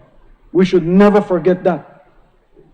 We should never forget, even though we have diplomatic relations, and I hope we can continue to have diplomatic relations with Israel, we cannot and we can never forget that they were, almost to the very end, not supportive of our independence. We can also never forget that the enormous level of military support that they gave to the dictatorships in Guatemala in the latter part of the last century. Even after the United States supported our independence, and it took them a while to get there, but even after they did, Israel still did not. They were one of the last. Now, some have implied that this could come across as an anti-Israel motion, and I beg to differ. And I want to quote from what the CEO of the Ministry of Foreign Affairs has said, with your permission, Mr. President, in relation to Belize's support for Palestine. And I quote, "This has been Belize's position. Every year, Belize has voted consistently for the inalienable rights of the Palestinian people. This is not new. A vote for Palestine is not a vote against Israel. The state of Israel and the state of Palestine should be able to resolve any or all their differences by peaceful means. In taking this decision, Belize joins more than 120 other members of the United Nations who have formally recognized the state of Palestine. 120. We are not alone. Now, when I read a few months ago, I believe it was March of this year, if I'm not mistaken, that Ireland became the first country of the European Union to declare that Israel is involved in de facto annexation. I said, wow. But you know what wowed me even more, Mr. President? That it was the opposition of the Irish Parliament that tabled that motion. The opposition. And the government supported it. So we may be small, but just like we just did in approving the Blue Bonds Initiative, the agreements, that we can be a world leader. We can be very small, but we can have a major impact in the statements that we make, Mr. President. And for those that worry as to what could be the repercussions in relation to the US government, who is the strongest ally of Israel and will continue to be, I want to refer to a BBC article of just one day ago, BBC World article, that states that Israel advances plans for 3,000 new homes in West Bank settlements, 3,100 new homes to be exact. None other than the US President Joe Biden's administration has given a public rebuke of that Israeli policy. And there have been several Congress folks, members of the US Congress, that have voiced their opposition, their deep concern of Israel's plans. When you look at the map of the West Bank, I'm not sure if we can see from here. This is in that BBC World article of a day ago. The West Bank. And you see how Israeli settlements have taken root all in there. How in the world can the Palestinian people, you see the challenge, the difficulty to have a Palestinian state? Israel is making it exceedingly difficult, month by month, year by year, for there to be peace. Not only that, but Mr. President, if you allow me, I want to refer to another very recent article dated October 23rd, 2021 in CNN World, where Israel labeled 6 Palestinian civil society organizations terrorist, setting a challenge for international donors. Many European nations have been supporting these NGOs. I come from the NGO community. I represent them in this Senate. I know the challenge that we face with securing funding, and we depend on friendly nations for support. Now, most of these organizations, probably all, if we listen to the United Nations Commission for Human Rights, I think the official name is, the UN Office of the High Commissioner for Human Rights, they themselves stated that Israel has used extremely vague or irrelevant reasons, including entirely peaceful and legitimate activities, as justification for the terror tag. It just goes to show that Israel is making it at every turn possible, difficult, very difficult for the Palestinian people. Not too long ago, and if you haven't done so, I encourage my colleagues here to watch this documentary, The Children of Gaza, on Netflix. You see that, and you want to cry, or you cry. How the children suffer. In the House, from the opposition side, we heard that they referred to a conflict. Now, a conflict, you can say there is a conflict or there is war when both sides are heavily armed. Now, Israel is a nuclear nation, one of the very few nations with nuclear weapons. The Palestinian people have some weapons, but mostly they have stones and slingshots. And people continue to be evicted from their ancestral homes. Some of our very own senior politicians, past and present, in Belize, of Palestinian ancestry, have related their stories that their ancestors, their grandparents, were evicted from their homes, from their villages, and made refugees. So here are some facts. Since about 1900, Europeans, persons who had their homes for centuries in Europe, moved to Palestine and settled there, and the native population was displaced. So in 1948, more than half of the Palestinian population, as it's stated in the motion, over 750,000, were expelled.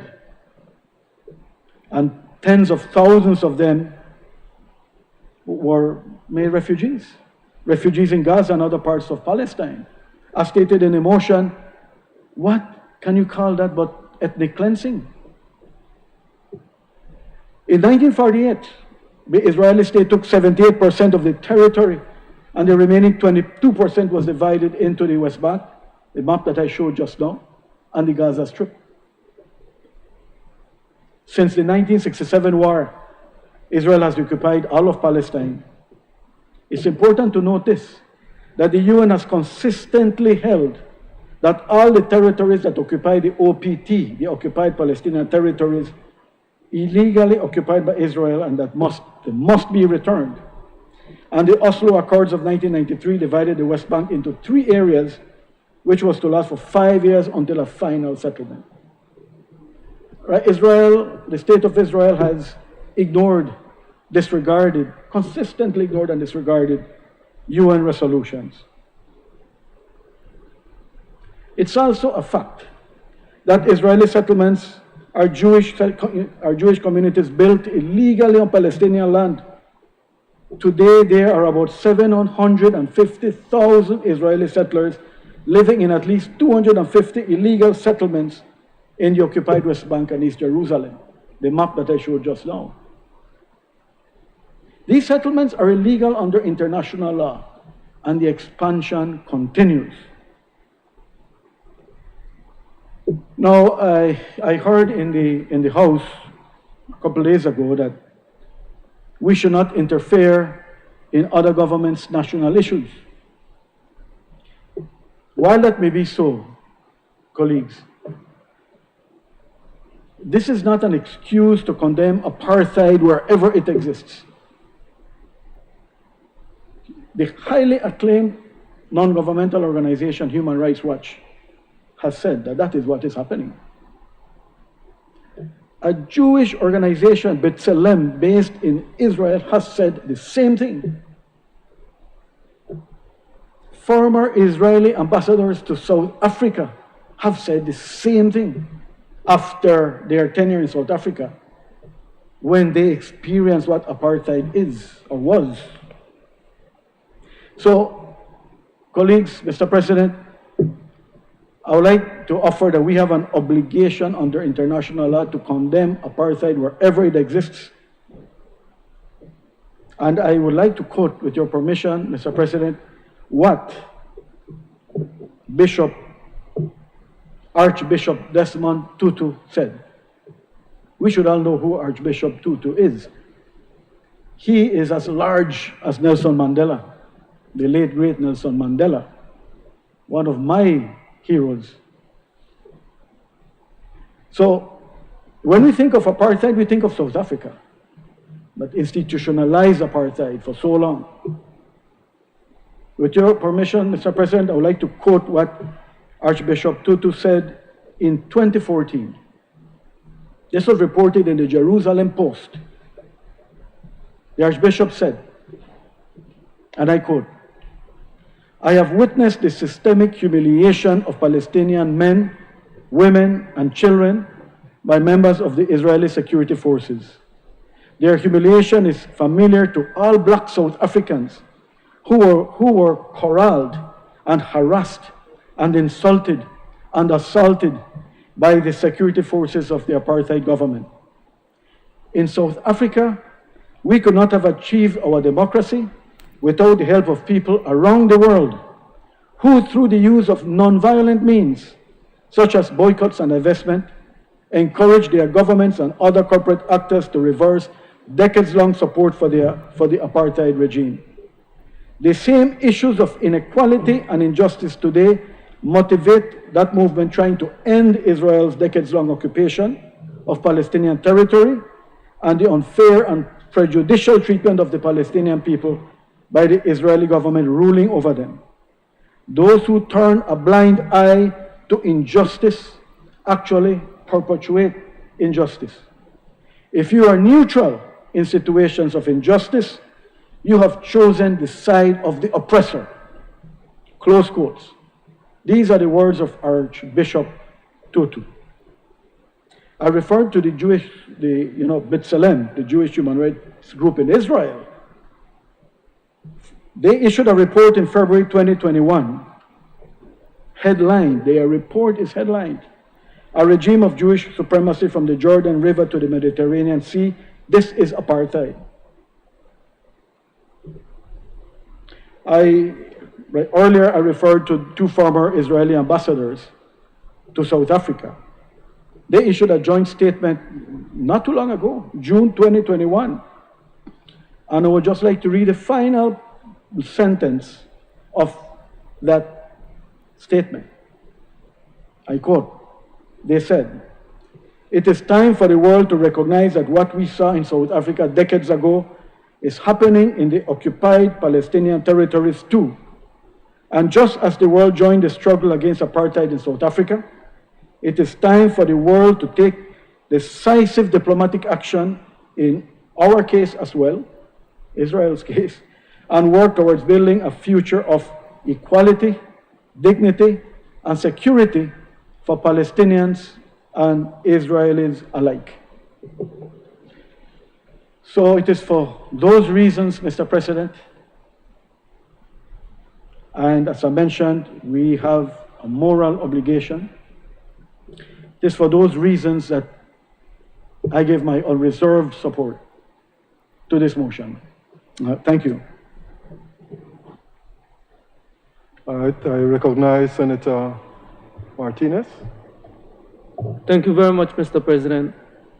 Mr. President, as I rise to support this motion, I'm certainly not going to come here to pretend to be an international law expert or specialist. And so this brings me to the fact that we need to have public education and public and social dialogue in this context, Mr. President. We also join the call for respect for sovereign nations, and we also join the call to condemn acts of apartheid and xenophobia wherever it rears its head, Mr. President. And so we also would want to, along with supporting the bill, have some clarity on that clause that speaks to trade. And so we certainly would like to have some clarity on that, but we support the motion, Mr. President. Thank you very much.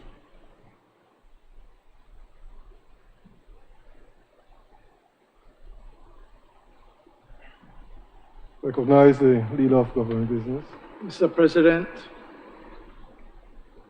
I can offer no explanation or clarification for the opacity of Clause 6. I read it like everybody else. Insofar as the position of the government of Belize, the Ministry of Foreign Affairs, is concerned with respect to this issue, the Honorable Prime Minister has spoken on it at the General Assembly of the United Nations, and I wish to quote what he said. He said, "Our Palestinian brothers and sisters continue to suffer under an oppressive and illegal occupation. We must resolve this untenable situation that has resulted in an apartheid rooted in Jewish supremacy. Belize fully supports the aspirations of the Palestinians for an independent state within its 1967 borders, with all attendant rights, including the recognition of East Jerusalem as its capital and the right of return." End of quote. That represents the foreign policy position of the government of Belize. Thank you, Mr. President. Honorable members, that motion is referred to the Constitution and Foreign Affairs Committee for examination, consideration, and report. Bill for second reading. I recognize the leader of government business.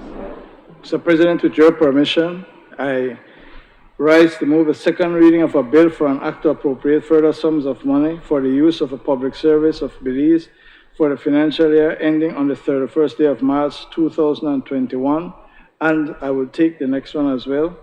A bill for an act to appropriate further sums of money for the use of the public service for the financial year ending on the 31st day of March 2022.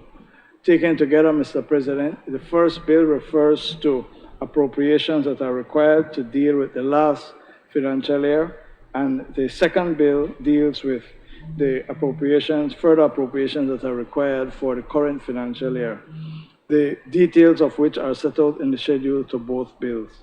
Thank you. I recognize Senator Michael Perfy. Thank you, Mr. President.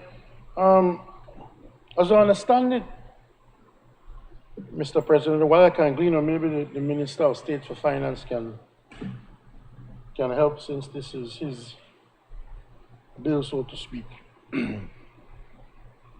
The first bill, the number 6, I take it that that's a combination of money spent by the two administrations. There's a hybrid, there's a combination of the two.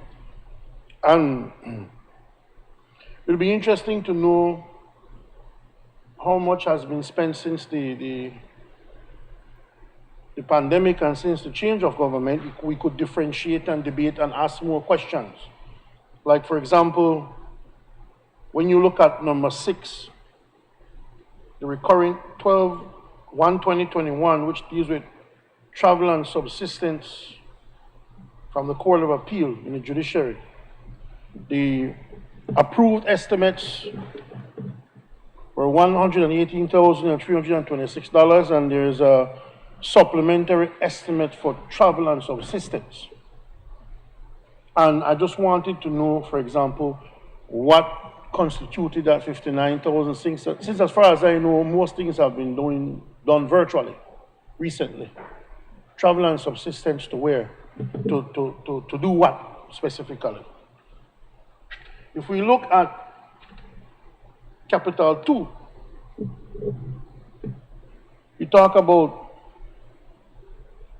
COVID-19 medical supplies and equipment, $4,490,090. Well, what medical supplies and equipment for over $4 million that we didn't have before? I say that, Mr. President, because this government was voted in on the concept of transparency and full disclosure. So we just want to know if you intend, this very thing used to be heavily criticized by the current government, and we thought that they would give more explanation as to things like these. We know, and I was told by the Minister of State in the back room of this Ministry of Home Affairs and New Growth Industries, the purchase of a computer, 13,200, but that may have been a typographical error, Minister. It's several computers and not just one. Okay, because I would have wondered, that's a dynamite computer. But I mean, we have to work with what we were given. It says a computer. So, but I would like to know, well, how many computers were bought for that and what, for what purpose. We see under the Ministry of Finance, Cap 3, from the same number 6, Coronavirus Disease 2019 Emergency Response, 2,672,744 dollars. But what is that about? What is that for? What do you mean by emergency response? Why is a supplemental needed for over $2.5 million for that when you have the Ministry of Health with all that extra money? Maybe an explanation could help it. Maybe an explanation could solve it. I don't know if you need this money to come through finance for forwarding to help. I don't know. But, I mean, you would figure that that amount of money for COVID would go to the Ministry of Health. And I ask that because just underneath that Ministry of Health and Wellness, it just says COVID-19, $815,789. COVID-19, but what? At least in the previous line item you had, well, it was for medical supplies and equipment. I mean, that not really tell me nothing, but at least you said something. In this one, it just said COVID-19, $815,000. But what? What about COVID-19 for $815,000? We need more details on this, man. We need more details on this. You're talking about a significant amount of our budget and a significant amount of supplemental money you're asking us to approve without giving us an explanation as to where is this money going. For what? What are you spending it on? It's not vaccines, we're supposed to get those for free?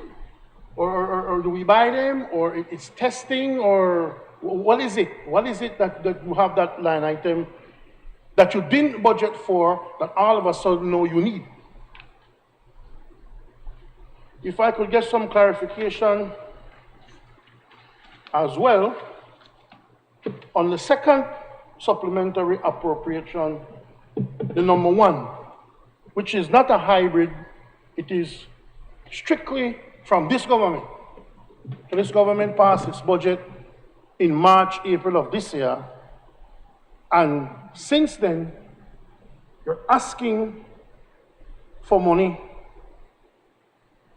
to continue government services, and there are just certain things that I wanted to have clarified, and to clarify one important point under the Climate Change Ministry. Under the Office of the Prime Minister, it says here grants, $60,000. Does that grant mean that we were granted $60,000, or did it cost us $60,000 to get grants? You know, sometimes it costs money to make some money. So you may need to send Senator Carl to Washington, D.C. to raise some money. And you don't need 30 of him to will go to Scotland. Just he one. And you send him to D.C. and you have to stay in a certain hotel. So even though he raised $1 million, it cost us like $5,000 for send off to go get the $1 million. So is that what you're talking about here? Did it cost the Office of the Prime Minister $60,000 to get grants? And how do you break down that $60,000? How did it cost? Was it a phone call? Was it a $60,000 phone call? Was it traveling? Was it what? What was it? Continuing on that, on recurring expenditure, we see in the category of, the Commission of Inquiry, need $50,000. That's Senator Martinez there. that he's a part of that commission. So I don't know if, is it Senator Martinez who be paid this $50,000? He need to collect the $50,000?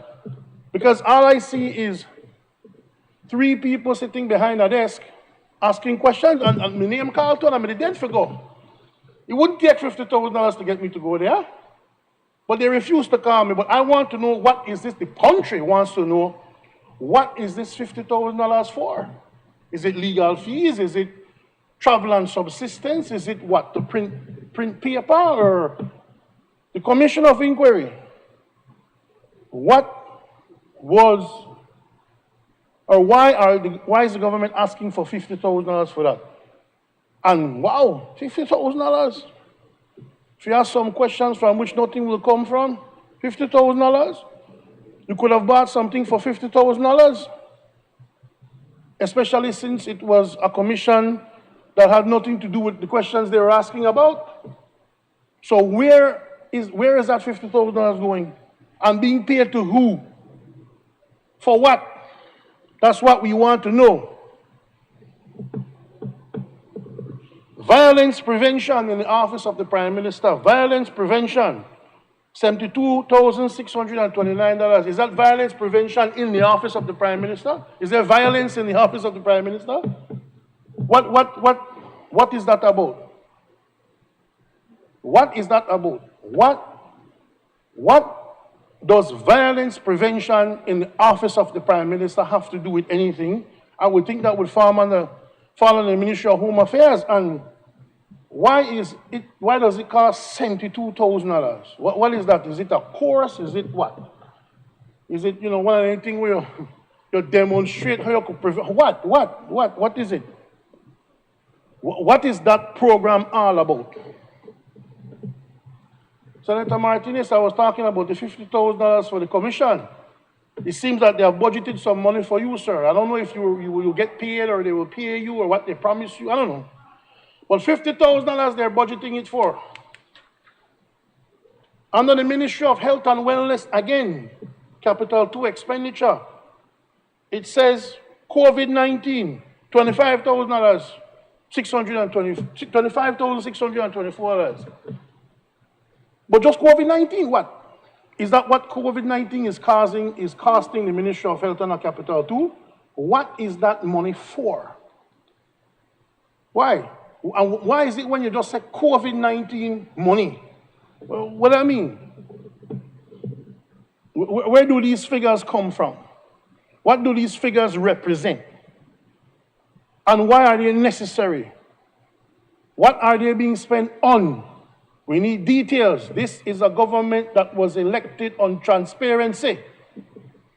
This was a government that was elected on the removal of ministerial interference and intervention. Where are the details that you used to cry so much for? Senator Herrera, your predecessor, used to cry bloody murder when anything close to this would come. Where's the details? Where is it? You want to know how to build the bridge? You want to know the angle of the bridge? You want to know the architectural designs? You want to know all of that. So I'm hoping that the business community in the Senate will ask these very same questions that I'm asking. Where are the details to these things? You can't just say COVID-19, $1 million and just left that just like that. How are we supposed to approve anything like that? What is it for?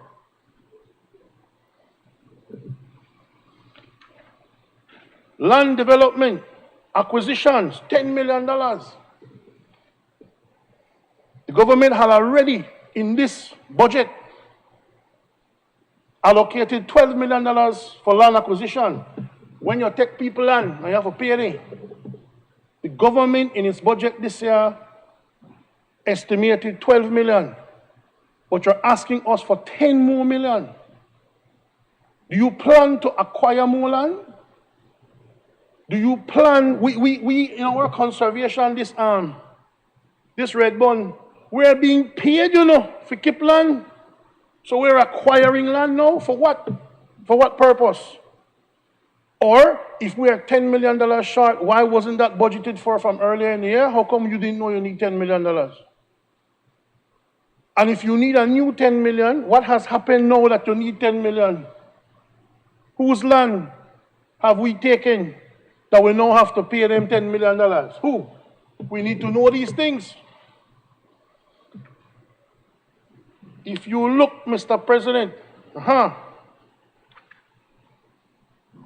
under the Ministry of Sustainable Development, Climate Change and Disaster Risk Management, there is line item 2038, new green building, $1,052,000. So that is the one I want to know about, Minister, because I know for a fact that all the monies were secured for that building and that building is complete. So you need $1 million for.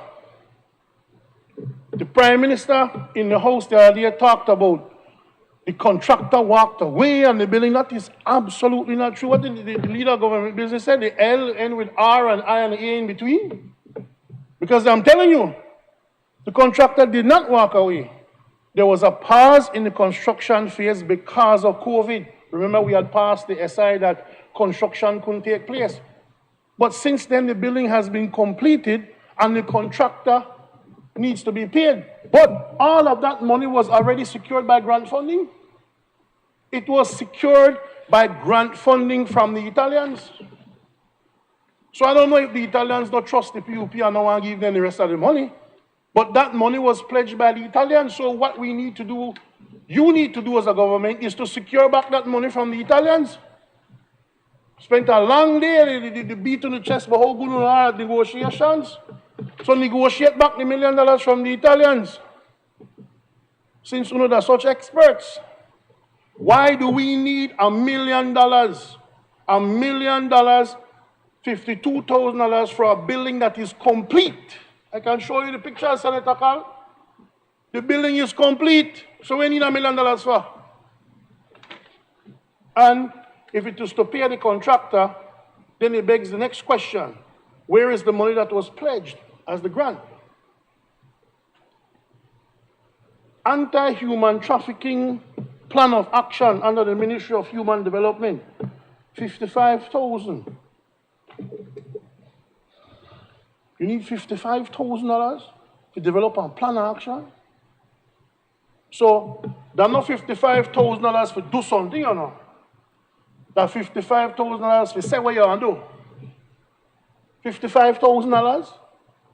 That's how much what? What is that for consultants? That's for advisors again? I got to the wrong school. $55,000 for what?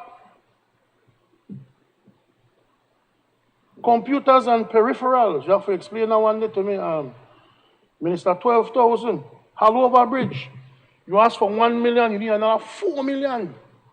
You need 4 million, you need 3 million more than what you asked for in your preliminary, in your budget approvals. You got 1 million, you're asking for another 4 within the same financial year. It's either bad planning or something has come up, but you need 4 million just for Halover Bridge. You need $6.2 million for the Caracol Road upgrade. Why wasn't that asked for in the budget this year? How come you didn't know you needed $6 million? These things need explanation, Minister. This is a government that was supposedly elected on transparency. What's going on with that? Ministry of Home Affairs and New Growth Industries.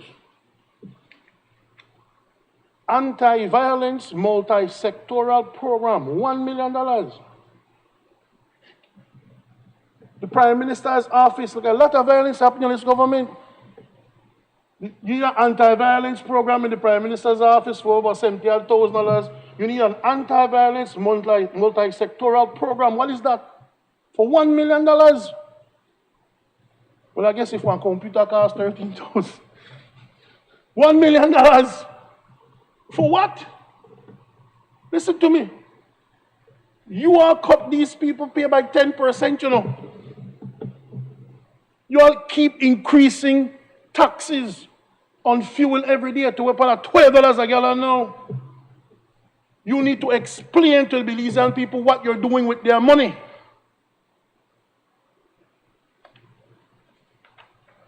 Go on. This is the one I like. Ministry of Finance. Legal and advisory fees. Blue bond issue, $15 million. If you tell me they save $300 million, they have to pay $15 million, no problem. That's not a bad trade-off. But the people need to know how that $15 million was spent and on who and for what. What were the legal fees and advisory fees? $15 million. When I was involved in restructuring, the maximum was about what, 1.6, $2 million, $15 million. What's so special about the advisors here? Who are these advisors? Who's getting this money? $15 million? You need to explain to the Belizean people how their money is being spent, especially when you're increasing the cost of living and taking money from the public servants. You need to explain, you need to come more than this. Ministry of Health and Wellness again, COVID-19, 64,000. Why just 64,000? What is it for? Not for what? Not for injection, not for intubation, not for what? Nothing. Just 64,000. I don't know, I said this out. You know, I said, well, you know what? Sometimes the UDP, you will say that. But what I'm saying is that you all came to government on the platform of full disclosure and transparency, and we're not seeing it in these supplementals. Ministry of Foreign Affairs, institutional strengthening, $3.5 million. Man, you as the minister, you're not strong. But we need $3.5 million for strengthening it. Please explain it to us.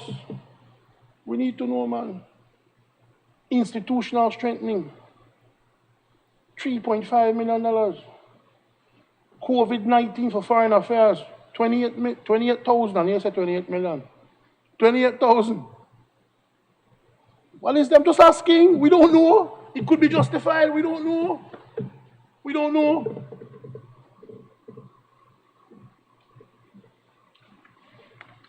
Mr. President, we understand that when you're running a government, no easy, no. And I don't want to praise the minister 2 times. You don't get you one ready for the day. But I can understand it's not the easiest thing to do.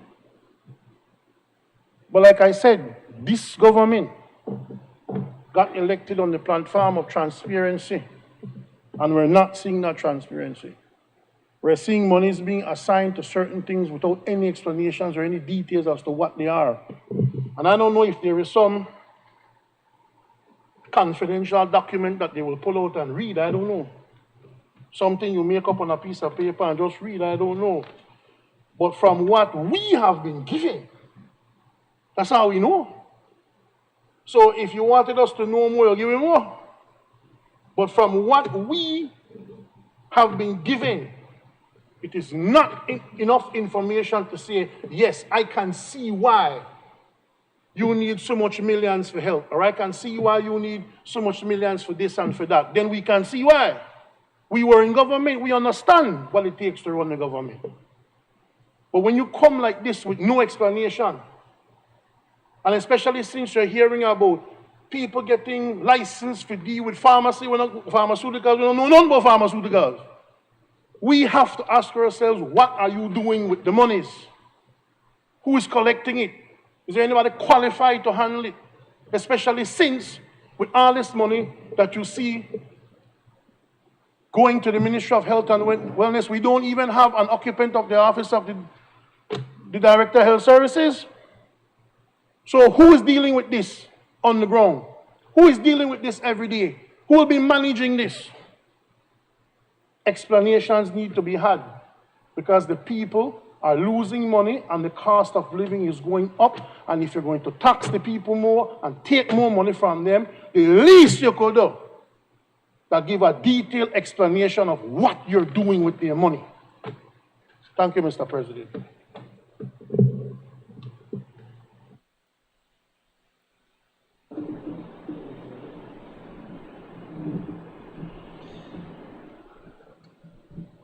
Thank you, Mr. President. Mr. President, I rise to make a few comments on the supplementary appropriations, and I'll place my comments on both number 1 and number 6. Mr. President, it's we see government seems to continue to struggle with budgeting. And I say this simply because normally in the private sector, we try to keep it close. And if it's not close, then there's a lot of things that you'd have to do in terms of explanation, in terms of justification, in terms of why you would not have hit those numbers.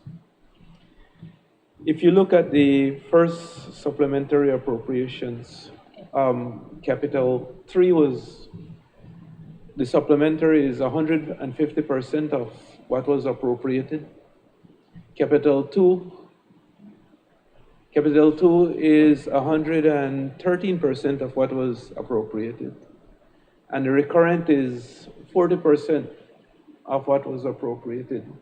Again, those are some huge gaps, extremely huge. And I think that following up on what Senator Perfit said, I think that the details would be very important in terms of justifying what accounts for that enormous increase over what was appropriated lawfully during the budget presentation. This type of thing has significant implications, Mr. Speaker. We're in a situation where we're looking at, prior to the blue bonds, we were looking at 115% of debt to GDP. When this type of situation happens, this is exactly what gives rise to that type of situation, where you'll have increase of taxation. And if you don't have increase in taxation, then you have to get that money somewhere. And a lot of times, that money comes from the acquisition of new debt. And in many cases, that debt is foreign, which again adds to the foreign exchange pressures and adds to the pressures on taxpayers in general. If you look at the second supplementary appropriations, again, we're looking at the supplementary being 40 and 38% respectively, and I'm talking about Capital 3 being 38%, Capital 2 being 40% of what was appropriated initially. Again, that gap is significant, Mr. President. I think that we have to do a better job. If you look at, and this is even more serious when you look at it in terms of what the Auditor General says with respect to how we manage government resources. The opinions are not good. You look at the last opinions from the Auditor General, he's saying that he's disclaiming completely any type of reliance on the financial records of government. And so I'm saying that if government will continue to spend the way it has, I think that there has to be a tremendous amount of responsibility to account that those monies are spent properly, and that if for some reason there's a need to increase budgetary sum, which happens from time to time. I mean, we have COVID, that is understandable. I mean, there will be additional needs for additional types of expenditures. But when that happens, I think there's also a duty to come with the type of details necessary where we can make an intelligent analysis of why that is so, and we could agree or disagree with it at that point. But with so very little information, all I can comment on is the huge increase based on over what was appropriated in the budget. And I think that I would hope that, that type of thing can be improved and more information can come to the Senate with respect to, for us to review and to make an informed analysis. Thank you, Mr. President.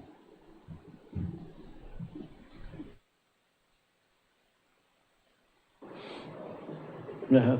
Mr. President, thank you. I'll be very brief, Mr. President. Most of what I was going to say or ask has been said already by my colleagues before me. I did not have all the questions that Senator Perfield had, but he covered most of the ones I wanted to ask. And I subscribe to the statements from Senator Herrera. But what I wanted to share is this. I know it will be a lot of work, but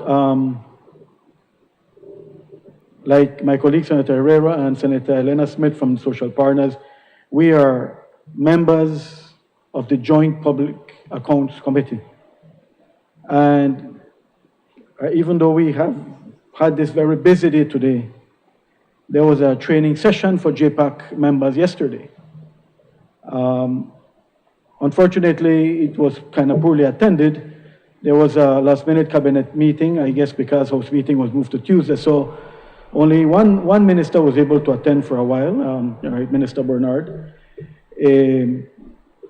Senator Herrera and I attended, and Honorable Tracy Panton.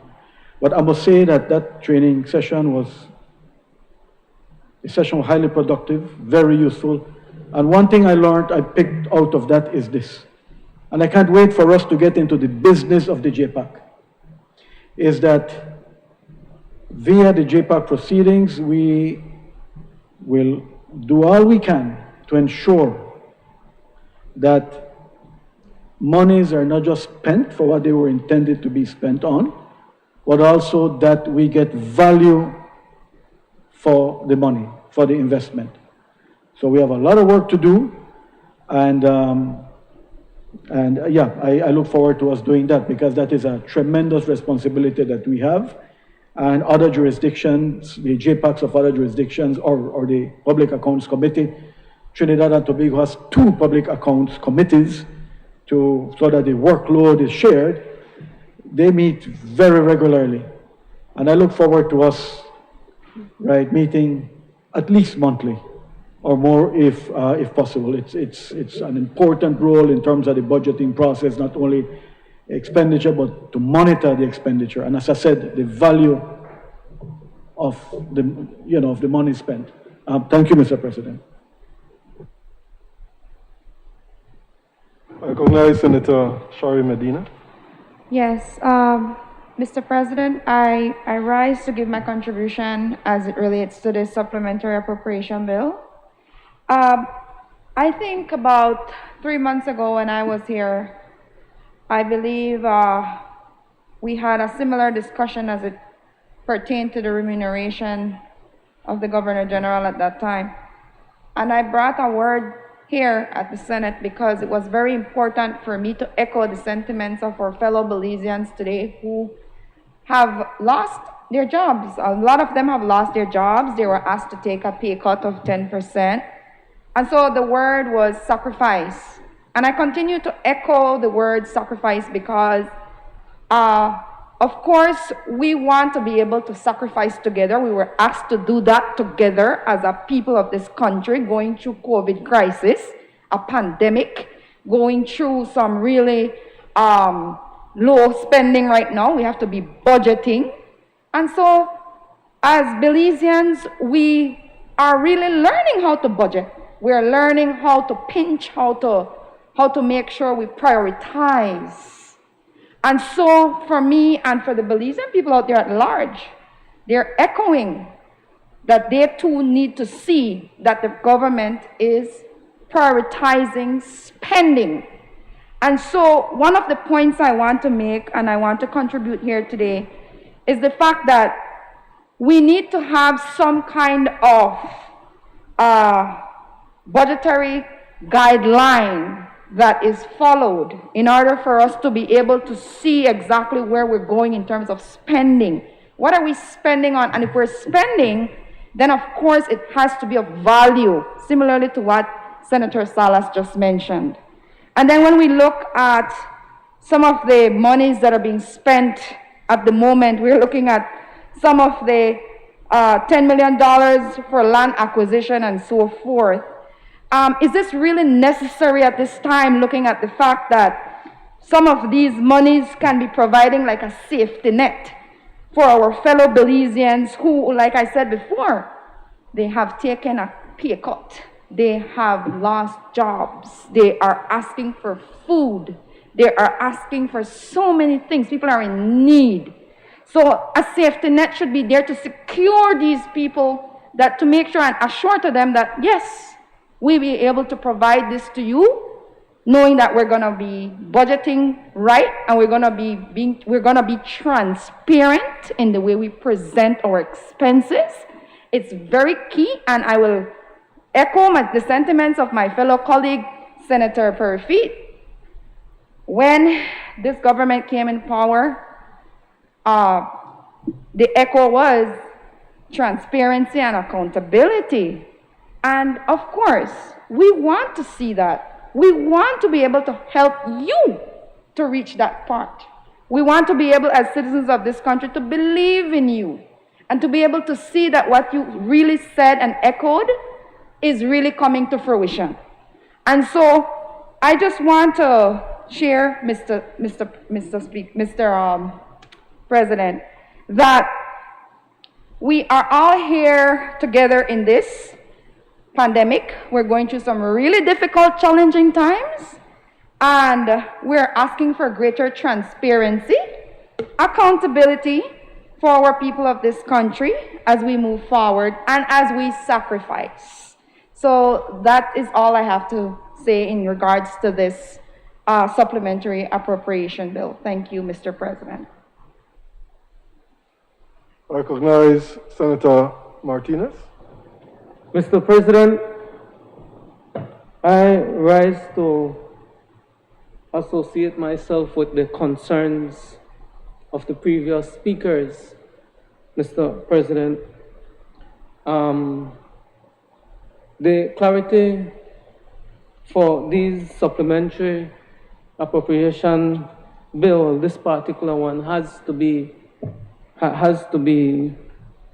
properly explained, and the importance of the monitoring mechanism also has to be observed. Senator Salah spoke about the importance of the Joint Public Accounts Committee, and we all know the functions of that committee, and we expect that the committee functions the way it's supposed to function. It can't be that we are only having efforts from our social partners. It's a joint committee, and so we expect that that committee be utilized for its purpose. Secondly, Mr. President, the joint sacrifice that Belizeans had to take is very serious. The sacrifice did not only include monetary sacrifice, it includes health sacrifice, it includes specifically mental health sacrifice, Mr. President and dear senators. And it brings us to another point with the government undertakings to the joint unions earlier this year. And so we are still expecting for the government to meet those obligations. They have met a couple, but if you said that you are going to accomplish those undertakings by October, then we expect, Senator Koyi, that we meet those obligations. One of those obligations included meeting with the joint unions in terms of having an update on the finances of this country. It also includes a social partnership mechanism, Mr. Speaker. And so we continue to remind the government of their obligations. We are not going to stop reminding them of their obligations, Senator Koyi. That was an undertaking given by the government of Belize when they strung our 12.5%, yes, 12.5%, 10% wages and 2.5% increment freeze. So 12%, and we could even call it 13 if we add in the next 2.5 on the previous increment, Mr. Speaker. So we want to continue to remind this honorable House and remind the government of their undertakings. In fact, we would have expected that after listening to the gold medal speeches and of course the bills and motions that we are ratifying today and that we are supporting today, we would have hoped, and we hope that very soon a bill or a motion to be ratified would be to reinstate the 10% salary cut and the 2.5% increment, Mr. President. Thank you very much. Recognize Senator Bevin Carl. Thank you very much, Mr. President. Mr. President, I rise in support of this supplementary appropriation bill, the two bills. Mr. President, it makes me wonder because, earlier we debated the Lubon and obviously Senator Perfit knew nothing about that. And now that when it comes to the supplementary number 6, this is basically about 60% of the commitment of the UDP, They know about it, and he come here and pretend like as if though it's something new. Look at the Karakal Road. You knew about that when it comes to land. Your government binded us to a lot of land compensation, and if we don't pay, then your liars, UDP liars, will go and sue the government. We're obligated. So we're obligated to do these payments. And that's the reason why we have to come back to this honorable House to supplement more finances. And one of the main reasons why I fully support these bills, Mr. President, if you look at CAP 2 under the Ministry of Infrastructure, Development and Housing, Ministry of Work, Equipment, Spares. And I'm going to specifically talk about the Toledo district, the rural communities that have been abandoned for the last 20 years, Mr. President. Now, we have seen new equipment just a week ago. The Ministry of Infrastructure, Development, and thanks to the Minister in charge, the Honorable Julius Espat, who is trying to get these funds to purchase these type of equipment that is much needed in our communities. Because, when we took over office, we basically had nothing, to help our communities when it comes to village streets, and community roads. The only thing we had was one dump truck, no loader, but now, you know, the ministry is trying to get these equipment one by one. And then they want to question about the allocated funds for crime, but yet he goes on national TV and complain about the amount of crime that is plaguing our country. But now that the government is trying its best to allocate funds to fix these problems, it seems that they have a problem with it as well. So, you know, it really begs the question, what do you really want? I mean,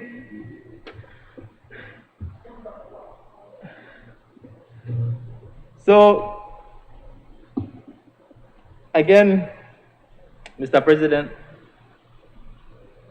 in the Toledo district, we see now some funds allocated again for village streets maintenance. Again, a couple of weeks ago, we now see our farmers. You know, the People's United Party is about empowering people, you know, Mr. President, because we also see the Ministry of Infrastructure Development, you know, supporting our farmers to transport, you know, their rice and now revive rice industry in the south. You know, this is much needed. Senator Parafit might not, you know, think of that. But if you go to the roads, you know, he have been in the south, but, you know, he flew, he didn't really drive. So he doesn't know the realities of these people. You know, he fly up, but we who live, you know, on the grounds, we know the realities. And that is why, you know, I come here to support this bill, and of course, to thank the minister, the Honorable Julius Espat, you know, for making a lot of effort to support our rural communities. Because I can tell you in the Toledo district, the little we have here have done massive transformation in our communities, something that we have not seen for the last 13 years. And in less than 9 months, we have seen this massive transformation in our roads, bridges, culverts, and I can go on and on and on, Mr. President, but it's really, we're going to have a long day. So again, I support these two bills. Thank you.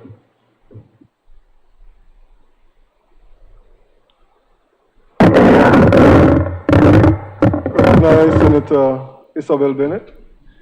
Mr. President, I rise to support these two supplemental appropriation bill, and I just have two main comments really. One of the most fundamental things about these two supplemental bills is the fact that we have, I believe for the first time, I can be corrected, Senator Pai, that we're having a constituency development fund program. It's the first of its kind, yeah? Who is developing it? The People's United Party. Why? Because we believe in a people-centered governance of this country. When these funds are allocated, it's then the responsibility, and people in this country have to know that every single minister will be getting funds in order to develop their constituency. Whether they're PUP or UDP, they will be getting funds. What is important is that these constituencies need to hold these ministers accountable for the funds that they will be given. Programs, go to your ministers, talk with them, guide them, let them know what your needs are. Let them not just develop funds that will come into the constituency and then you are basically sidetracked or going to be given a gift basket or a hamper bag or whatever. And that happened a lot over in the past administration. We don't want to go back into the hamper, the pantry stuff that happened, because all of that still needs to be discussed, to my mind, and aired in the Belizean public ears so that they understand exactly what happens with those money. But just to go back here, for the first time, And not just that, every single minister will be getting equal amount. What used to happen before, Senator Purfeet? What used to happen before? Nothing of this creativity or of this ingenuity or of this economic mind-driven leader, nothing of that sort existed before. So the people of this nation need to understand that we have a leader who we have chosen in Belize to lead this country, and you can see it in how the money is being allocated.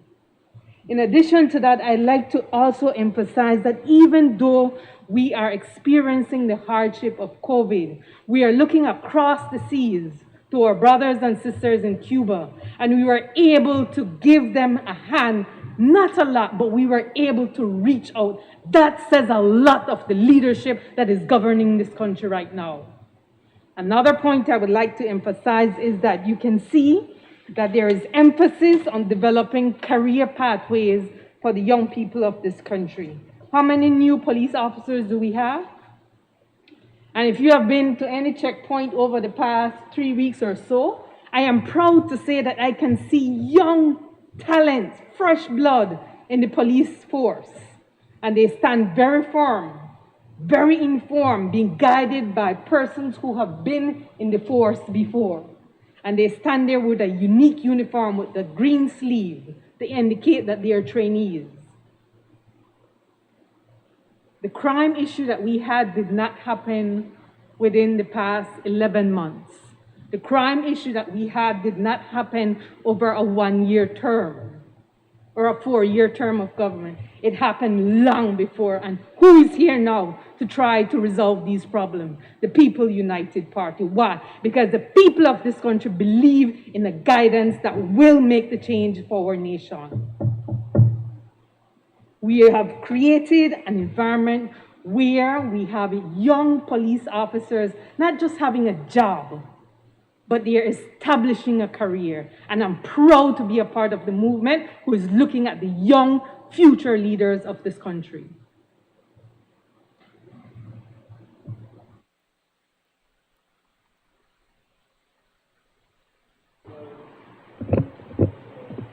Darrell Bradley. Thank you, Mr. President. I just wanted to make a contribution to the debate that follows my Senate colleagues. And it's a short point.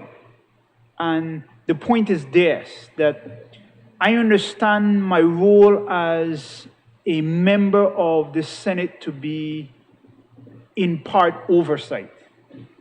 I understand that there is a fundamental divide in relation to the fact that the executive has the mandate to rule, and they have the mandate to implement the budget and to spend government funds.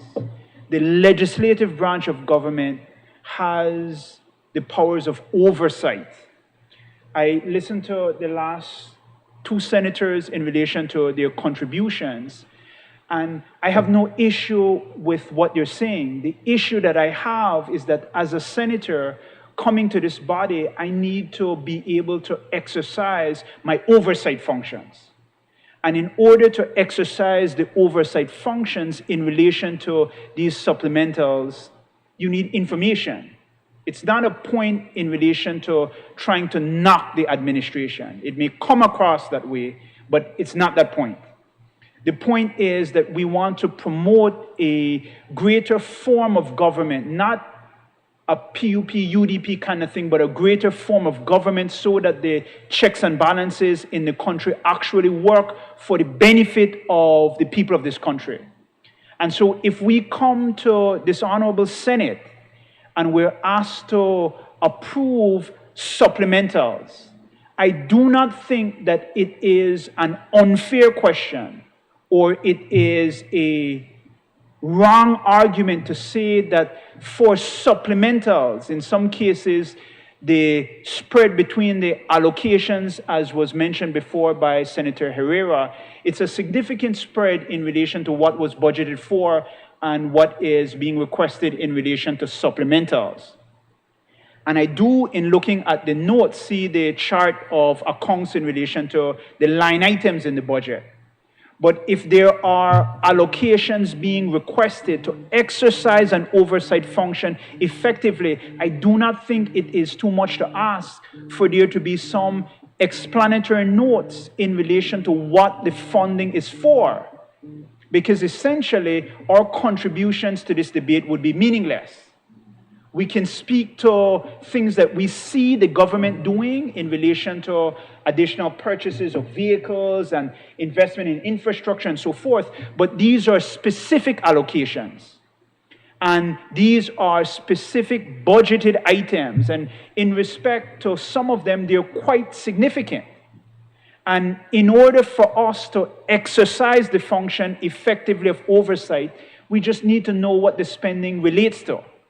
A short explanatory note or a description in relation to some of the funding so that we can adequately give our mind to the function of oversight to say that things are justified. I'm mindful of many of the earlier bills that have come forward in relation to the importance of the fiscal cliff and the importance of us ensuring that the ship is steered in such a way that we do not fall off that fiscal cliff. An important part of that discussion is budgeting and the appropriateness of spending. That is a legislative function to be able to adequately be a check and balance and a critical, important voice to the exercise of the executive's function to spend money. But in relation to these supplementals, we are at a loss because we cannot say what the monies are for. We cannot give our voice in an appropriate way. And one of the things that I would say is that that is even unfair to the government because some of the funding may be very necessary. Some of the funding may be for excellent programs that assist the Belizean public in this time of austerity and the COVID reality. But we are not able to lend our voice to that, including lend our positive voice to that, because the information is not here. So with due respect to the last two senators, the criticism is not necessarily in relation to any specific program, but it's a call for greater information and transparency so that when we debate, it can be a full and fruitful debate.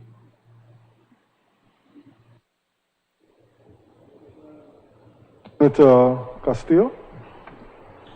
Thank you, Mr. President. I rise to give my support to this general revenue supplementary appropriation bills, numbers 6 and 1. But, Mr. President, before I continue with my remarks,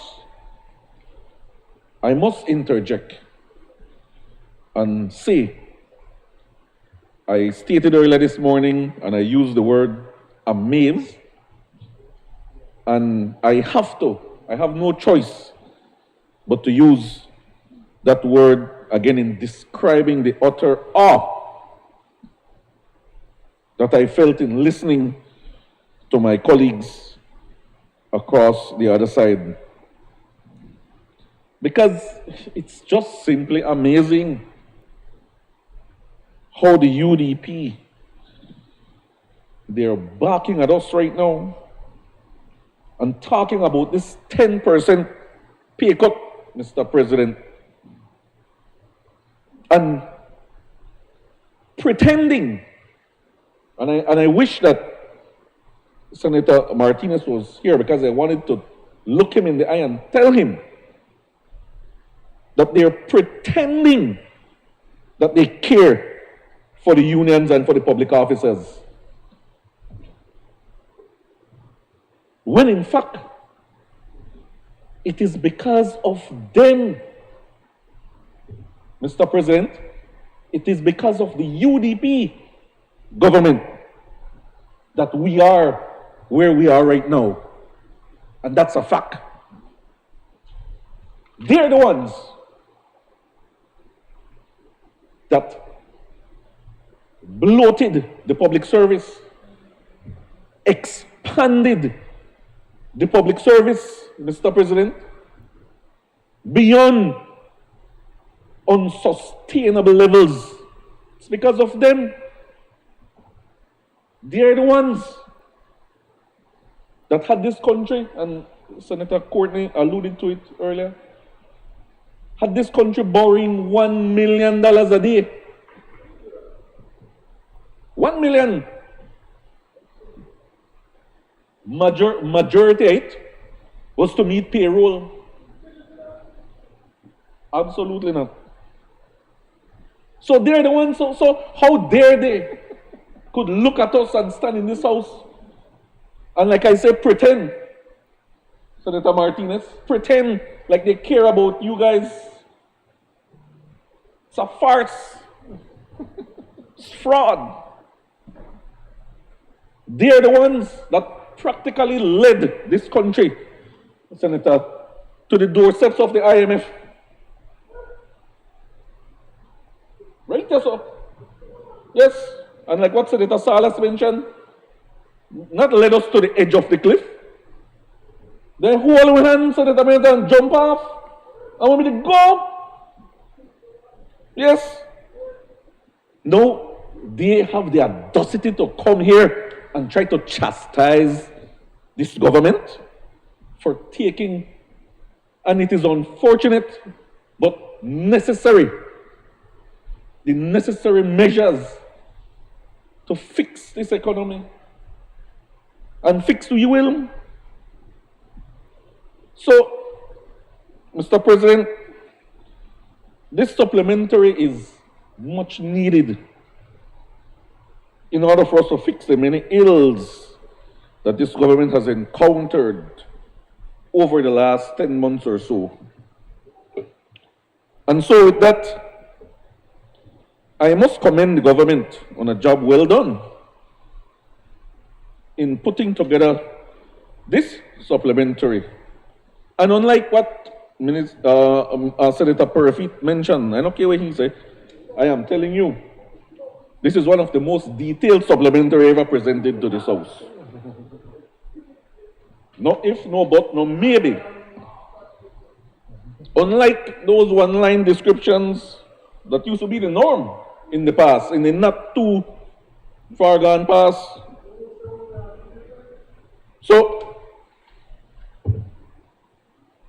this information and this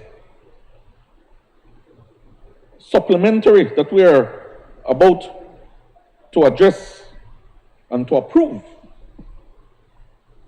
is a good thing. It was needed. And so, my contribution,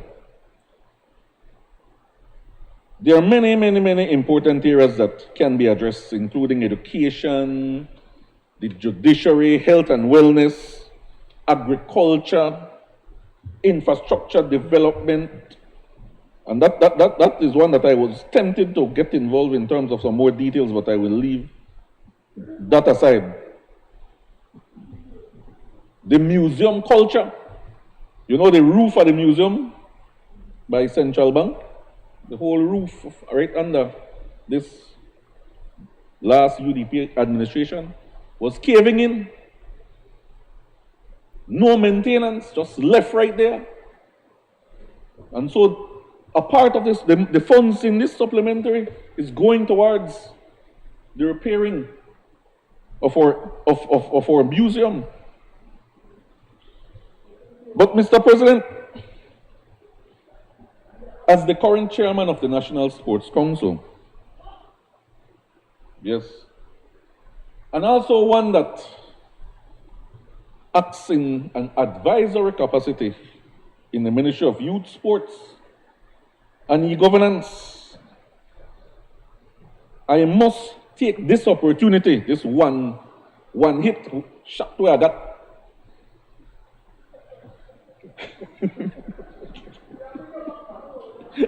to state that I am especially pleased, I am especially pleased that for the first time, the ministries of youth, sports, have been given the privilege and the respect to exist for the very first time as a stand-alone ministry, as opposed to the traditional practice in the past, where it was usually tied to a larger ministry. Most of the time, they used to tie it to education. So you saw education, youth, and sports.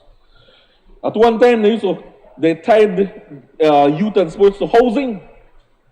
Imagine, think about that. So it used to name housing, youth, and sports. I couldn't understand that combination, but nevertheless, you know.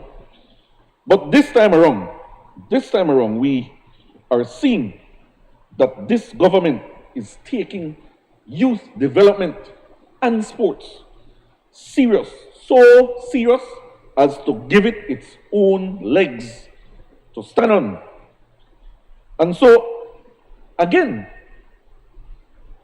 as a former director of youth, I am extremely pleased and glad to see the streamlining of youth services finally being addressed after 13 years of duplication, confusion, wastage, and non-production. 13 years, and I can say that because, like I say, been there and done that. So it would be remiss of me at this time to not say what I said and immediately thereafter not extend heartfelt thanks and gratitude to the Prime Minister and his cabinet, and of course to our Honorable Kevin Bernard, my minister, for the vision in seeing the importance of placing youth and sports in such a privileged position. But Mr. President, this administration did not stop there. In addition, the Ministry of Youth and Sports were given a very, very important companion, Mr. President, and that is the Department of E-Governance and Digitization. Is it that?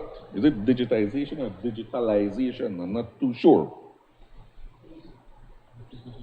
Now, at Tuesday's House meeting, I was listening, and I couldn't listen, of course, to the entire thing because matters, you know, but I mean, a marathon. But I heard the member from Albert question the 1.05 million or so allocated to the Department of E-Governance. Summit in the House Tuesday, Senator Medina, right? In fact, I would dare say she misinformed the nation when she tried to paint a picture that, oh, this department is hiring new staff. Under this, again, pretending like they care for you guys about this 10%. Oh, under this 10% cut. And the department is hiring, new staff. Blah, blah, blah. But I really think that member should have done a little bit of research before she made such comments. The fact is, though. Yes, sir.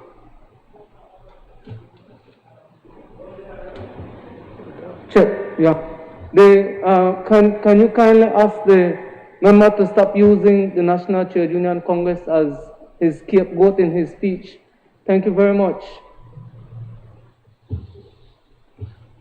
Yeah. I want to stop look for you in a apartment, Senator Martinez. Anyway, as I was saying, the fact is that there is no hiring of new staff to the Department of E-Governance. What is happening, Mr. President, is that 90% or 95% of the personnel that will staff this department and that these monies in this bill is stating, I think it is about 9 developers or technicians. They're in fact coming from the Central Information Technology Office, or CITO, as we know it. So it's simply a transfer over from CITO, and as we know, CITO is the IT arm of the Ministry of Finance. All right? So these staff members are coming over from CITO to e-governance, man. That is all that is happening. And so the figures will reflect that, as you will see. So it was important that I clarify that portion of misinformation that was put out there. Now, as far as this department, because this is a brand new, innovative, filled with vision unit, the e-governance and digitalization unit. I am happy to report that on the 15th of November, Monday the 15th, this department will launch the National Digital Agenda and Action Plan. This action plan will introduce what I term as, right, a comprehensive digital transformation, Senator Perfeet, which will be taking place over the next 4 to 5 years. That is what will be happening. And that is what some of these funds from this supplementary will go towards.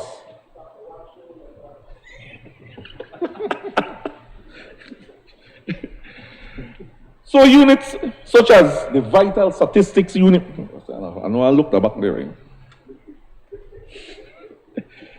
We all know what happens at the Vital Statistics Unit. We know, I need not to mention, I need not to belabor the fact that this unit is in much need of not only a revamp, but one entire transformation. But it will be happening thanks to the Department of E-Governance and Digitalization. The Land Registry Unit will be another area that will be affected positively because of this. And again, I need not to say what happens when it comes to the Lands Department. All these ills, we take the UDP 13 years to make it worse, we'll be addressing. And also areas like the Department of Transport. So, Mr. President, there is a lot more that I can speak of in this bill, but in the sake of time, I will not do that. Because I wanted to talk about youth development, you know, and I wanted to talk about the recently concluded Youth Needs Assessment Survey, Mr. President. Right? This is what the funds will be used. So it is money that is worth the while. And so I have no choice but to, as I mentioned earlier, add my support to these bills, Mr. President. And with that, I thank you. I recognize Senator Bishop Benguche. Thank you very much, Mr. President. Mr. President, I just rise to make perhaps a few statements at this time, and I know that I'm very happy for the kind of communication that we have on this side of the aisle, in that there is much consultation that takes place amongst us, and a lot of collaboration. I want to also perhaps maybe share, Mr. President, that it was not mentioned earlier, but Sister Elena Smith, and I call her Sister Elena Smith, one with whom I communicate with quite often, also attended the Accounts Appropriations Committee seminar and training. But allow me, Mr. President, just perhaps to make a couple comments. And they're very simple. A few months ago, I came here and shared on the whole understanding, and perhaps this word has become a cliche, sacrifice. We spoke of sacrifice, and we continue to do so. And it is important to continue to elaborate on that aspect. And from the sitting of the House of Representatives, there is just one thing I would like to mention. I heard mentioned of what is called, I think, the Era Representative Development Fund that is shared amongst the Era representatives, some $3.5 million. What I did not hear, and I think it is important to take note of, as we speak of not only sacrifice, but as we speak to the area of transparency, we also need to, as a nation and as a people, hold both parties accountable. What is the audit that will take place insofar as these funds are concerned? What is the level of control that will be put in place? In other words, what will be the level of transparency? And how can we be assured, Mr. President, that this will reach the people who need it most? And those are the few comments that I would like to make at this time as we speak to the area of sacrifice, and in addition to that, transparency. Thank you. Recognize Senator Chris Coy.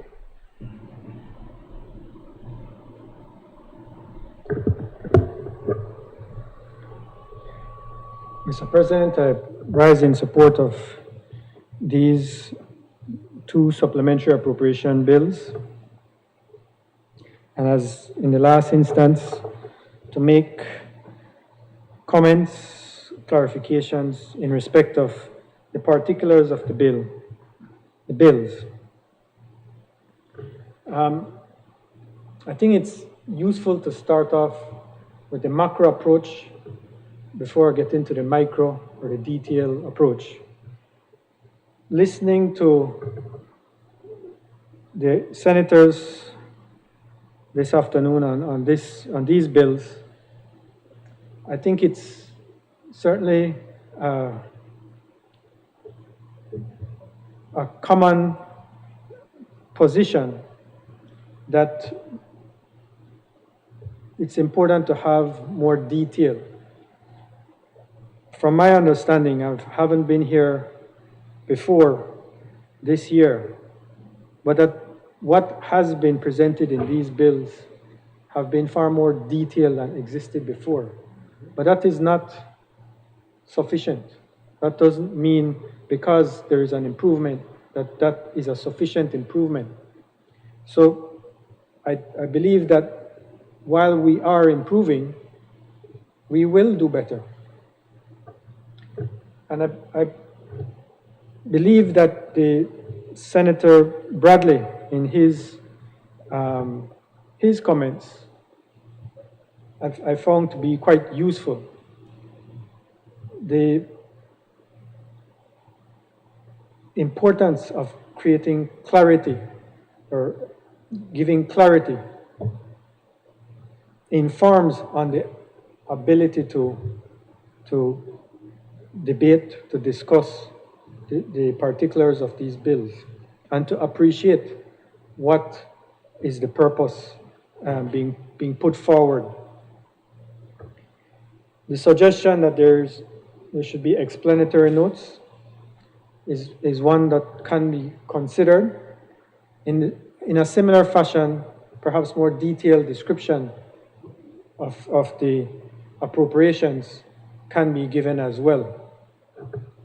But at the same time, I don't think, I should say that it is more than a stretch to say that because there is insufficient detail, that what appropriations are proposed here represent an excess, represent a squandering of scarce resources. These are appropriations. These are not expenditures that have gone. Some have, but the bulk of it are prospective. And in any event, the details will bring out that these are critical for the functioning of the government. These are not excesses.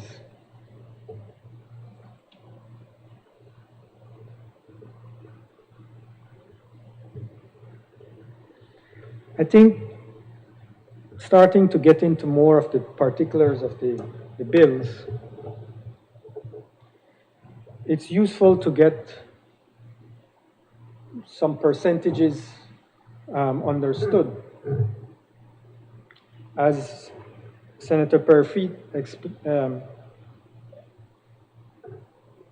conceived, the supplementary appropriation bill number 6 for 2020-2021 fiscal year, that represents more expenditures connected to the prior administration.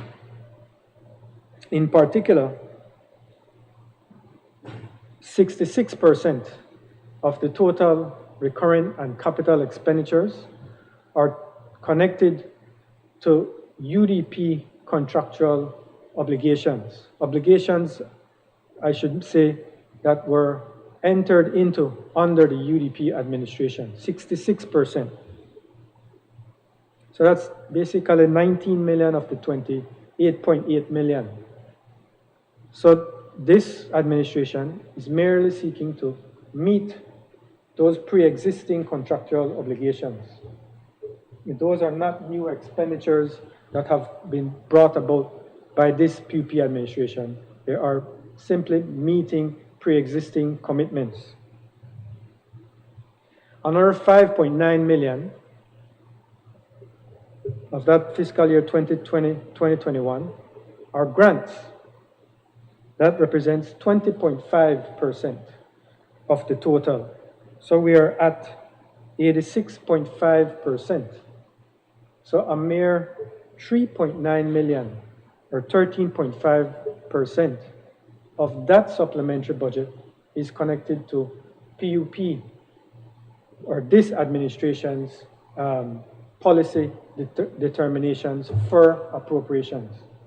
So I don't see how 3.9 million out of 28.8 million represents anywhere near the squandering of resources or the excessive use of government funds.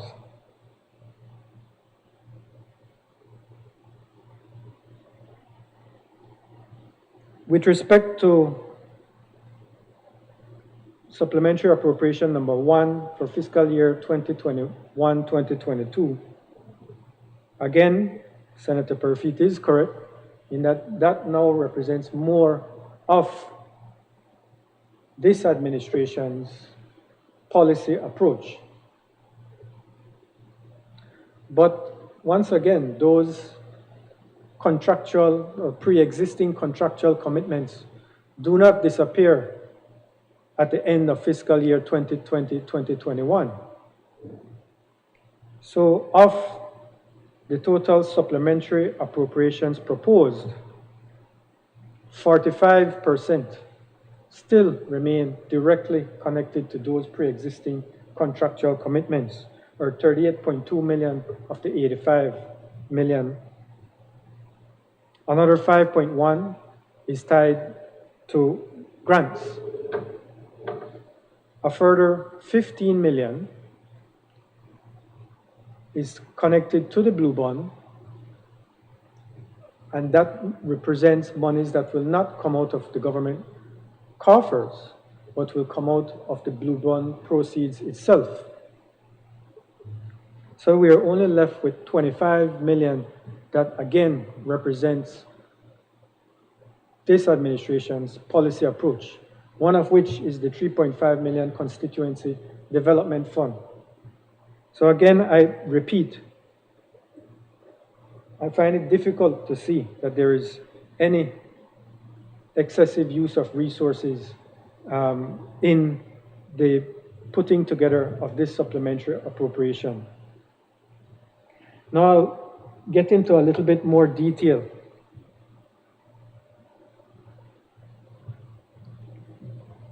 Looking at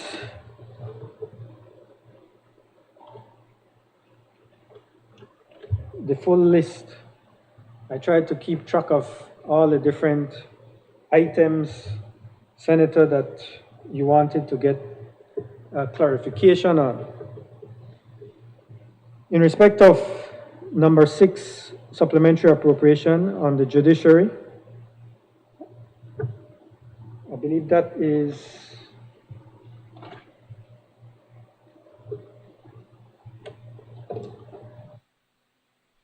the $9,000. That specifically is to meet payment of allowances for the Court of Appeal judges. The next item was in connection with the, under Cap 2, Ministry of Health, the $4.49 million.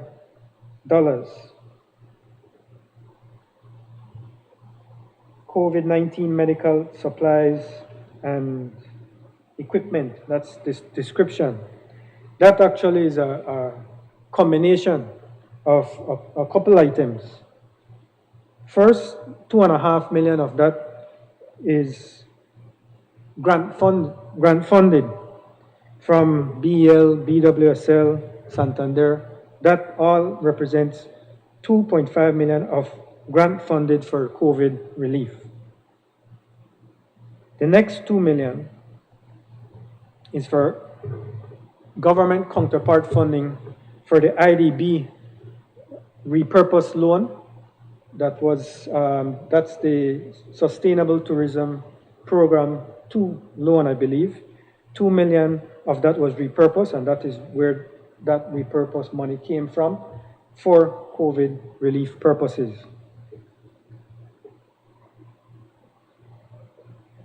Next item you highlighted was the Ministry of Home Affairs, the purchase of the computers. I did get the clarification that it was more than one computer. I'm not sure if it's 3 or 4 computers, but that's from a grant of the Republic of China for Interpol computers. For Ministry of Finance, head 18, subhead 2009, $2.6 million thereabouts. That $2.6 million comes out of a $50 million US CDB loan, a pre-existing CDB loan from April 2020. And that represents actually the refinancing drawdown. So it's not actually money coming out. It is undrawn monies that are being used to pay outstanding amortization payments of CDB. So that has to be reflected as a drawdown, and so an appropriation has to be represented for it, but that's not actually a flow. In effect, CDB is paying itself, but we have to reflect that as an appropriation on our end.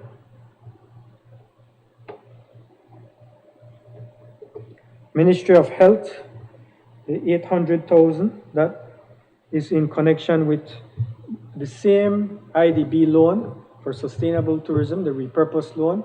That's a disbursement now, as opposed to the government counterpart funding I mentioned before. That's a disbursement under that IDB repurposed loan. I think after that, then you shifted to the recurrent expenditures under supplementary appropriation number 1, 2021-2022. The Office of the Prime Minister, that's a sum of $60,000. That again was a grant from the Republic of China, Taiwan, for the Office of the Special Envoy. I believe out of that 60,000, 10,000 has been spent, but the remainder is for the rest of this fiscal year for the operation of that office. Under Cap 2, the Commission of Inquiry, that is the anticipated cost. The 50,000 is the anticipated cost associated with the functioning and the activities of that Commission of Inquiry.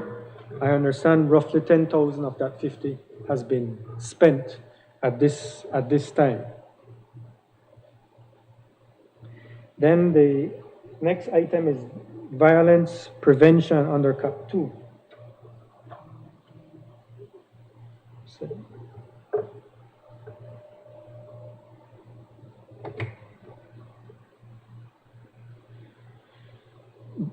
In a lot of instances of these smaller expenditures or that you will see as appropriations, they are actually because they are grants. And they're not huge grants, but you have to reflect those. Once you receive those to spend, you need the appropriation for it. So that violence prevention is $72,000. That's grant funding from UNICEF to be used to purchase laptops and to pay consultants, etc. So that comes from grant funding from the UNICEF.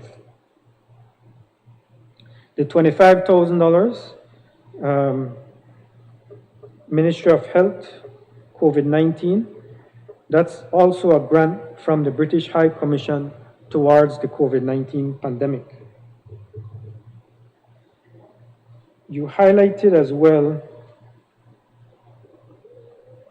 under Ministry of Natural Resources, a further appropriation of $10 million for land development acquisitions. That $10 million is, I should give up a little bit of context.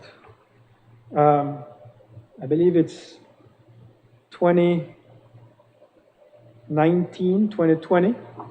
There was roughly $7.5 million in appropriations for land acquisitions. $7.5 million. And then 2020, last fiscal year, 2020, 2021, that jumped over 50%, 55% or thereabouts, to more than $12 million. That was the appropriation. That was the budgeted appropriation, $12 million as the budgeted appropriation. But last year was election year. So that $20 million couldn't last for the full fiscal year. That $20 million, that $12 million was fully exhausted by September of last year. A further $500,000 apparently had to be allocated for October. So they busted the budget, but that wasn't enough. So on change of administration, it became immediately and abundantly clear that there was quite a bit of acquisitions going on pre-elections. There was quite a bit of settlements going on pre-elections. So what ended up happening is that there was no money. The budgeted amount was already expended. Government was borrowing $1 million a day because of the financial position that we were left in. So no money was used towards those outstanding settlements.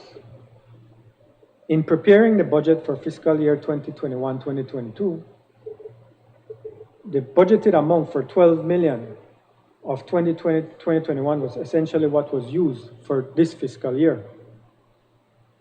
But quickly those sums were fully exhausted by end of August, that 12 million was fully exhausted for all those pre-existing land acquisition settlements and court orders. So much so that not only natural resources, but finance and the budget director came saying we need $10 million more to finish off those obligations that were already in existence and to continue to make payments up to the end of the fiscal year. So the entirety of that 10 million represents part of that 45% that are pre-existing contractual commitments under the past administration. The entirety of that 10 million is because of all the activities in lands that occurred under the past administration. We're just trying to clean the mess up. That's it.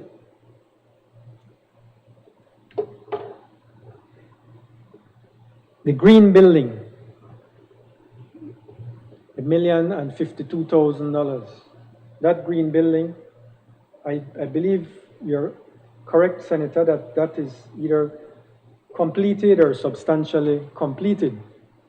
And that the balance of, there's a contractor, and the contractor is mostly done his job, and the contractor is owed. I believe it is Role Montejo contract. That amount is owed, but contrary to what you indicated, as much as there is the hope that the Italians, or there was a commitment from the Italians, it seems that whatever grant agreement or so was to have been put in place under the past administration, that wasn't shored up. And so the Italians have not paid that balance money. So to meet those pre-existing contractual commitments to the contractor, that is why this supplementary appropriation is here. Obviously, there will be the continuing effort to secure that $1 million from the Italians, but that has not been forthcoming up to date.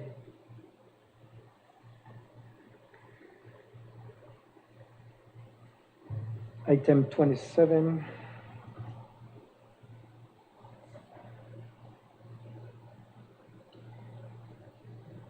The anti-human trafficking plan of action,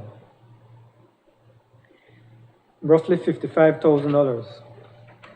That's actually, if I recall correctly, that's a pretty simple thing. When the government sought to cut expenditures, roughly $50,000 was cut from this line item. And because it deals with human trafficking and anti-human trafficking, we run into some difficulties with our friends up north. So we had to adjust back to that original budgeted sum. So that's that 50,000. As small as it is, that's to make sure that we don't run into trouble in our designation for human trafficking purposes.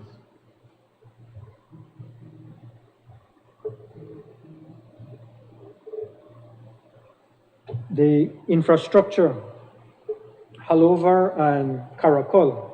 I think on Tuesday, the minister went into much detail on that. The $4 million for Halover, that's connected to the past administration's efforts, what they had negotiated for the construction of a new Halover bridge was roughly $58 million. This Ministry of Infrastructure Development was able to negotiate that down to $30 million, a savings of $28 million. This $4 million is the mobilization payment under that renegotiated or that discounted Halover Bridge contract. The Caracol, $6 million. Similarly, the past administration had committed the government to loans adding up to roughly $139 million. Through negotiations with the Ministry of Infrastructure and Development and the Ministry of Finance, that construction was negotiated down roughly $28 million again. With that discount assured, progressing the Caracol means this additional $6 million will become payable. So that is where the $6 million appropriation is being requested for. The Ministry of Home Affairs, the $1 million, that $1 million relate in fact to roughly between $9 and $10 million crime reduction strategy that has been developed by the Ministry of Home Affairs and approved by Cabinet, but that's over a couple years. It is expected that this fiscal year there will be a need for roughly $1 million to commence that strategy. As far as the Ministry of Finance, the legal and advisory fees of $15 million. As I mentioned earlier, those funds are not new funds taken out of the government's coffers, but those are coming out of the Blue Bond loan proceeds. As a measure of comparison, the closing costs, legal, financial, structuring fees associated with the 2017 restructuring represented 2.1% of the face value. These funds, these fees will represent 1.4% of the face value of the cancelled super bond and the blue bond. So it's clearly a 33% reduction in fees associated with these transactions. Ministry of Health and Wellness, I believe that's 64,000.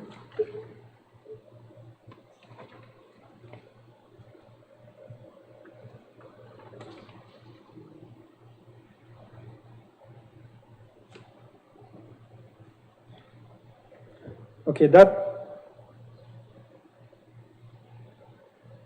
sums, under the Ministry of Health and Wellness, those are to contain and control the virus. The Ministry of Health entered into an agreement with the Task Force for Global Health for assistance with Belize's COVID-19 vaccination plan. These grant funds should assist the Ministry of Health and Wellness to achieve the targets established. So those, once again, are grant funds. And finally, as far as the $3.5 million for the Ministry of Foreign Affairs, those are also grant funds from the Republic of China, Taiwan.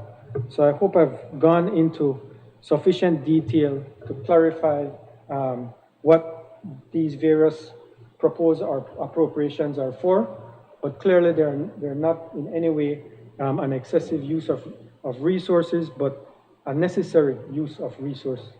Thank you. I recognize the Leader of Government Business. Thank you very much, Mr. President. Mr. President, in a very brief closing, I want to say, first of all, congratulations to Senator Koi for his detailed and forensic explanation of the supplementary appropriation bill. I also want to reiterate his commitment for further detailed disclosure in the future supplementaries. Let me make this point. It's key to this issue. There is a difference to which Senator Salas alluded. There is a difference between the Senate sitting as the Senate and the Senate or any subset of the Senate sitting as a committee. The Joint Public Accounts Committee is what is charged with going into the minutiae and the granular details of what has been appropriated.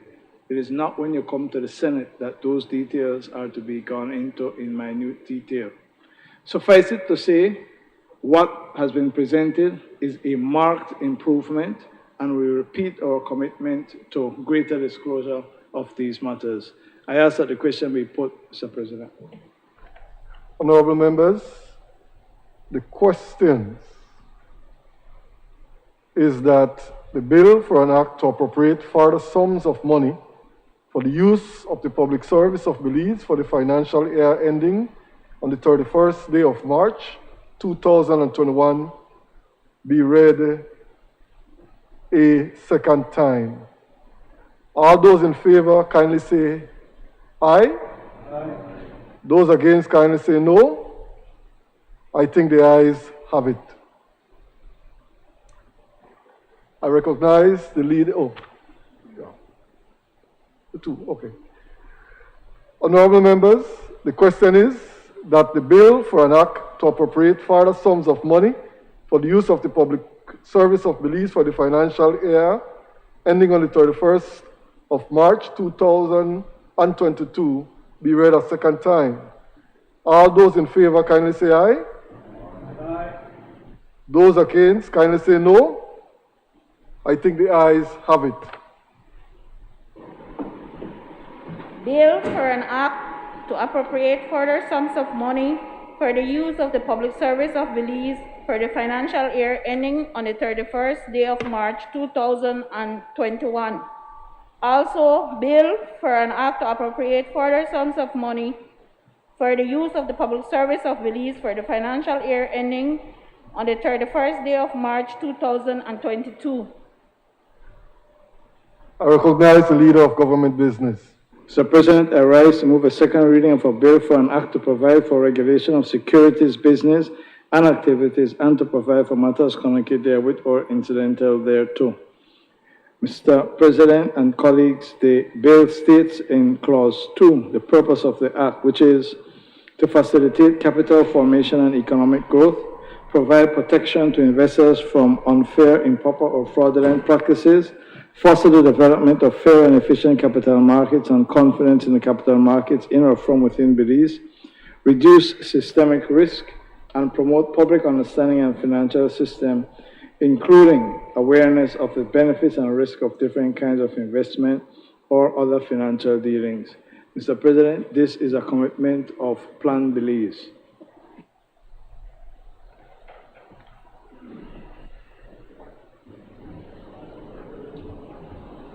I recognize Senator Michael Perfit.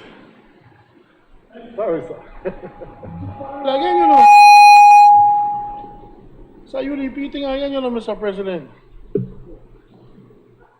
This was in the pipeline, man. This was in the pipeline. Mr. President, what this security bill is trying to establish, I don't think anybody can argue it.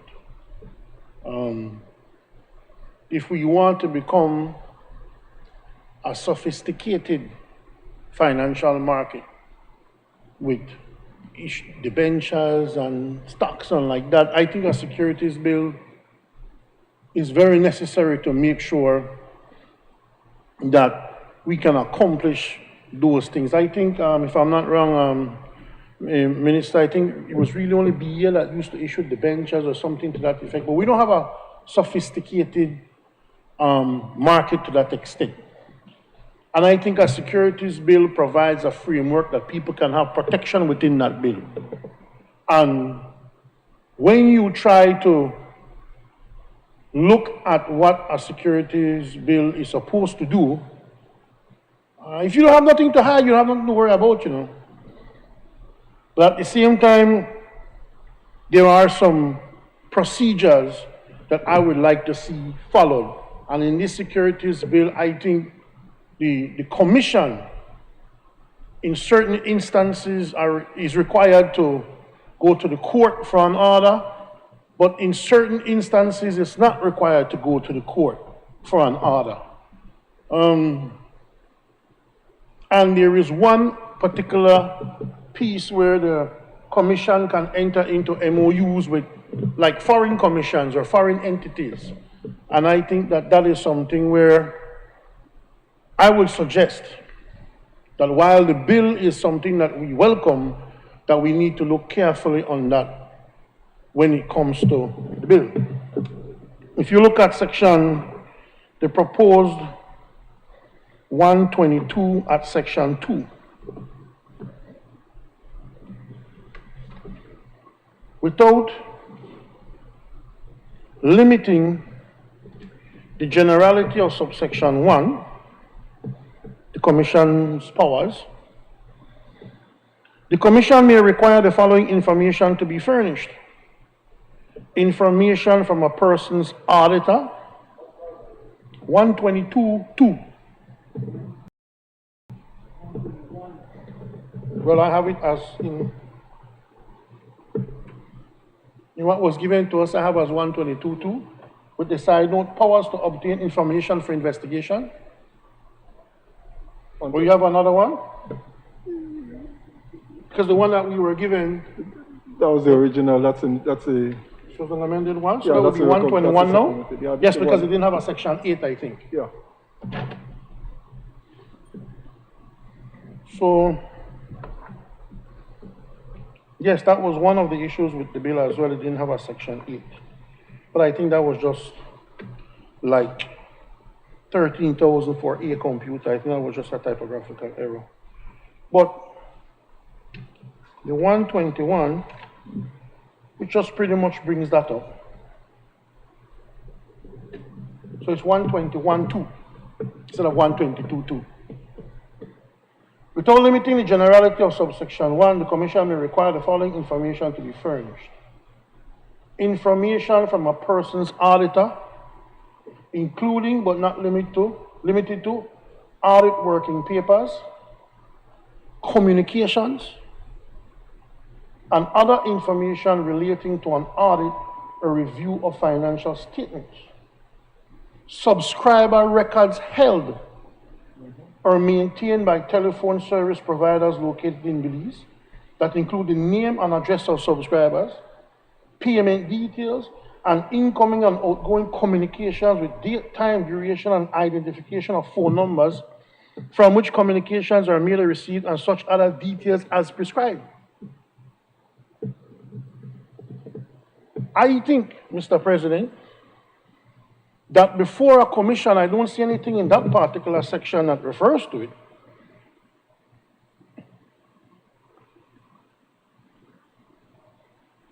I think that before any commission is to have that piece of information, they should have a court order. I noticed in subsection 4, or maybe I'm missing it, but I'd love for you to show me where it can tie to that. It says the commissioner may, in exercising its powers under this section, seek the assistance of the commissioner of police. The assistance sought under subsection 4 shall be for the purpose of investigating the affairs, and etc., etc. But there's nothing that says here in this particular section, when it comes to gathering information, that there needs to be some sort of judicial order for a commission to get my personal information. Especially since all that information may or may not be related to the commission's investigations. Because a court order could then tell you, well, look, you can look into the information and the communication, but only at those pieces of communication that has to do with the investigation of the commission, and not my personal communication. What assurances that we have that once a commission that is aggressive wants to look into my personal communication, for example, then I'll find nothing, but let's just say they do. There's a lot of things they will see that that's not their business. That's my personal business. And what penalty could be attached to a commission who uses my personal communication for their gain? That is something that has to be guarded. That is something that cannot just be thrown into a securities bill like that. Like I said, if you have nothing to hide, then there's nothing to worry about, you know. I notice at section 140, 148 in the book where I read and scratch up. You trick me on, Mr. President, then give me a book and then I read it and then give me the next thing.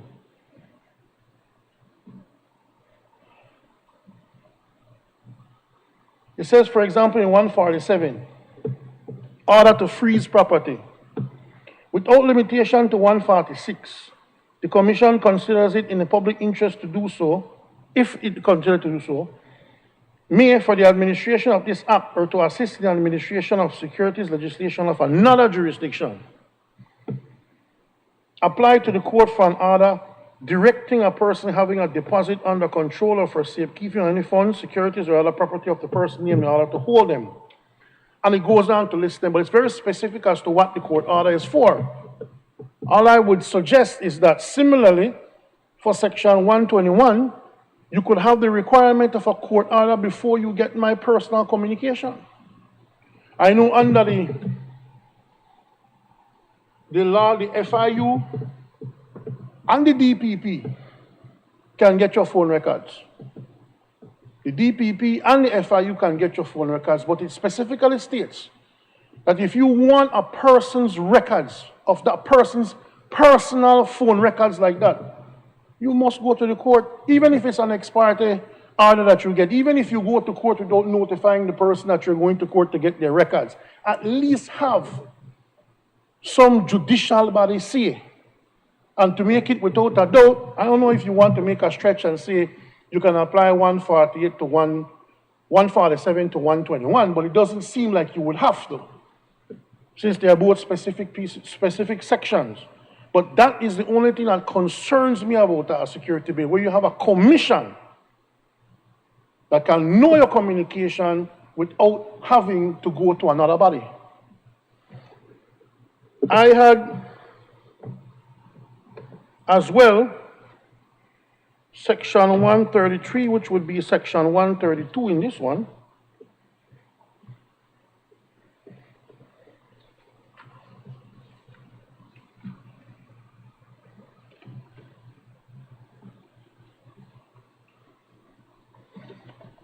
The Commission, 132, the Commission may, in the exercise of its cooperative functions, enter into memoranda of understanding with overseas regulatory authorities for the purpose of assisting an overseas regulatory authority or any designated third party, to carry out its supervision, investigation, or enforcement functions. So if this commission decides to enter into an MOU,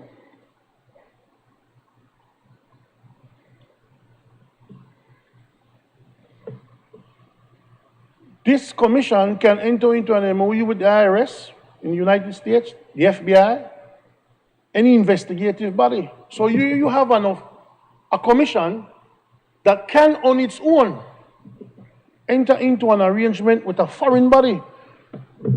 I don't know that I would support a commission being able to do that on its own. If there's going to be a memorandum of understanding with some foreign body, I would like for that MOU to be signed and with the knowledge of the Ministry of Foreign Affairs, so that at the very least then it is at the executive level or the parliamentary level that we know who our commissions have MOU with, so that we can know as a public that our commission is working with these other bodies abroad. It is in the Extradition Act where it spells out in detail what the Income Tax Department is obligated to do, and there's a structure where you can apply for that information to be provided to a foreign entity, but it is there. But that is an act that came about based on a treaty signed by the National Assembly, signed by the Ministry of Foreign Affairs. So I just think that whenever, with no disrespect to a commission of this importance, whenever you're talking about partnerships with foreign entities, I think that is too big of an engagement for just a commission to investigate this type of thing. Mr. President, there was 141, which would be 140 under this.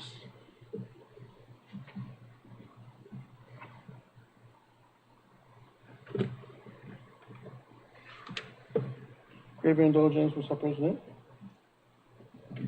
If the commission, you're talking about urgency, this is another one that you can't punish then investigate, man. I don't believe in punishing then investigating. Have your facts, have your evidence, and if somebody has committed some sort of wrongdoing, then punish them to the full extent of the law. But have some basis for it. Section 140 says, subsection 1, if the commission considers it in the public interest to do so, the commission may, without a hearing or providing an opportunity to be heard, make an order under section 138(2) or section 139, other than an order under section 138(2)(b), C, or D that is effective for not more than 15 years. I don't know, Mr. President, if a commission should be allowed to make an order of that nature and have that order be effective for 15 years without giving the aggrieved person a chance to be heard. I would like to see that the commission can notify an individual, ask them to explain themselves based on evidence that the commission may have, and if the commission is not satisfied, then they can take their action for 15 years. Rather than you just take an action without giving the person the ability to be heard, and then you just move on that information. I don't think that is a road that we want to go down into. I don't think that is healthy for the commission and healthy for the country, for them to have that particular perception and for us to take those routes. So, Mr. President, those are my concerns. Like I said, this is a bill that we support. I think it's necessary for the direction that hopefully we will go in. But those were just some of the concerns that I would like to see tightened up. And I have to comment, it's very unusual. We see maybe for the second time in our history, I know there were some CARICOM amendments and CARICOM works being done, where a lot of questions were being asked on our side. You have a piece of legislation, and in the schedule to that legislation, you're amending other pieces of legislation, what they call consequential amendments. While certainly it may seem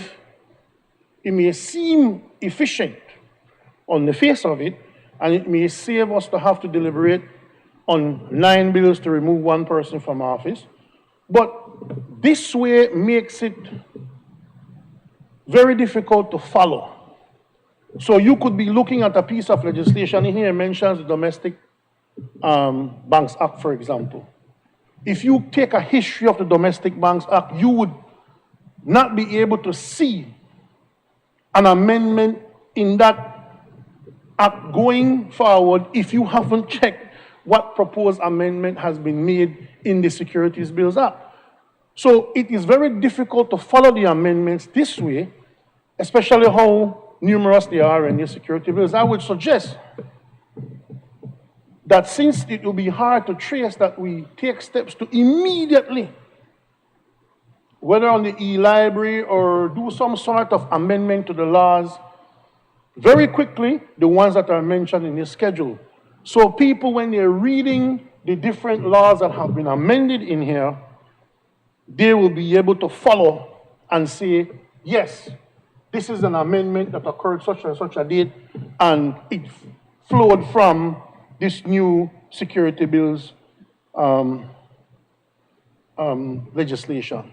So those are my submissions, Mr. President. Thank you.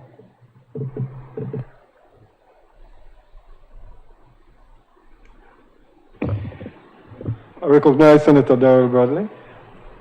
Mr. President, just to not belabor the point that the Honorable Senator Perfit mentioned, it is of, and I want to start my comments by saying that this piece of legislation is very good legislation. And it's very necessary because securities activities are occurring in Belize, and it's necessary for those members of the public who invest in securities that they gain the protection afforded to them by this piece of legislation, including that there is fundamentally an establishing of the International Financial Services Commission and rebranding the International Financial Services Commission as a financial services commission to deal with both international finances and domestic finances, securities under this piece of legislation. But I just want to echo and add on to the point that Senator Perfit mentioned, that this new Financial Services Commission is really very, very expansive. And the powers of investigation, the powers of requiring certain things to be done by regulated entities is quite significant. And we do have some degree of concern in relation to ensuring that principles of natural justice and due process are afforded to persons who are regulated. Senator Perfit did mention Section 121, and if you look at Section 121 itself, the first thing that I would say there is that the information and powers given to the Commission is within the context of an investigation. So they are investigating an entity for potential irregularities under the Act. So it's not as if I am only requesting ordinary information from a regulated person. This is within the context and under the part of the Act dealing with investigative powers. And when you're looking at even 121, 1B, that you can enter premises within the context of an investigation without a warrant, that you can require third-party service providers to provide telecommunications records. Those are quite significant powers, and the only thing that we would caution here is that we want to ensure that due process is maintained. When one looks at the other provisions of 121 and this section, you can require, the Commission can, a person to supply information to the Commission within the context of this investigation. Again, we would just caution that you want to guard against the right of self-incrimination, or not to incriminate oneself. This is within the context of an investigation. So the legislation itself is good, but when you look at the expansive powers of the Commission, we think that not enough thought or detail was put in clarifying the powers or safeguarding the due process rights of an individual. Dropping in words, for example, 121B, that you are required to obtain a warrant or a court order. Or in 121.2, again, providing that on application to the court or with a court order. There are other sections of that part, likewise, that provides for the Commission taking steps, and it specifically says without a hearing or without obtaining representations from the regulated entity. An example of this would be 137, which is under enforcement mechanisms, that the Commission can give a directive to a person, any person or a regulated entity. And it specifically says that you would give a directive without a hearing. And we would say that it would not be too onerous on the regulator to put in words to the effect that if you're giving a directive, that you would obtain representations. There are other pieces of legislation that provide for licenses, the denial of licenses, the supply of information, and so forth, and they give tremendous power to a regulator, but they provide due process rights. And so in sections, and this part of the legislation is replete with sections like this, which says without a hearing or without taking representations from the person prior to making an action. And what we would say is that we would want to see language in the legislation that safeguards rights. You have to apply to the court. You have to obtain a warrant. you would have to take representations or reasonable representations from the regulated entity, or you would allow the person an opportunity to be heard. Again, excellent piece of legislation, very comprehensive piece of legislation, but the powers of this commission is expansive, and we're not satisfied that there is adequate provisions safeguarding the due process rights of persons who are regulated under this act. Recognize Senator Kevin Herrera.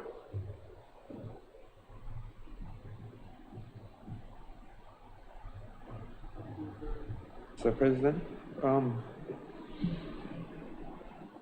I rise to support the bill and to commend the administration for bringing this this bill to the Senate, Mr. Speaker.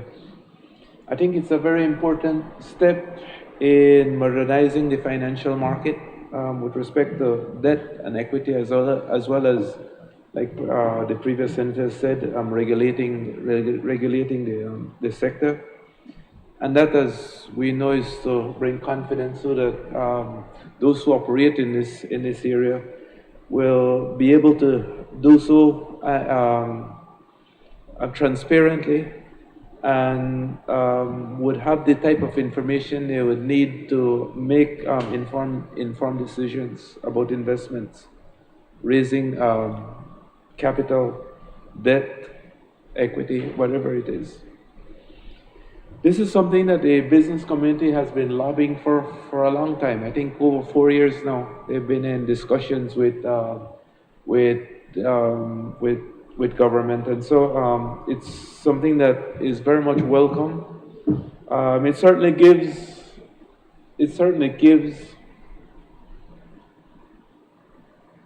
the option, other than commercial banks, to raise money either through debt, bonds, or through equity, other investors. And so it's certainly a bill that I think we enthusiastically support. Hopefully it will also put pressures on the commercial banks to become more efficient, to lower their spread, and again, open up other options for those who want to invest or raise money in any other way. Like I said, it will create trust because there'll be additional financial information, there'll be audits, there'll be required third-party audits. And there'll also be significant penalties for fraud, manipulation, things like using insider information to unfairly. And so again, it's a whole process of modernizing the sector. And so we want to commend the administration for bringing this bill about. We think that it's an extremely important step in terms of Belize developing in this area. And so we certainly support this bill today.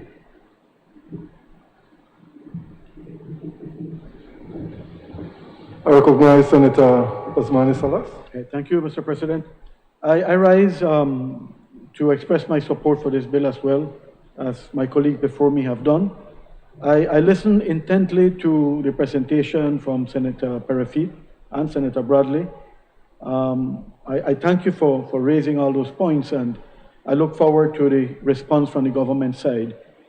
I must admit that I knew very little about securities markets, securities industry, Mr. President, before this bill was brought to us. So I reached out along with some of my colleagues, and I must thank Senator Minister Koi for giving us a very helpful presentation. Really made a difference. And also to a colleague from the private sector who is very knowledgeable on capital markets and securities industries. And that was very helpful. So with all that new knowledge that I gained, I have no problem at all to give my full support to this bill. I would like to make a few points though on what next. And my understanding of this is that policing will be key. And the IFSC, which will now be the FSC, will have added responsibilities. So we need to make sure that they have the resources that they need to be, as a regulator, they will need to be strengthened. I would also like to suggest that moving forward, and I see that it will be a function of the FSC under this bill, to engage in education and awareness.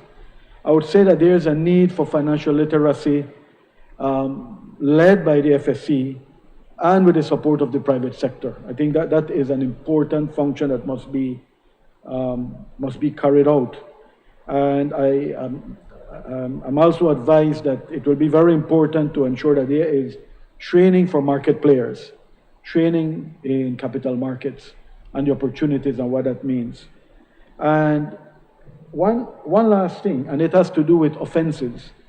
Offenses have been stipulated for all the various sections here, and I would like to hear, and I do understand that in developing this bill, we reached out to CARTAC, the Caribbean Regional Technical Assistance Center, one of the IMF Regional Technical Assistance Centers, for support. And we were also made to understand that a draft bill was shared with the U.S. Securities Exchange Commission. So all that, I'm sure, has helped to make this a sound piece of legislation. No? But in terms of offenses, I'm not sure it would be helpful to hear how we came up with the levels. In the case of an individual, a fine up to $100,000, and in the case of a body corporate, a fine up to $500,000. From what I've read and irregularities that have happened in other parts of the world, it could very well be that 100,000 or 500,000 could be a drop in the bucket, and really, those that have committed irregularities would be more than happy to pay these sums. So I know we are just starting, and I'm pretty sure that if and when the need is determined to modify and to increase these, that could be done via amendments. But I support the bill, and I look forward to the responses from the government side. Thank you, Mr. President.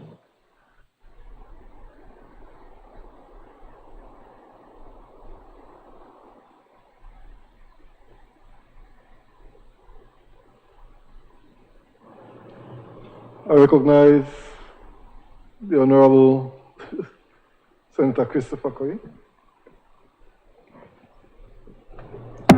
Thank you, Mr. President. Just a minute. Sorry.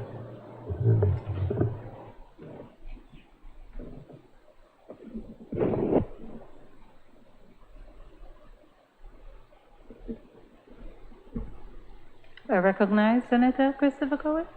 Thank you, Mr. President. Madam President, I rise in support of this bill. This has been a work in progress for quite a number of years. I think the central bank took conduct of this effort a few years ago and enlisted or engaged the assistance of CARTAC. And a draft bill was pulled together, I think, as late as last year. It probably might have been worked on from before, but there was a rough draft already from last year. This is as Senator Bradley explains, quite a comprehensive piece of securities industry legislation. To give a little context or backdrop on it,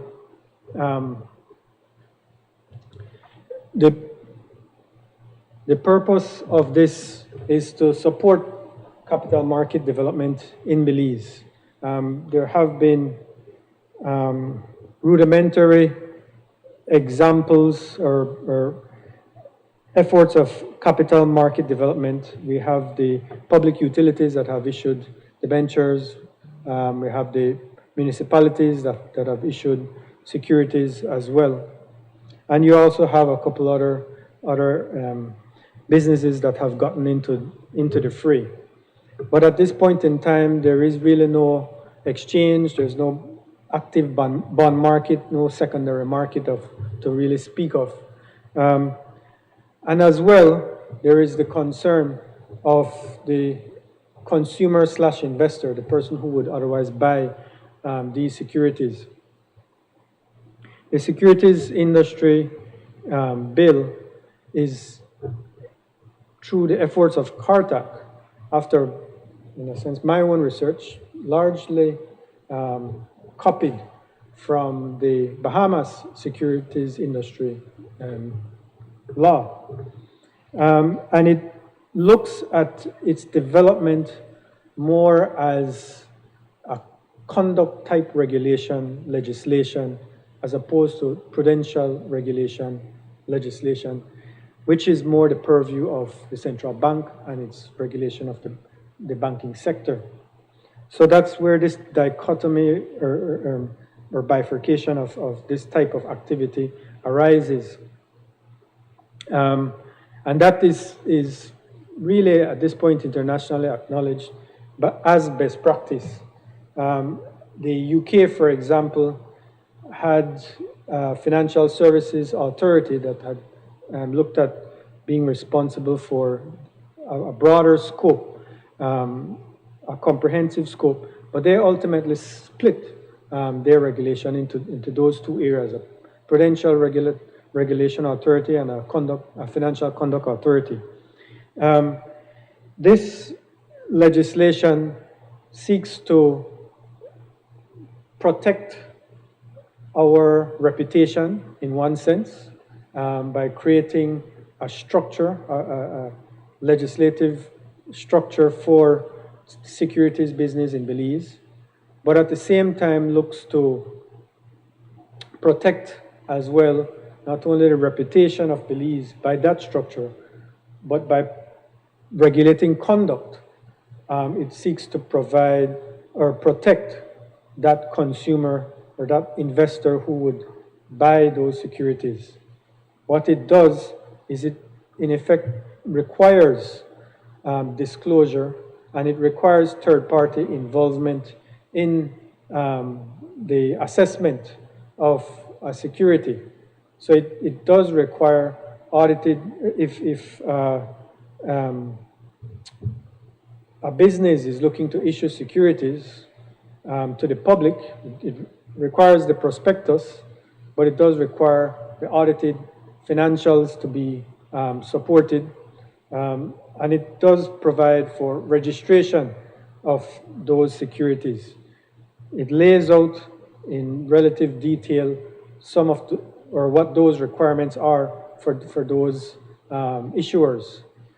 For the securities business, it provides for a process for ensuring that they conduct their securities business prudently. Connected to that is obviously the investigative and enforcement provisions. As Senator Salas explained, it was quite helpful for us to get the insight not only of the Bahamas Securities Commission, but also the U.S. Securities Exchange Commission as well. But in developing the legislation and that those provisions that the senators have referred to, it's important to bear in mind that protection, the protection of the investor and their monies. And so far as the flight or the ease of the flight of capital, it becomes all the more important that there is some level of stealth in the investigation of perhaps or potentially fraudulent activities being conducted by whether an issuer or a securities business. So that is where the underlying basis is in the way that this legislation is drafted. But ultimately, it permits for due process. So the stealth is required, but it recognizes the importance ultimately of due process. So that, I think, in the broadest terms is what we're looking at here. That legislation being put forward, this securities industry bill being put forward in a manner that meets international best practices, that seeks to secure the reputation of Belize by a structured approach to securities business operations, and that at the same time protects the investor by the provisions that it lays out in the bill. So thank you very much.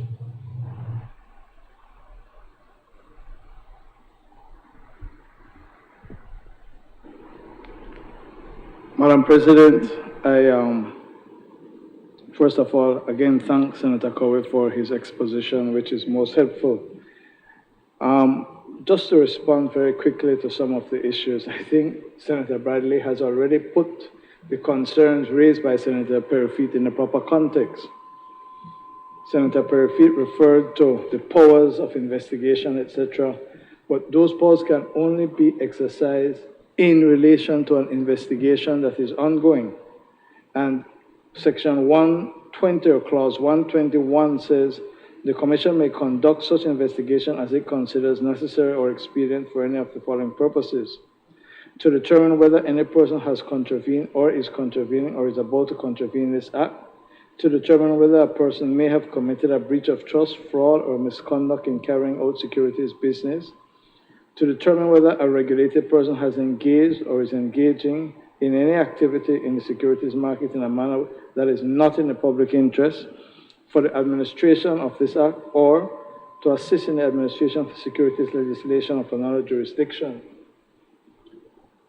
Madam President, it is difficult to contemplate scenarios in which the Commission is investigating whether a person has committed a breach of trust, fraud, misconduct, is engaged in matters and activity that is not in the public interest, that you will give the person notice and say, hey, I'm investigating you to find out whether you are involved in fraud. We have to understand what we're talking about here. As Senator Herrera has quite rightly pointed out, this is where persons who are making a market, regardless of the type of security, will go to the public and say, hey, here is a project, here is a bond, here is a share certificate, etc. Give me your money and I will invest it. The Commission then has an obligation, it is set out very clearly.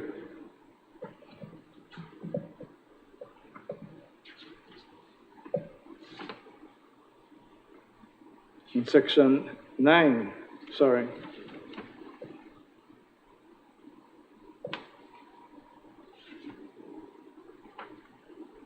Section 9, I believe it is. To advise the functions of the Commission, to advise the Minister on all matters relating to capital markets, maintain surveillance over the capital markets and ensure orderly, fair, and equitable trading in securities, foster timely, accurate, fair, efficient disclosure of information to the investing public and capital markets, protect the integrity of the capital markets against any abuses arising from financial crime, market misconduct, and other unfair and improper practices. So we're talking about a power that is given to a Commission to ensure that when people's money is being taken up, they have the ability to move with speed, to move efficiently, to move without giving the so alleged wrongdoers notice that they are collecting information on them, and then to move in order to protect the public interest. So I stress that, as Senator Bradley pointed out, it is only in relation to a investigation, because 121, which Senator Perifit highlighted, says if the Commission considers that a person is or may be able to give information or produce a document which is or may be relevant to an investigation. Then it sets out the power. So the commission has to determine that the person has information relevant to an investigation. For an investigation to start, they must have some basis that requires further investigation. I want to turn now to the enforcement under 137 and onwards.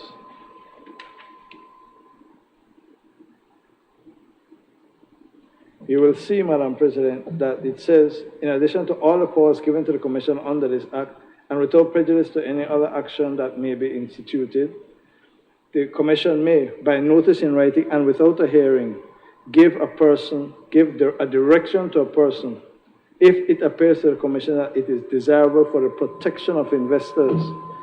A person is contravening, has contravened, or is about to contravene any provision or requirement under this Act. A person has failed to comply with any provision. A person is in purported compliance with a provision of requirement has furnished the Commission with information that is false, inaccurate, and misleading. So the powers of enforcement are premised on the Commission having information in its possession that it is moving to protect investors, that a person has contravened the Act, they have failed to comply with the provisions of the Act, or the person who they are going after has provided false, inaccurate, and misleading information. And then the sections set out in extenso what the powers of the Commission may be, without a hearing. So the Commission has to have its information, conduct an investigation, and realize that somebody can help with information or somebody is doing something wrong, act with urgency, and then due process is afforded. I will simply say this, Senator Bradley, as you would know, because we have been involved in cases like this, where the Central Bank of Belize has the power in relation to financial institutions to issue directives, to issue measures without giving the bank any notice, takes immediate effect. But in all of these cases, the bank, credit union, or other financial institution is not denied the right of access to the court. And the courts are replete with cases where these orders have been given, and before they comply, they go urgently to court and say, the central bank is acting in excess of its powers, or some other regulatory body, the Financial Intelligence Unit, is acting in excess of its powers. They want me to disclose this information, but for the following reasons, I should not. And the court acts very quickly to determine whether or not you should be called upon to comply or not. And finally, with respect to self-incrimination raised by Senator Bradley, the Constitution guarantees every person the right not to incriminate himself or herself, and this Act does not purport to, nor could it take away that constitutional right. So I would invite colleagues, members of the Senate, that as we are starting out, embarking on a new capital market formation project, that we should err on the side of caution and protecting the integrity of the market, protecting the public interest, and to support the legislation because it creates an opportunity for businesses and individuals to raise money, to invest, to put their money, rather than sitting in the bank doing nothing really and getting no interest, to put their money in productive and other commercial endeavors, and to have a commission that is strong and can regulate the industry and protect the public interest. I think we need, as we are starting out, to err on the side of caution. I ask that the question be put, Madam President. Honorable members, the question is that the bill for an act to provide for the regulation of securities business and activities and to provide for matters connected therewith or incidental thereto be read a second time. All those in favor, kindly say aye. Those against, kindly say no. I think the ayes have it. Bill for an act to provide for the regulation of securities, business, and activities, and to provide for matters connected therewith or incidental thereto. I recognize the Leader of Government Business. Madam President, I rise to move a second reading of a bill for an act to amend the Summary Jurisdiction Offences Act, Chapter 98 of the Substantive Laws of Belize, Revised Edition 2011, to increase the penalty for the offense of spreading or publishing false news and to provide for matters connected therewith or incidental thereto. Madam President, the bill is very short. It raises the fine to $3,000 or to imprisonment for a term of 6 months.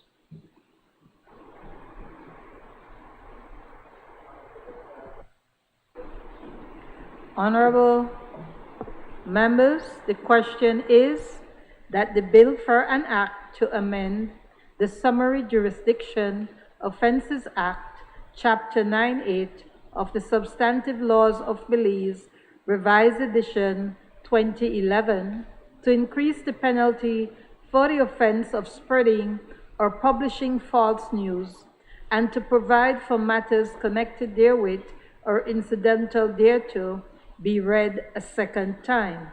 All those in favor, kindly say aye. Aye. Those against, kindly say no. I think the ayes have it. Bill for an act to amend the Summary Jurisdiction Offences Act, Chapter 98 of the Substantive Laws of Belize, Revised Edition 2011, to increase the penalty for the offense of spreading or publishing false news and to provide for matters connected therewith or incidental thereto. I recognize the Leader of Government Business. Madam President, I rise to move a second reading of a bill for an act to amend the Misuse of Drugs Act, Chapter 103 of the Substantive Laws of Belize, Revised Edition 2011, to establish licensing, registration, and operation requirements for the cultivation, processing, distribution, and delivery of cannabis products for adult use, to provide for the Minister to make regulations for the monitoring and enforcement of any regulations to the Act, and to provide for matters connected therewith or incidental thereto. Madam President, in the interest of time, I won't go into an introduction, save to say that this is building upon a previous amendment under the previous administration that had imperfectly provided for the personal use of marijuana. We now move to a situation where we provide a full range of regulation and operation for personal use, for growing, and for the sale of this product. Senator Michael Purfy. Madam President, the Leader of Government Business can just say this is another UDP initiative, you know. That's all he has to say. Indeed, Madam President, what we had before was not imperfect, but I believe it was as far as we could go at the time. I don't know, at the time we had a system whereby if you were able to source your 10 grams or less, you're allowed to smoke it in the privacy of your own home or the privacy of some other person's home, not in public places, and keep it away from children to smoke marijuana. How you source it, how you produce it, how you have it, that's where the difficulty always came in. Because of a number of different reasons, the way how marijuana is defined in the UN and how we deal with it from a money perspective. I know what the government is trying to do. I hope that the government could accomplish what they're trying to do, but I'm thinking that maybe they should be very careful as to how fast they move with this, given the different problems that we could experience. Madam President, I am on record. I am on record as saying I completely support the idea of full legalization of marijuana. I don't think that it is the worst drug that we consume. I like to say I do worse than marijuana. I drink rum, and history has shown, the records have shown that alcohol is far worse than marijuana. So if that's your choice of recreation, then you should have full access to it, a safe place to buy it, a safe place to consume it, without having to worry about law enforcement. However, Madam President, life is real and the world is real.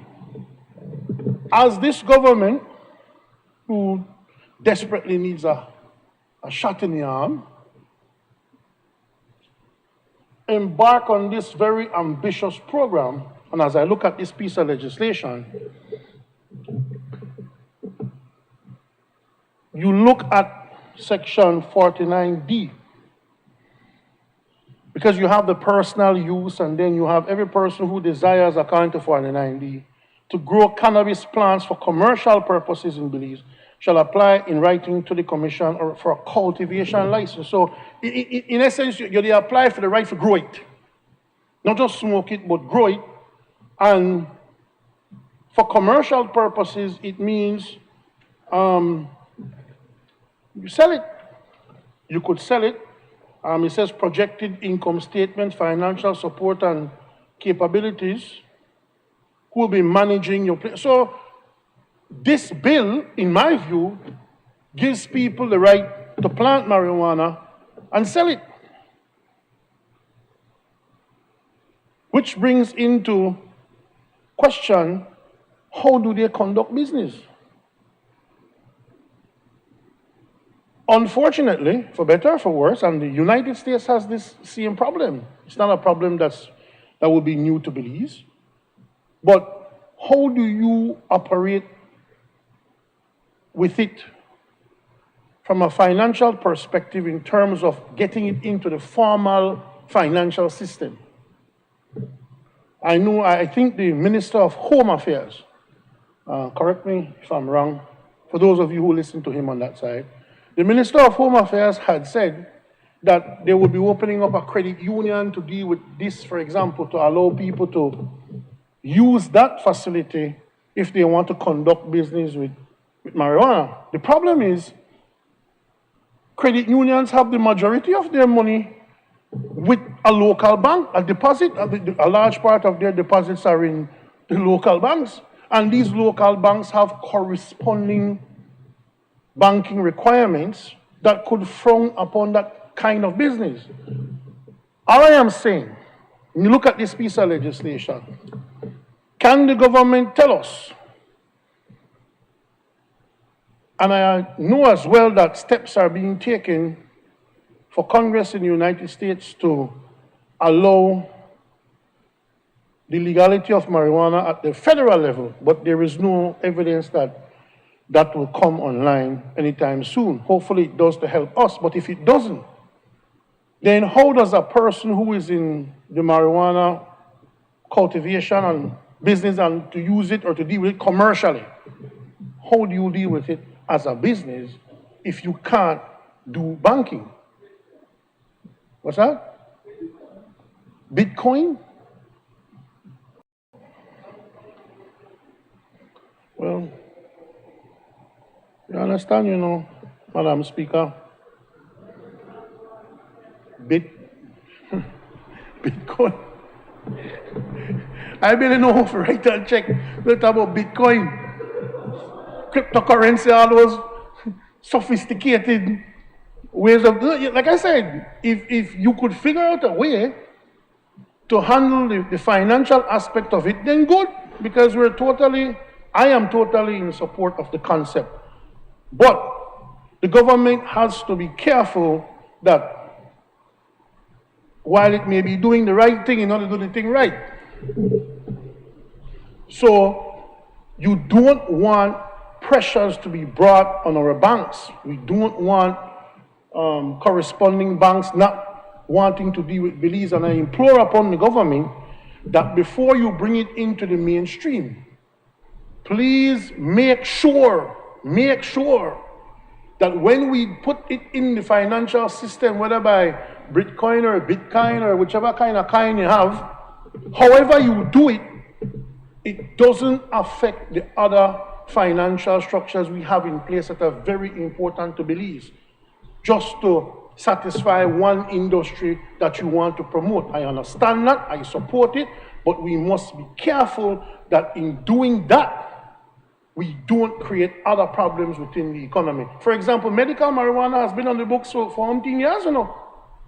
For umpteen years, a medical doctor in Belize could prescribe and even grow marijuana for supply for medical purposes, but no doctors want to touch it because how do you bank the money? No banks will deal with them. Nobody will want to be engaged with them unless there is some new kind of financial world that hopefully, as people get licenses to do these things, they also get a training in how to deal with the money. Training in how to not only cultivate it and sell it and deal with it, but how to deal with the money, I think it will be very, very important. Madam President, there's a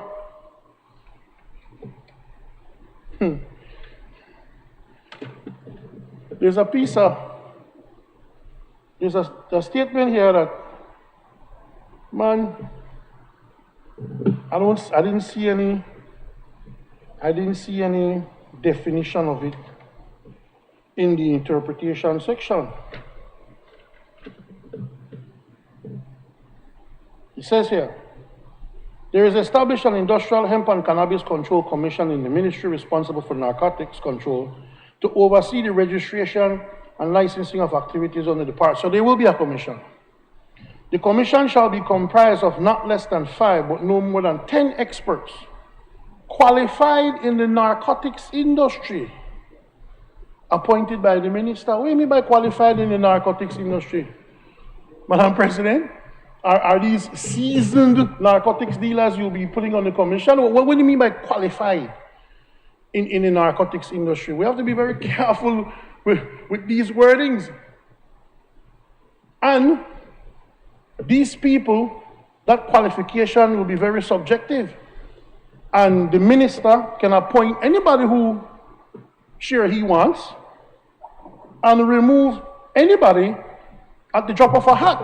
So you have this very important commission overseeing a narcotics industry in the country, but those members of that commission can easily be appointed and removed by the minister. Madam President, we go back again to this so-called Plan Belize. Big in your Plan Belize, big in your manifesto was the removal of ministerial discretion and interference. You said that the legislation that you would be passing would limit or eliminate, in most cases, the powers of ministers to just do things. But in this piece of legislation, you have a minister who would have the power to just add and remove a commission member without giving any reason at all. And that qualification would be totally within the subjective belief of the minister himself or herself. There's no standard by which a person becomes qualified or disqualified. I mean, at least put people on that commission so it can be a joint thing. I don't know, a member of the opposition, maybe the unions, maybe a church member, a person from the business community. So you got to put a commission on there, like the PUC, and you stagger it. People are there for 2 years, 4 years, whatever, and then you have representation from the government. Put majority representation on it if you want. You can have up to 10. Majority government if you want. But have representation on that commission from the opposition, from the churches, from the business, from the unions, similar to what we have in the Senate. And I think that would make it more meaningful rather than 10 minions appointed by the minister who may have not the kind of experience in narcotics that we want them to have. So those are my concerns, Madam President, and I thank you. I recognize Senator Bishop Moses Mbengushe.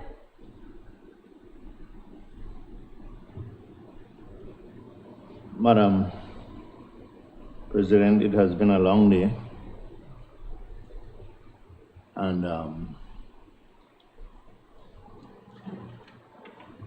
I pause because I want to be very deliberate and very careful in what I say. Recognizing also that the camera is on me. And recognizing that perhaps whatever I say as the person representing the church will no doubt be quoted by the time I leave this building this evening.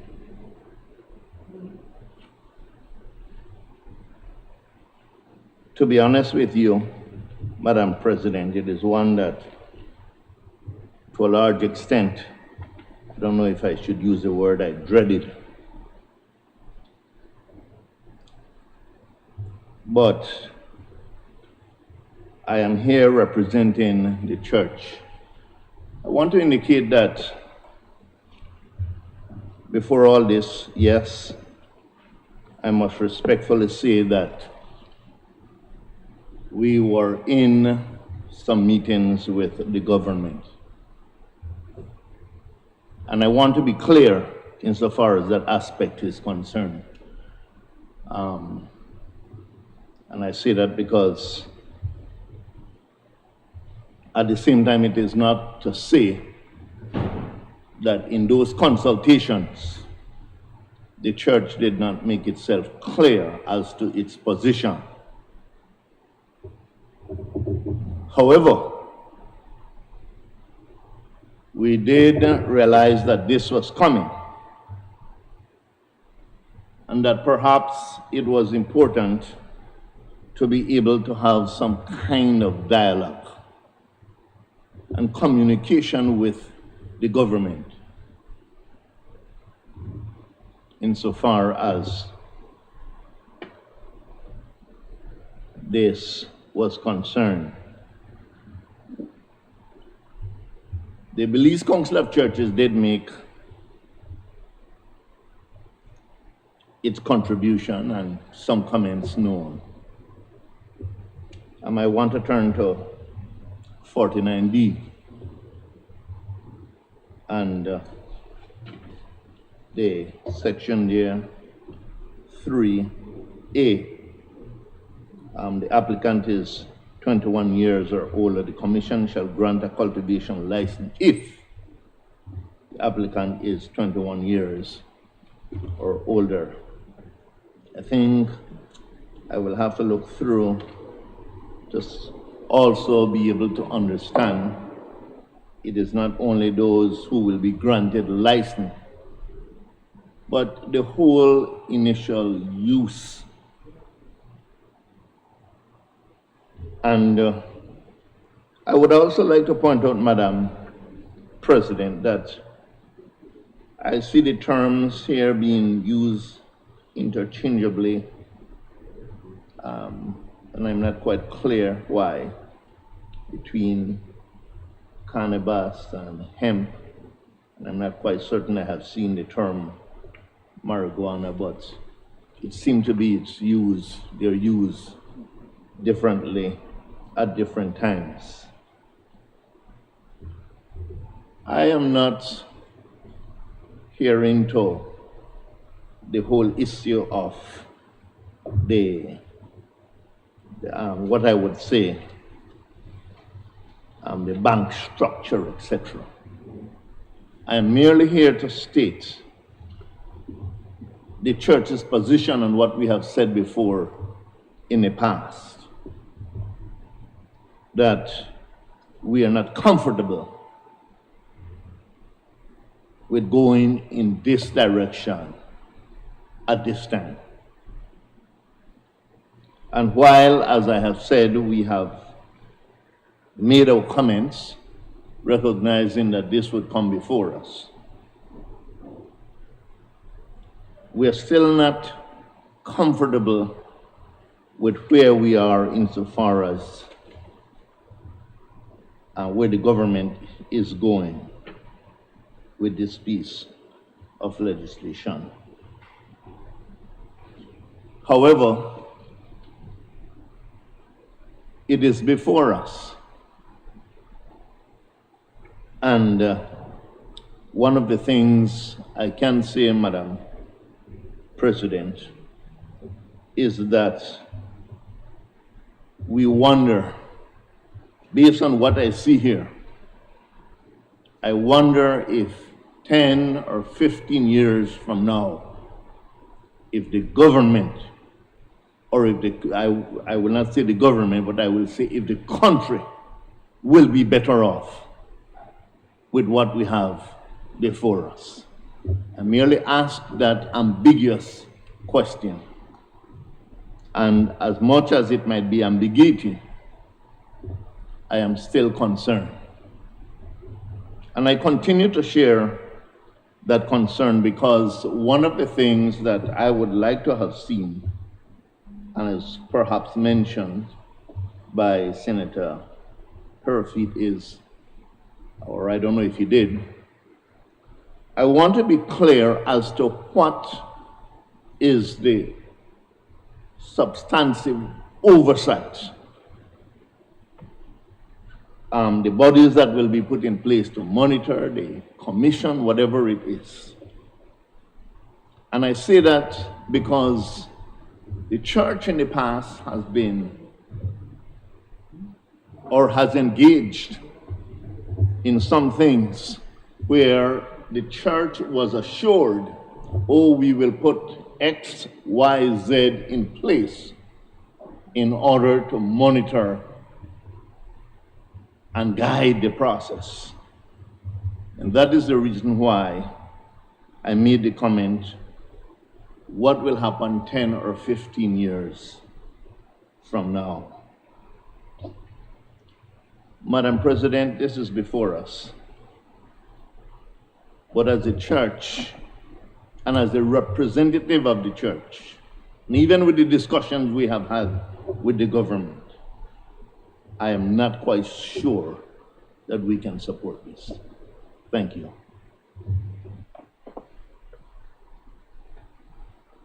I recognize Senator Luke Martinez.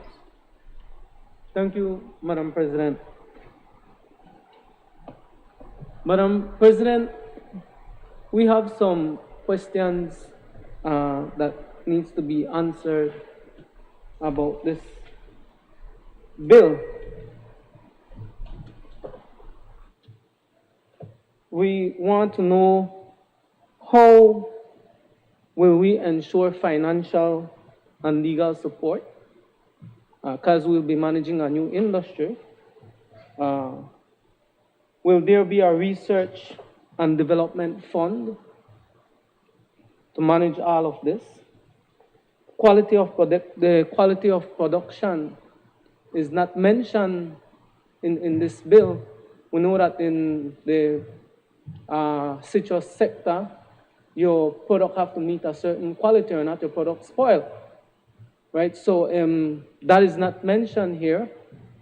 And then we go to section 49.1, which this is a concern, which one, it makes reference to the narcotics industry, right? So under which ministry would that fall under? I don't know that we have a ministry at our narcotics department that this would go under. So that is what we have a concern there. So which ministry will be responsible for that industry? Maybe the Ministry of Police, we don't know. Another concern that we have here is the commission. There is no provision for the inclusion for at least a bipartisan approach, and an approach that would include all of the sectors that needs to be involved. For example, the opposition, the social partners. That is not mentioned in the commission. It is just telling us that the commission could be anywhere from 5 to 10 members. And then it goes on to give the minister the power to remove the members of the commission. Right? So that needs to be addressed before we go forward. It's just, this reminds us of what was going to happen, or the attempt that was made on the Public Service Commission and these other commissions via the 10th Amendment, right? So this certainly is a red flag, Madam President, and so we definitely need clarity on that.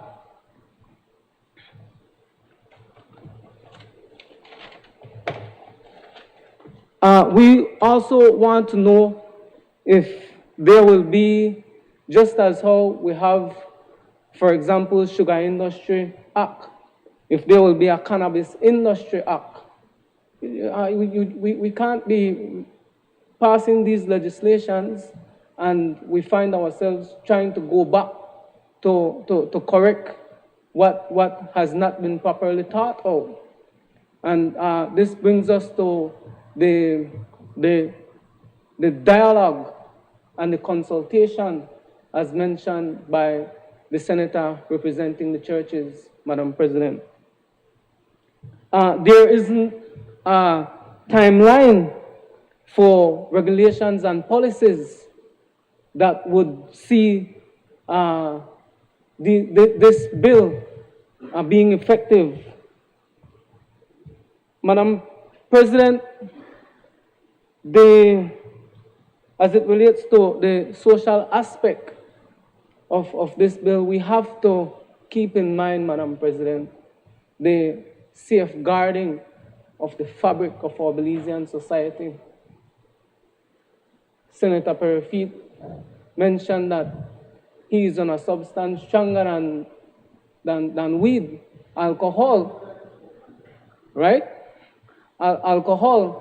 So we have a lot of people who are drunk, Madam President, and then we have a lot of people who are dread up, Madam President. And so we want to ensure that we have a sober society, Madam President. That is what we want to ensure, along with trying to get these questions answered, Madam President. That is very important too.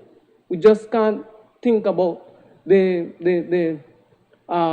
industrialization of this drug, Madam President, because that is what is happening now. A move to address the misuse of drugs, but now you're turning this product into a commodity. And so if you are now turning it into a commodity, Madam President, then the vehicle has to change. It can't be that this industry would continue to fall under the Ministry of Police and New Growth Industries, Madam President.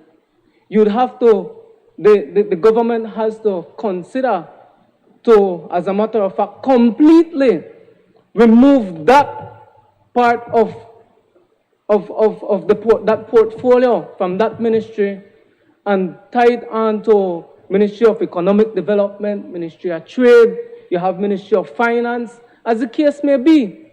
You want to put apples where apples are. You want to put oranges where oranges are, Madam President. And that is what we're trying to seek here today, Madam President. So with that said, we are going to await answers and to see how we could move forward with the control of drugs. In this case, they are talking about misuse of drugs. So let's see how we could get that regulated as it now becomes a commodity. Thank you very much, Madam President. I recognize Senator Darrell Bradley. Madam President, I rise to offer my contributions to this piece of legislation. I heard the leader of opposition business speak about the legislation and what it seeks to achieve and his position in relation to the legislation. I also heard Senator Bishop Bengoshe in terms of his position with relation to the legislation. I think it's important to recognize that this legislation will have a social impact. And the bill itself doesn't speak anything about that, including that it does not have any mechanism to address or empower agencies to deal with the fallout. And I must say that I have concerns in relation to that. I would have wanted to see things in the legislation. My brother, the senator from the unions, referred to a fund for research. And I know government is strapped for cash, and there's the executive, and it's their purview. But when the petroleum industry came into effect and there was legislation that was created, there was a fund that was created for social and educational purposes. One of the things that I would say here is that if you are creating an industry and there are license fees that are associated with licenses that are granted under this piece of legislation, funds should specifically be earmarked to provide for, I would say, number one, additional policing and support for police efforts that would be required as a result of any negative fallout from this piece of legislation.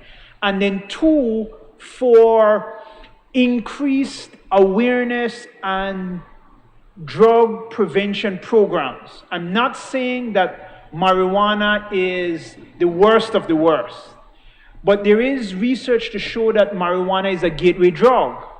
And I do recognize the fact that we're here in terms of this legislation, but there has been no discussion, no inclusion in the debate, no inclusion in the bill to talk about any mechanisms to deal with the negative fallout. And I must say that I do have tremendous respect for the churches and their position. And if a social partner mentions quite legitimate concerns as a result of the legislation, then within the context of creating this new regulated industry, those concerns needed to be addressed in the bill itself.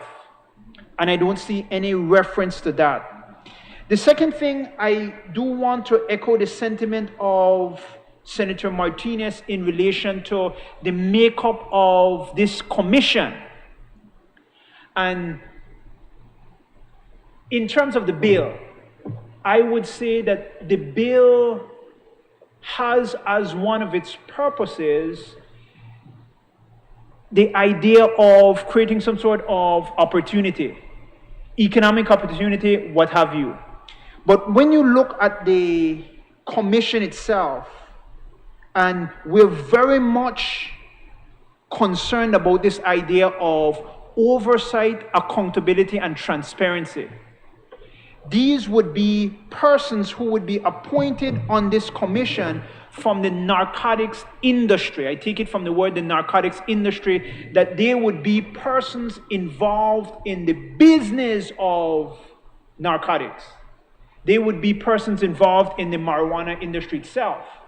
Those persons, people who themselves perhaps would be licensees under this legislation, those persons will be the only persons that would be appointed to this commission to, in effect, license themselves.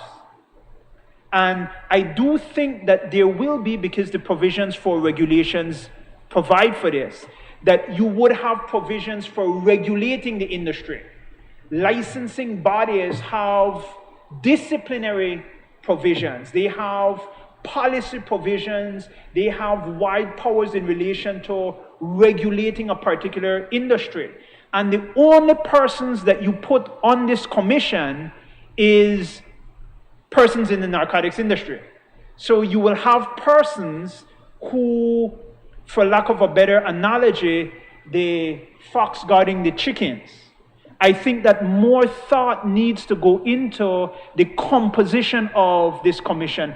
particularly because this is an area of industry that members of our stakeholder communities have concerns about.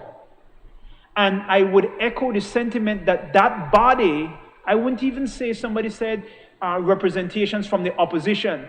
I wouldn't want to be part of the body, but I think that the body has to be a representative body to address adequately the public interest concern that comes as a result of this industry. So for example, there may be a policy to say that you set a limit to the amount of licenses that you grant. So if we will have lounge licenses, you set a limit to those amounts of licenses. We can only have 10. You will set a limit to the amount of growers or distribution licenses. That's a part of the policy, and I think that that would come as a result of perhaps the commission or some other body. Whoever makes that decision has to be representative. And whoever makes the decision in relation to the issuing of the license, that body has to be broader than just the persons who are in the industry itself. A fallback point from this, and this is a concern that I have, it's not targeted to any individual person or the government. We are in a certain COVID reality. We know that economically our backs are against the wall. We would look for industries that provide economic opportunity for those who need it. And so one of the things that I would hope in terms of this particular mechanism is that there would be some framework to provide that this does not become an oligarchy. Because I see that it is potentially setting itself up for that you will have key players who will form part of this commission, who will license themselves and license their associates, and there's absolutely no check and balance on this. And there's absolutely no framework for an adequate oversight on these licensees or on this industry. So for example, there are other industries like the Supplies Control Commission and other things. There needs to be thought given in this legislation about regulating this industry properly and not leaving it up to a commission, because that commission essentially will license and police itself. And if the legislation should have the intended consequence of encouraging opportunity, encouraging job creation, there has to be specific mechanisms built into the legislation to provide for that. What are the attendant policies and programs to encourage small farmers, to encourage productivity within the local class? I see that the legislation speaks in part about repatriating foreign funds. There's reference to that, so that when I read the legislation, there's already the thought that foreign investment is involved here. What are we doing to promote local innovation and local job creation in this vibrant industry? The concern that I have, Madam President, is that this will end up as an oligarchy controlled by a few persons, and the wider economic advantage that this potentially could have would be stunted. I'm not saying that that will happen. I'm not accusing anyone of that. But I'm saying because of the inadequacies of the legislation, including the fact that not proper thought was given to the makeup of the commission, which is very, very important, and that the minister has power unilaterally to appoint and to remove persons from the commission, there's absolutely no, in my respectful and humble view, there's no substance to that. And for something as important as this, something that can have the negative social consequences that we all do not want to see, I think more analysis needed to have gone into it, or more presentations or discussions needed to go into the presentation of this piece of legislation. The last thing I want to add in relation to this is the issue which has been a resounding theme throughout several of the pieces of bills that have been advanced today. The need for there to be consultative mechanisms in relation to a development agenda. This is a very critical piece of legislation. It's a legislation that touches a chord in relation to certain corners of society. I know that the churches have spoken on it significantly. I would want to see that concerns that are raised by the church as an important stakeholder is addressed adequately in the legislation. And I would want to see going forward, monitoring this new industry, monitoring the new licensees that would be there, setting policies and directing government programs in relation to any impact, negative or otherwise, of this piece of legislation. There's a commitment to a consultative approach that will include all stakeholders, including social partner agencies and the opposition, for it to have the intended consequence of promoting economic opportunity to all persons within society, particularly those who may need it the most in terms of marginalized sectors. And so that we would have adequate oversight, because I would look at this bill and I would have a grave concern that this has the potential of being an industry that is only controlled by a few players and that does not offer the wider economic benefits to the entire population, and that does not adequately address the regulatory needs and the social fallout that is a potential for going in this direction. I recognize. If I just may be heard. I recognize Senator Amon Courtney. Thank you, Senator Salas and Madam President. Having listened to Senator Brad, first of all, he's entirely wrong about an oligarchy. The bill provides for 2 levels of cultivation, small and big. But that aside, Madam President, I will not move the question. I will ask for this bill to be kept back in the Senate as a committee. So I don't know whether people want to proceed with the debate or have the consultations before we wind it up. I just wanted to signal what my intention is. Senator Osmani Salas? Thank you, Madam President, and I want to thank Senator Courtney for offering that, because I was what I was to say. And I was to thank Senator Bradley, Senator Bishop Bengushe, Senator Martinez for their excellent presentations, which a lot of their concerns, which I share. My position would have been, and I consider myself a progressive fellow, Madam President, but this one, as structured, makes me feel very uncomfortable. And I completely agree with my colleague, Senator Martinez, that when we get to that point, we need a legislation for that specific piece of legislation for cannabis industry, whatever we end up calling it. But since I heard what Senator Courtney has mentioned, I will not continue. And yes, I do look forward to continued consultation. We need to have more consultation on this matter. Thank you, Madam President. I recognize the leader of government business. Madam President, as I indicated a short while ago, I do not ask that the question be put. I would like, with your leave, to move on to the next bill. Madam President, I rise to move a second reading of a bill for an act to authorize the government of Belize to enter into the Blue Loan Agreement, Conservation Funding Agreement, and ancillary agreements for and on behalf of Belize, and to give statutory effect to the terms and conditions of the Blue Loan Agreement, the Conservation Funding Agreement, and ancillary agreements, and to provide for matters connected therewith and incidental thereto. Madam President, I believe we have already had the debate on this bill. That the question be put.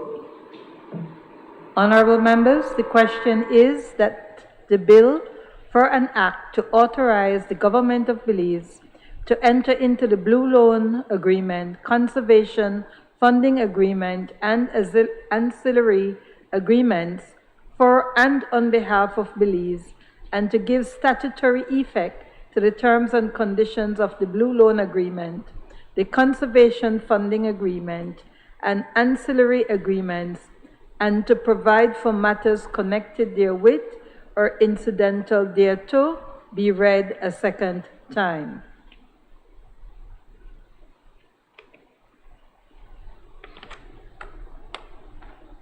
All those in favor, kindly say aye.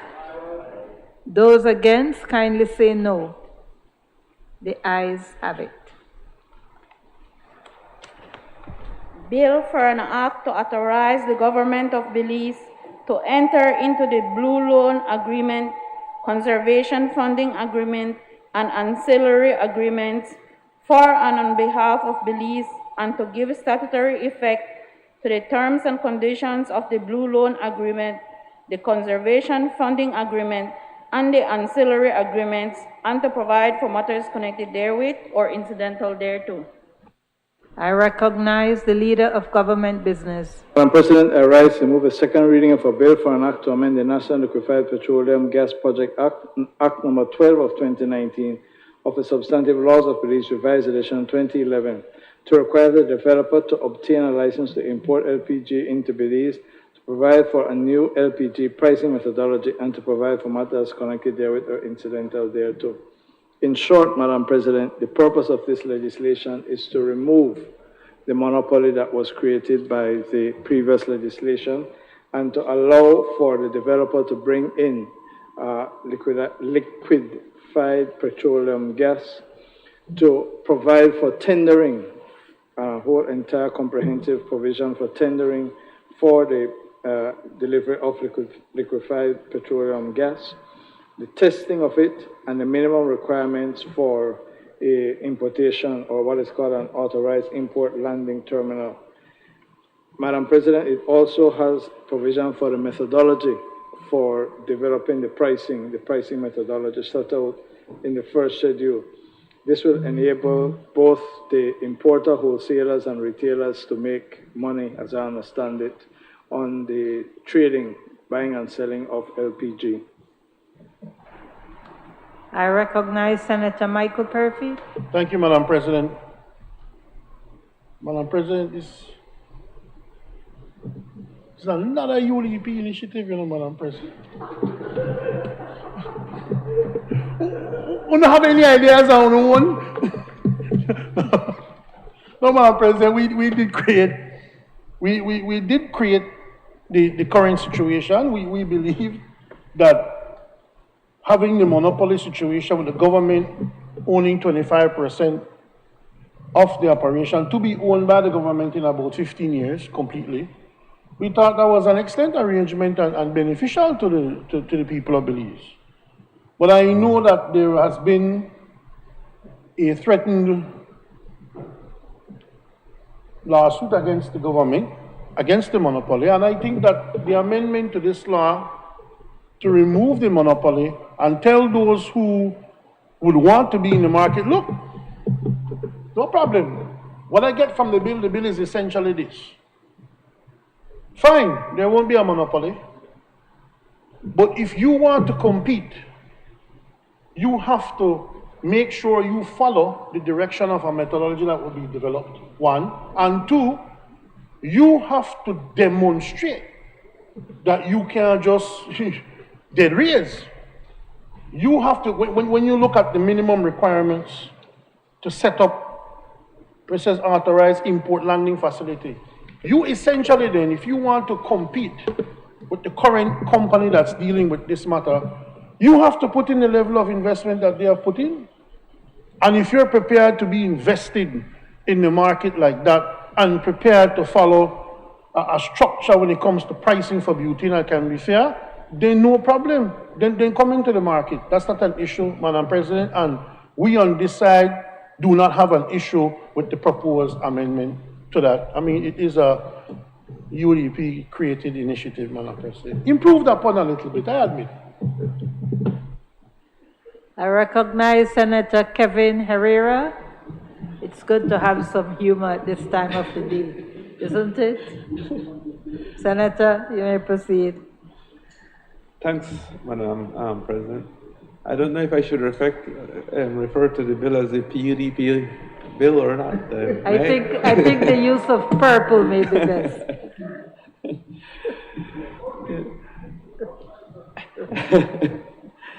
Madam President, I also rise to support this bill. I think, and I echo the points raised by Senator Perifit. I think that it's a very important piece of legislation. I think that it improves and what was there before in terms of introducing competition at the importation stage of the process. In addition to that, similar to what Senator Perifit said, is it establishes standards with respect to quality. It introduces it establishes the whole pricing formula so that there's transparency in pricing, so that products will not come in here and importers or those who are selling to consumers can have unreasonable margins, and so that process will be transparent. And I think they introduced in there, or there are provisions in there for limited and selective tendering, and so that improves the transparency process with respect to pricing. And then there's equality. There's a specific formula that they'll have to bring in, and those will be tested. Again, it establishes the standards so that consumers will not be taken advantage of. And the third, very important area, Madam President, is that it establishes some semblance of energy security through storage. My understanding is that the country uses about 1.3 million gallons per month. Their current storage capacity in the country of 1.7, and if others would get into importing the LPG into the country, then they would also be required to put in some significant storage into the country, which then again would improve the storage capacity and the energy security. And so, as it is right now, prior to the NGC, I understand that the storage capacity in the country was like a 1 week. Now it's about 5 weeks of storage capacity that we have in the country. And if others would come in, it would even extend that even further. And so I think it's a good thing all around. I think coming from the business sector, we're certainly more comfortable with competition in any of the industries. And so I think it's a very progressive piece of legislation. It takes us one step further. Thank you, Madam President. Madam President, I ask that the question be put.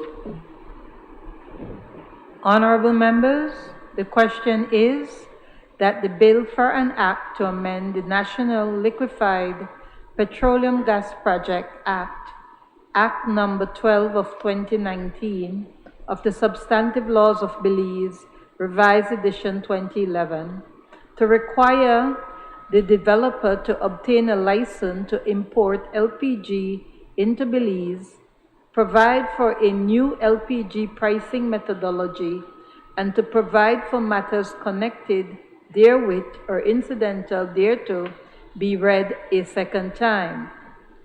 All those in favor, kindly say aye. Aye. Those against, kindly say no. I think the ayes have it. For an act to amend the National Liquefied Petroleum and Gas Project Act, Act number 12 of 2019 of the Substantive Laws of Belize, Revised Edition 2011, to require the developer to obtain a license to import LPG into Belize, to provide for a new LPG pricing methodology, and to provide for matters connected therewith or incidental thereto. I recognize the Leader of Government Business. Madam President, with your permission and the indulgence of this Honorable Senate, I would like to introduce the following bills all at once. Bills for an act to amend the Public Health Act, Chapter 40 the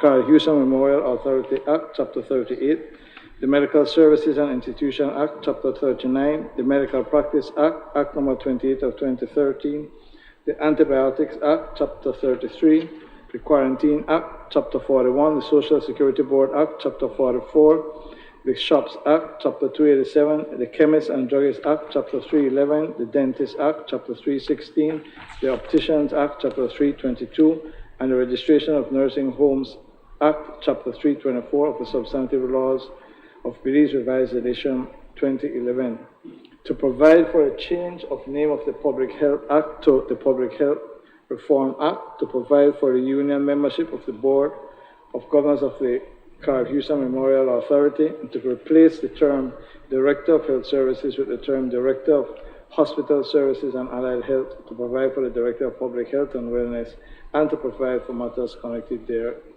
with or incidental thereto. Madam President, again, very briefly, there are two issues. One, to provide for a member of the union to serve on the Carl Hewson Memorial Authority Board. And the second is to create the position, well, to abolish or to change the position of the Director of Health Services, to create the position of the Director of Public Health and Wellness, and secondly, the Director of Hospital Services and Allied Health. Madam President, those are the substantive changes, and to change all the legislation that uses those expressions and that will be affected by the creation of the two posts. I recognize Senator Michael Perfy. Thank you, Madam President.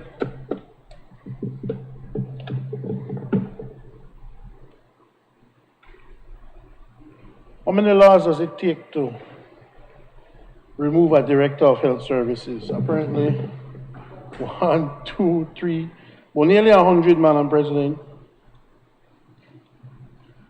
Government comes into power. We all know what this is. You don't have a good reason to dismiss or fire the Director of Health Services. You can't justify removing him. You can't justify your accusations against him. So what do? Since you can't eliminate him, you find a way to eliminate his post. And then you eliminate him.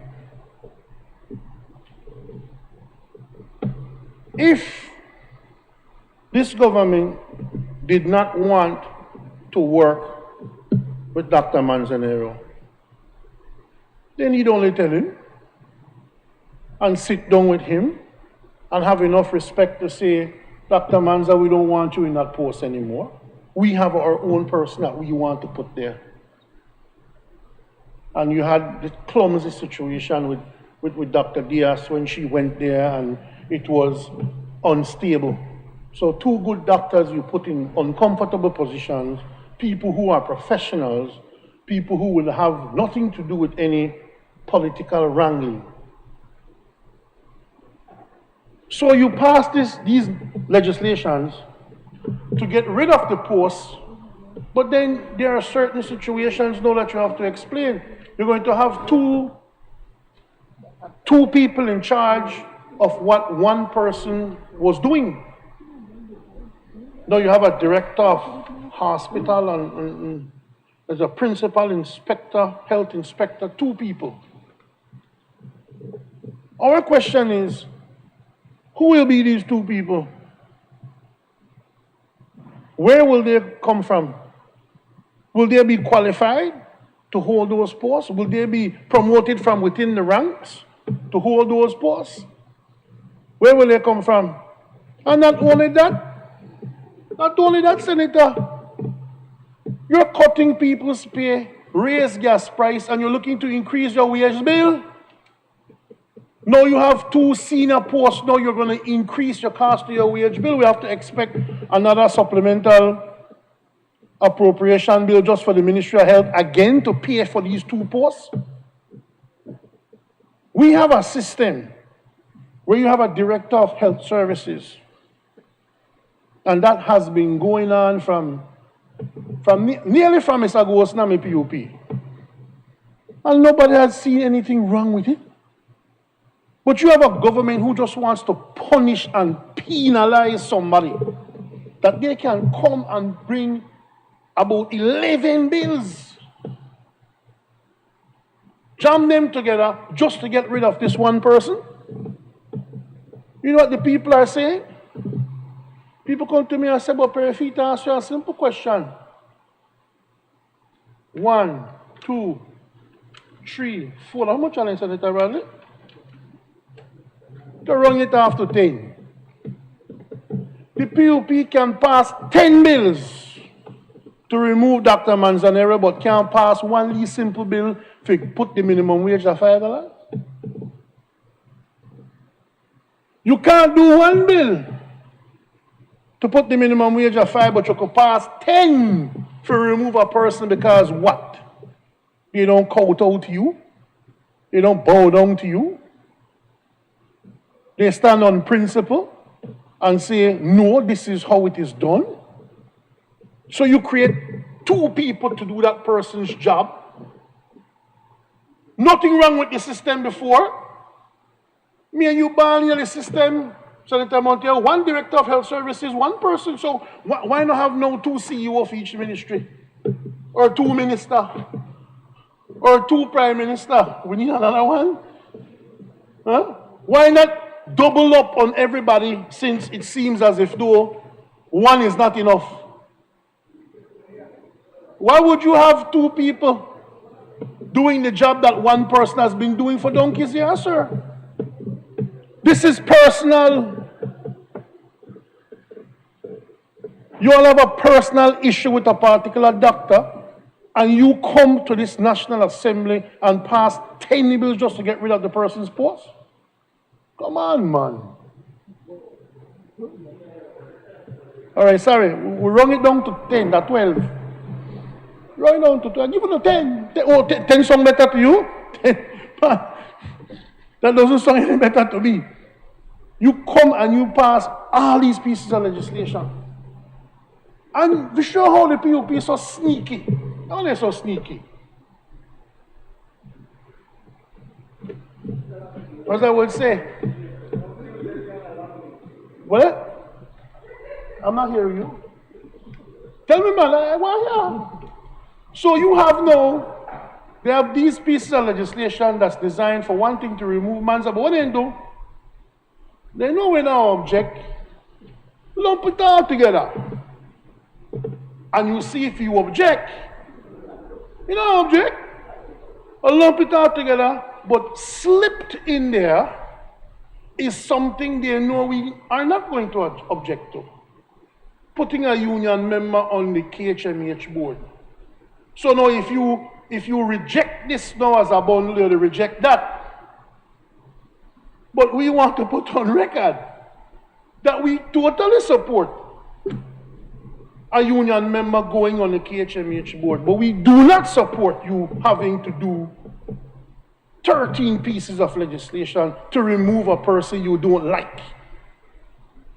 And the Prime Minister will go on national TV and say, oh, he's not so important. The Director of Health Services is not so important.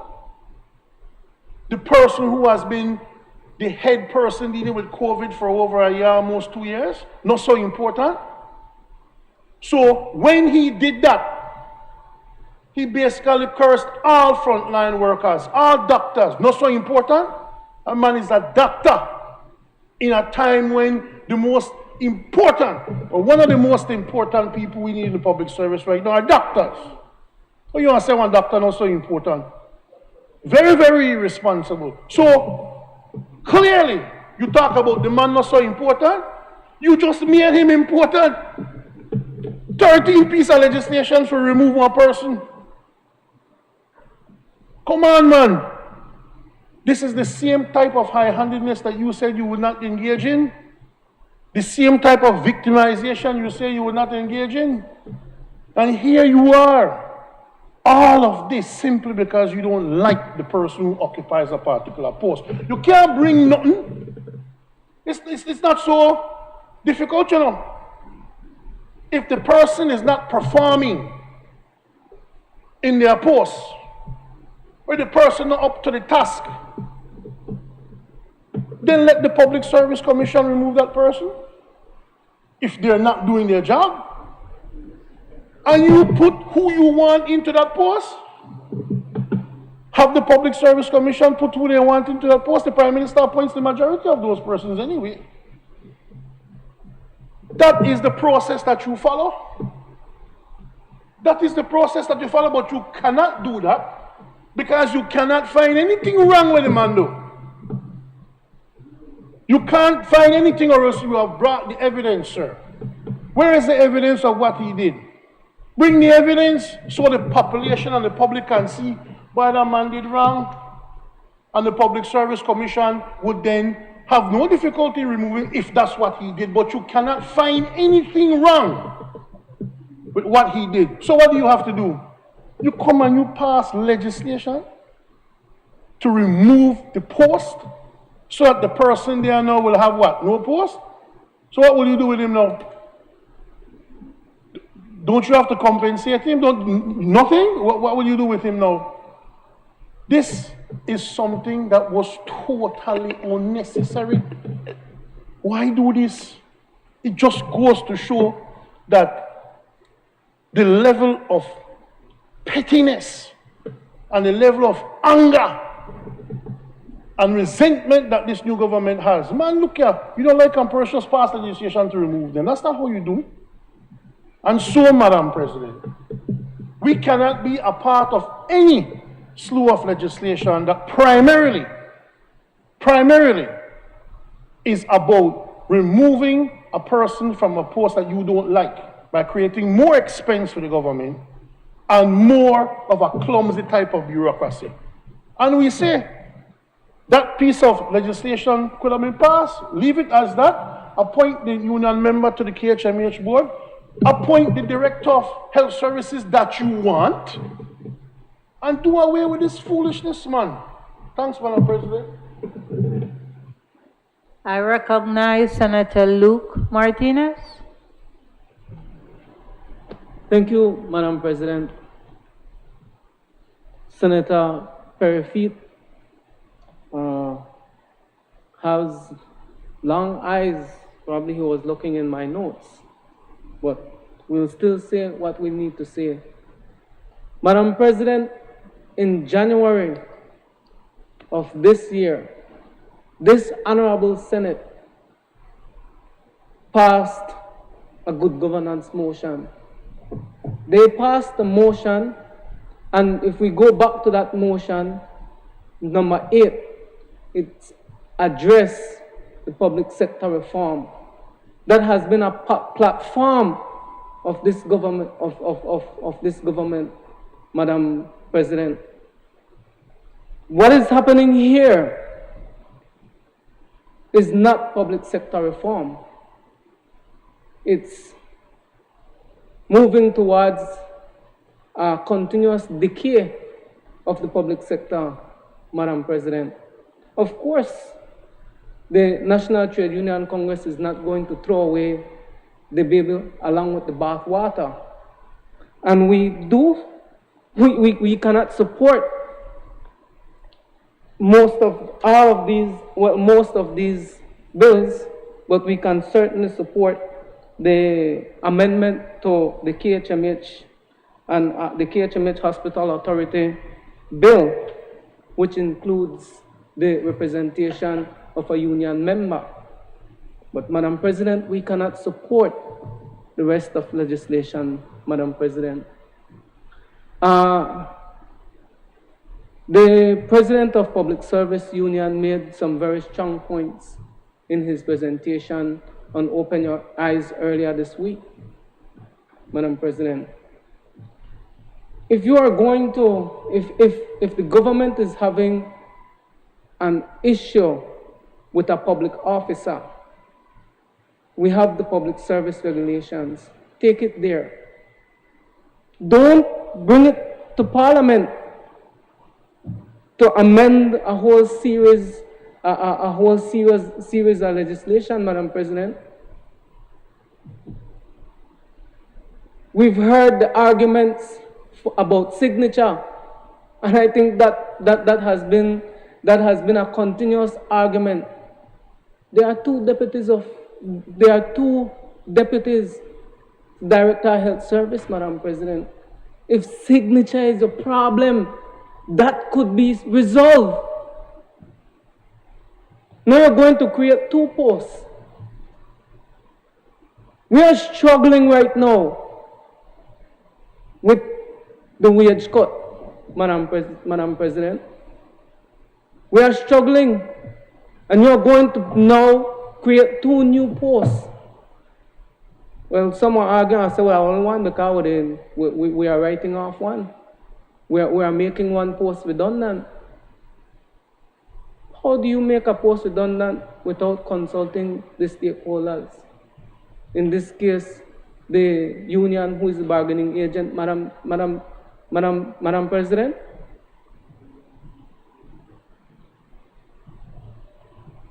What we do, we come to Parliament and we run a set of bills and cause a whole lot of amendments on other bills, Madam President. We have rules and regulations in how to deal with public officers. There was an argument that they were borrowing $1 million a day to cover expenditures which include public sector wages.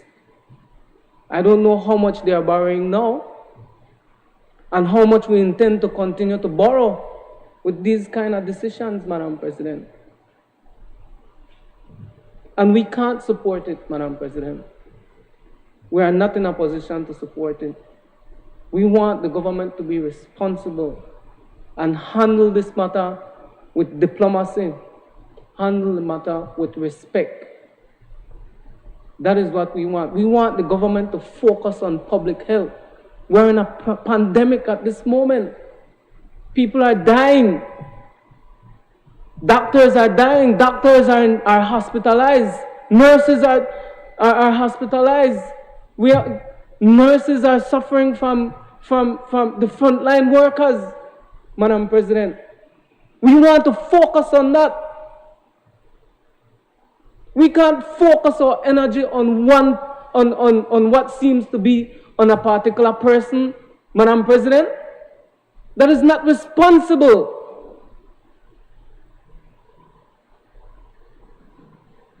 We know, Madam President, that the senators in here are honorable and they are responsible. And they are going to look over this situation, and the right decision is going to be made this evening, Madam President. We are confident that that is going to happen. Thank you. I recognize Senator Darrell Bradley. Madam President, I rise to offer my contributions to the slew of proposed amendments. One of the things that I want to say right off is the justification. Whenever governmental action is exercised, there has to be a proper justification. I listened to the Prime Minister speak on the news media in relation to why it was necessary to propose these series of amendments. And he could not cite any report, any study, any policy, any analysis that comes from technical persons to say that this was necessary. He could not cite any study, report, policy, recommendation that came from the Public Services Commission to say that this was necessary. So that it leaves one to conclude that this is, in fact, a targeted exercise. And it is arbitrary because, again, what is the public policy, good government, administrative purpose of this? Is there any person, any technical person, that can stand up and say for administrative purposes, for organizational purposes or structural purposes, this was necessary, or this was recommended by any quarter within our society? No. One of the things also that I wanted to add in terms of the debate is that, in my view, this issue does not only concern the Office of Director of Health Services. It has to do in a wider context with the issue of the public service. I want to add a few more points, not to belabor the argument that Senator Martinez mentioned, but the government has undertaken a commitment to enact legislative reform that promotes accountability and transparency in government.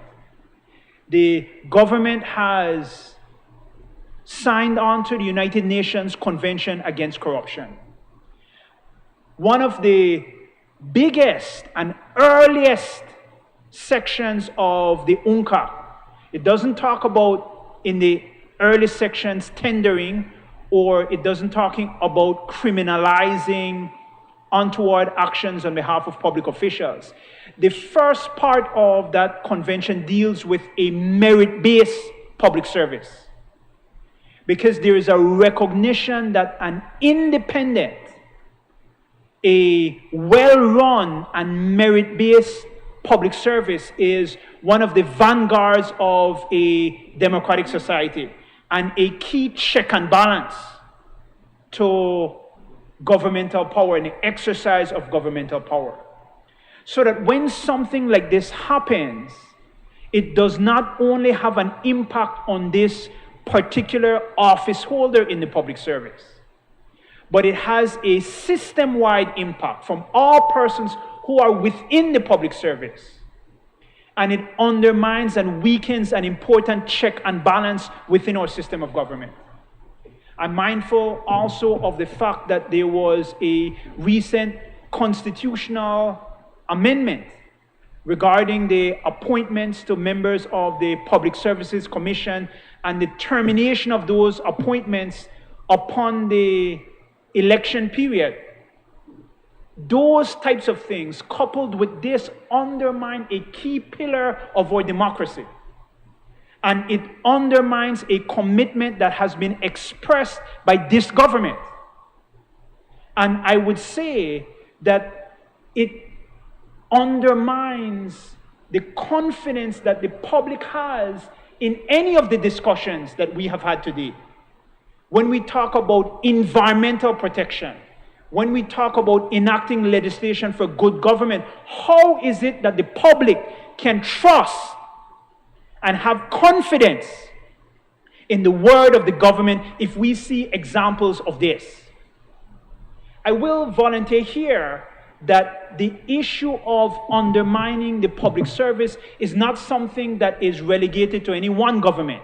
We have seen examples of this in the past. What we need to do, though, is that if we see something, we must do better. I know that the unions have called for a constitutional assembly that deals with reform in relation to the Constitution, I should say the social partner senators. An important part of that is public sector reform. Pardon? That's a critical feature of strengthening this issue of accountability and transparency in government. And we have spoken about that before, but no serious effort has been made to actually bring that about. But we have taken calculated and demonstrated steps to weaken and undermine the public service. And we need to do better. Both political parties need to do better. We need to work together with social partners to ensure that our public service is independent and is immune from any type of political interference. Today we're talking about the situation with the Director of Public Health. Tomorrow it could be a more critical office holder. But the point that I'm making is that we need systematic change. And we need change that comes about organically through the cooperation of all social partners to ensure that things like this do not happen on the watch of any government. To ensure that we have a public service that is accountable itself, that is transparent, and that is protected from any kind of involvement from the political directorate. If there was rationale in relation to these slew of bills, that rationale surely would have come from the technical persons. Somebody would have said, this is why we need this. In the absence of that, we're left with only one conclusion, that this is an attack upon a very diligent and honorable member of the public service. And when that attack happens, it is an attack on all public servants, and it is an attack on the institution that is set up in our Constitution to be the implementers of governmental decisions. And for us to have true accountability, that institution has to be independent, autonomous, and free from these types of interference. Madam President, those are my contributions. I recognize Senator Osmani Salas. Thank you, Madam President. This whole discussion, Madam President, if this whole situation had been handled differently, could have gone another way. But, Madam President, I think that any fair-minded person will agree that this whole situation with the DHS and this slew of legislation has been horribly mishandled. I think any fair-minded person will agree. Look, I also have to say, and in consultation with experts in the health field, senior nurses, retired doctors, and others, because I have reached out to several people. There are major problems with leadership issues in the health sector. I have spoken to some good friends of mine that work at NRD, at Northern Regional Hospital, and they are very concerned about the lack of leadership. They are very concerned that things could fall apart very easily. Now, I think we will all agree that the Director of Health Services position is has been a heavyweight position.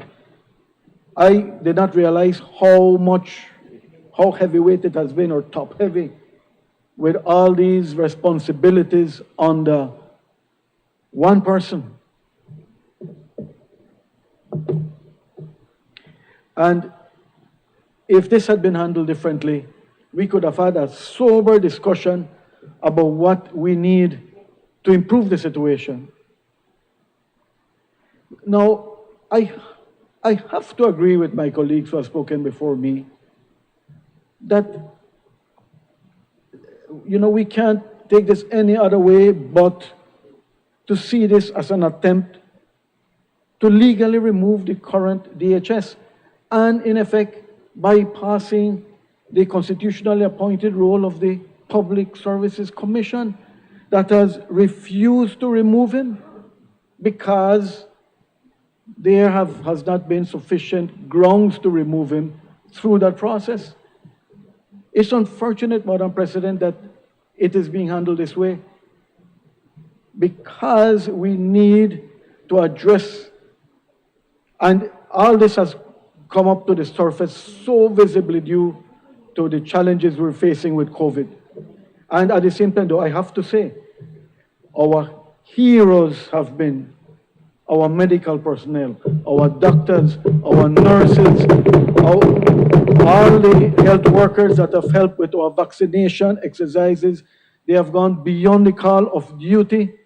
And even though they are leadership issues, they persist. They do their jobs. We pray for Dr. Eck to have a full and speedy recovery. These are people in the front lines, of fighting this pandemic. So what that tells me is, if we would address those leadership issues, how much better things would be in our health sector. Senior nurses, doctors, and others I've spoken to are crying for good leadership, strong leadership. Now, when we talk about the health sector, I'm not sure how many people realize, but we're talking about different levels. We're talking about primary care. Those are our clinics. Secondary care. Those are hospitals in the districts. Tertiary care, that's a specialized area. So it makes sense, Madam President, it makes sense to have someone leading the charge, being a leader when it comes to hospitals and allied health. It makes sense. It makes sense to have another one focusing on public health. That's the primary care. Hospitals and allied health would be the secondary and the tertiary care. That's the curative part of things. Public health primary care would be the preventative, the promotion of wellness and rehabilitation. That's a lot. That's a lot I need to admit for one person to lead. I really wanted to see the organogram of the Ministry of Health. No matter how much I tried, I could not get one. I got bits and pieces. And at different points, and my union colleague could speak on this better than me, they were deputy directors, there are other medical officers, but for the life of me, I could not see structure the way it should.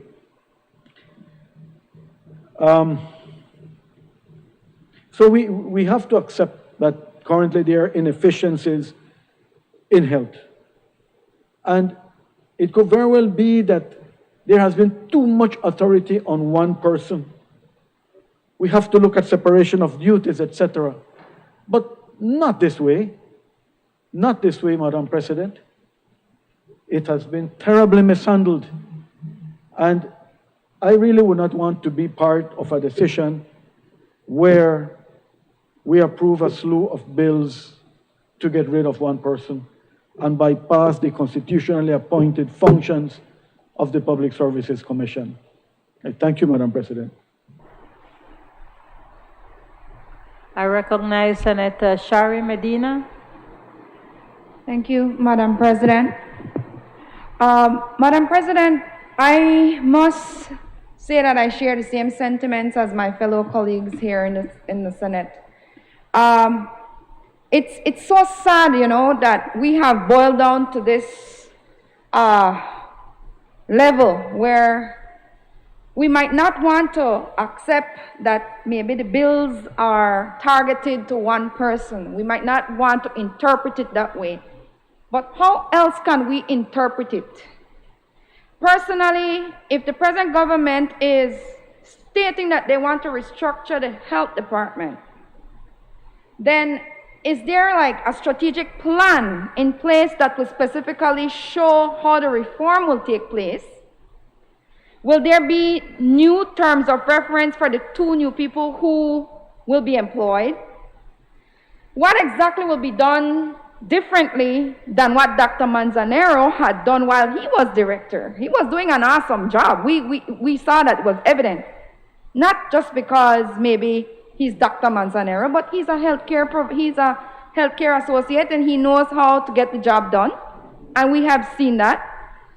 And if there is any intention to promote efficiency in the system, in the healthcare system, then what is it that Dr. Manzanero was doing and his team was doing that was not being done right? And so it's sad to see how the situation has boiled into a soup where we cannot digest. We see where we see the healthcare system, yes, might not be at its best at this time, but we look at the doctors, the nurses, and all the healthcare providers who are there day by day, making sure that everything is happening for the people with the resources they have. And to me personally, I cannot support something like this either, not just because I'm from the opposition, but we're human beings. And we look at it as one man being targeted, one man being pushed out by using so many bills to get him out, to sweep him out. And personally, imagine it can happen to someone else. It might not be Dr. Manzanero. It can be him today, but it could be somebody else tomorrow. We wouldn't want to see this reoccur. We want to see an end to this and see better leadership, as my colleague Senator Salas mentioned. We want to be able to see strong leadership where our nurses and doctors can have trust in the person who's going to lead them through the healthcare system and be able to have that trust and motivation to prove that they too can work for the people of this country, because we need our doctors, we need our nurses, we need our healthcare providers. There is no doubt about that. So we need to take care of them. We need to know how to professionally deal with these individuals.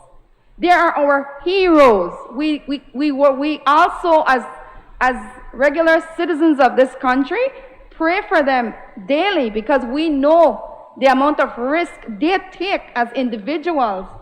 And so, looking at how this is structured, how these bills are structured, I personally would like to make note that I would not support this, and I think that it seems one-sided, and I really would want this to have been dealt with in another fashion. I think we didn't need to come here to get that done. That could have been dealt with outside of the House, outside of the Senate. And I think that we need to really look at how the leadership will stem its way forward for the healthcare system in our country. Thank you, Madam President. I recognize Leader of Government Business. Madam President, I ask that the question be put.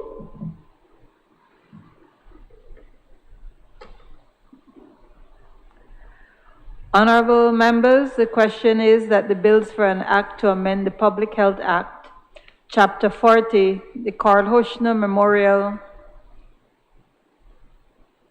Hospital Authority Act, Chapter 38, the Medical Services and Institution Act, Chapter 39, the Medical Practice Act Number 28 of 2013, the Antibiotics Act, Chapter 33, the Quarantine Act, Chapter 41, the Social Security Board Act, Chapter 44, the Shops Act, Chapter 287, the Chemists and Druggists Act, Chapter 311, the Dentists Act, Chapter 316, the Opticians Act, Chapter 322, and the Registration of Nursing Homes Act, Chapter 324 of the Substantive Laws of Belize, Revised Edition 2011, to provide for the change of the name of the Public Health Act to the Public Health Reform Act, to provide for union membership on the Board of Governors of the authority, to replace the term Director of Health Services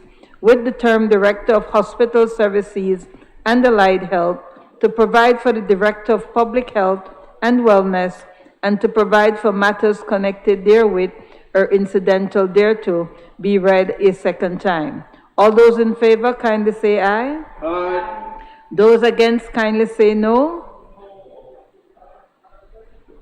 Was standing up, and I don't. You did not recognize me before you continued. Order. Yes, Leader, I recognize the point of...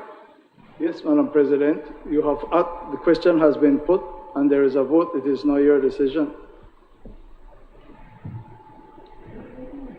What exactly would you... President, in accordance I am putting a vote. Yes, Madam President. So if I can go through with the vote and then you can... Well, we wanted to ask for, I wanted to ask for a division. It is, I can't control your, your peripheral vision, Madam President. So I will put the vote and thereafter you can ask for the division. Absolutely. Thank you very much, Madam You're President. welcome. All those in favor, kindly say aye. Those against, kindly say no. I think the ayes have it. Madam President, in accordance with Section 47 of the Standing Orders, I ask for a division on the bills except for the Carl Huchner Memorial.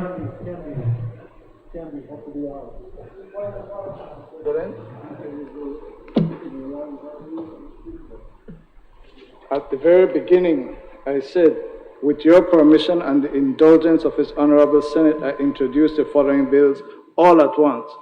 They were taken as a package, they were debated as a package, the question has been put as a package, and the vote has been taken. It is not open to any senator now to disaggregate the package of bills that have been put. Madam President, if the senator had objected at the very beginning, then you would have to have taken a decision as to whether or not you would separate this. It cannot be done at this stage.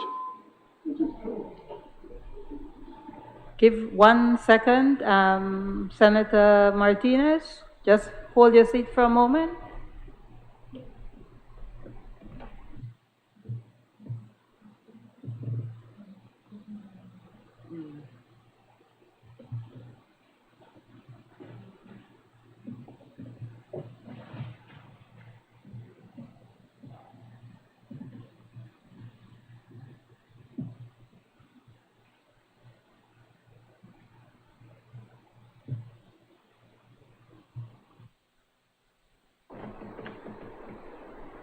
Senator Bradley?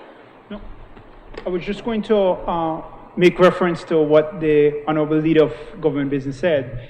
A point of order. I take your point of order. A point of order, and I would request that you rule on my point of order. Senator Bradley, I don't know in what capacity he's taking the floor. It is the President who is to rule, not a senator to debate this. There is no debate to be had on this point of order. But if there's a point of order, I ask both to kindly sit at this moment. At the very onset of the debate, the Leader of Government Business asked, with the indulgence of the House and with the indulgence of the President, that the bills be put together and that they be debated together. So if we will take a division of vote, it will be on the bills together. I will take your point of order, but my ruling is that if there is a division of vote, it will be done all the bills together, not individually. I hear, Madam President. Madam President, Senator Bradley can't question a decision of the President. The House has ruled.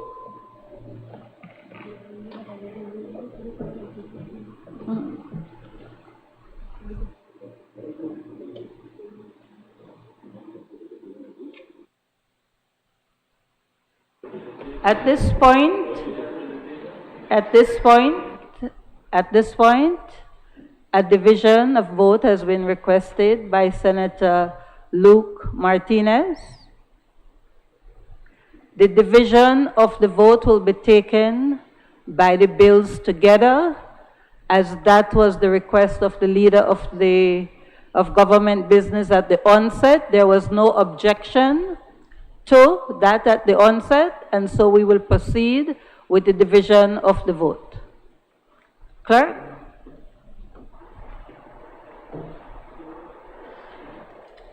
A division has been called on the bills. Public Health Amendment Number 3 Bill 2021, Carl Huschner Memorial Hospital Authority Amendment Bill 2021, Medical Services and Institutions Amendment Bill 2021, Medical Practice Amendment Bill 2021, Antibiotics Amendment Bill 2021, Quarantine Amendment Bill 2021,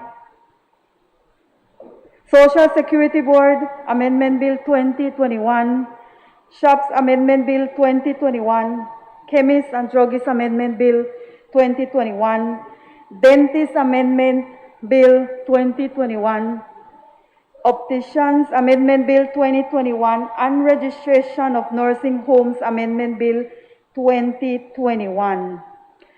Senator Eamon Courtney. Aye.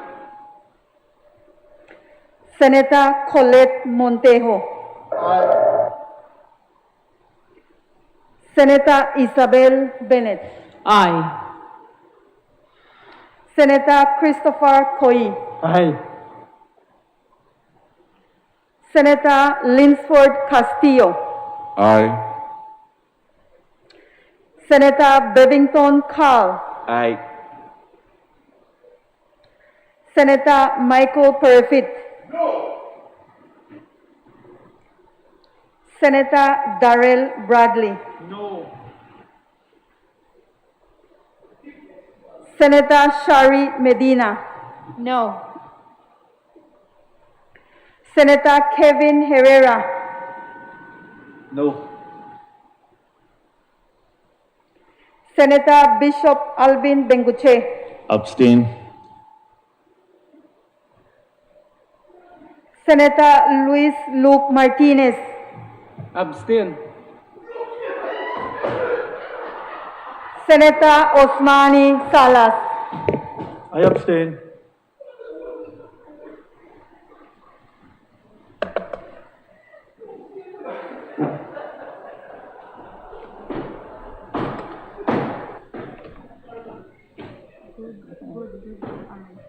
We have 1, 2, 3, 4, 5, 6. 6 eyes. 1, 2, 3, 4.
Okay, we're almost there. We're almost there. We are almost there. The result of the division, as called for by Senator Luke Martinez, on the bills is as follows: 6 ayes, 4 noes, and 3 abstain. So I think the ayes have it.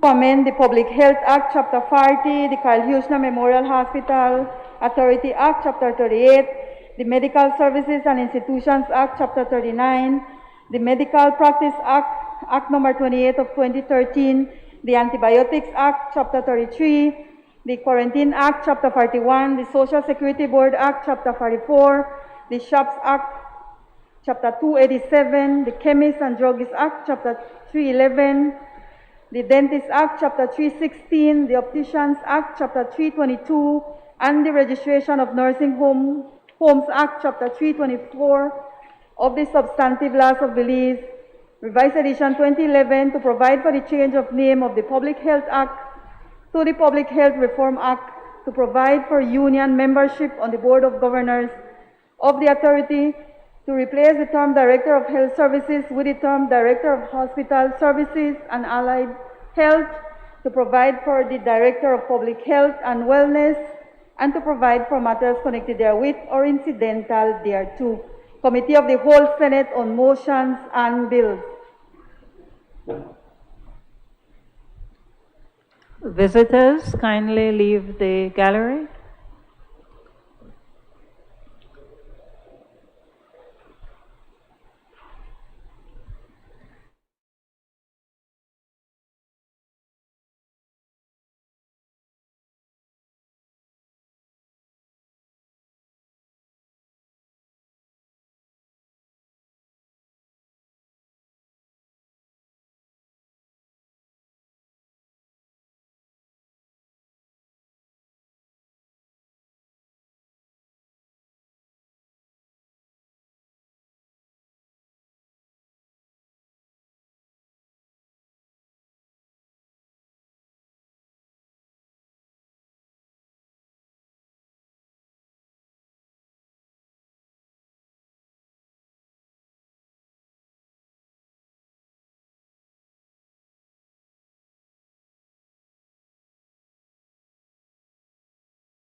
I recognize the Leader of Government Business. Madam President, the Constitution and Foreign Affairs Committee has met and considered a resolution authorizing the ratification by the Government of Belize of the agreement between the Government of Belize and the Government of the Russian Federation on mutual visa exemption for nationals of Belize and the nationals of the Russian Federation, motion 2021, and has agreed that it should be returned back to the Senate for adoption. I therefore move that the question be put.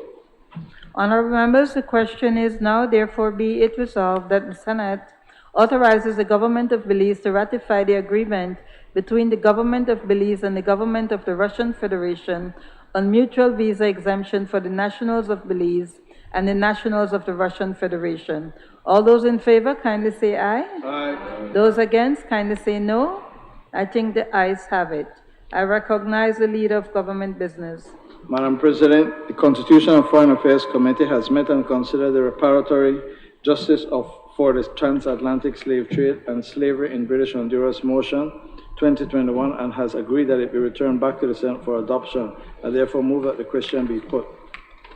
Honorable members, the question is now therefore be it resolved that this Honorable House debate the issue and take the unanimous decision that 1. The Government of Belize is morally, legally, and ethically obliged on behalf of the former slaves and their descendants of Belize, then the British settlement in the Bay of Honduras, to present the appropriate case in the United Kingdom to determine whether, as a matter of law, the United Kingdom is liable for the unlawful seizure, transportation, and subsequent enslavement of African people in Belize under British colonial rule up until 1833, and to receive the appropriate reparations from Britain.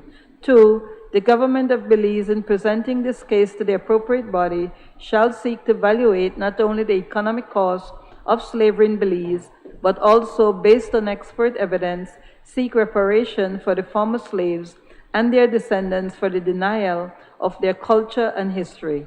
Human rights abuses, including but not limited to murder, rape, flogging, branding, denial of freedom of movement, freedom to worship, freedom to own land, and the right to education, and for the severe generational mental and psychological damage to slaves and their descendants long after 1838, caused by their degraded status as slaves and perpetuated by associated systemic racism and racial discrimination.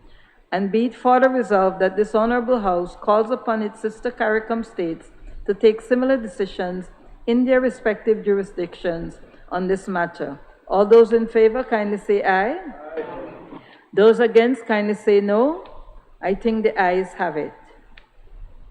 I recognize the Leader of Government Business. Madam President, the Constitution and Foreign Affairs Committee has met and considered the Belize House of Representatives resolution on Palestine motion 2021 and has agreed that it be returned back to the Senate for adoption. I therefore move that the question be put.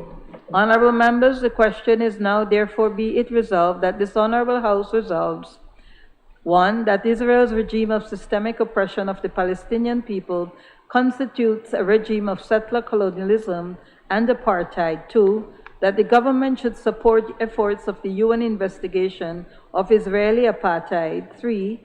To urge the government to support by all means at its disposal the International Criminal Court's investigation and prosecution of individuals responsible for war crimes and crimes against humanity committed in the occupied Palestinian territory. 4.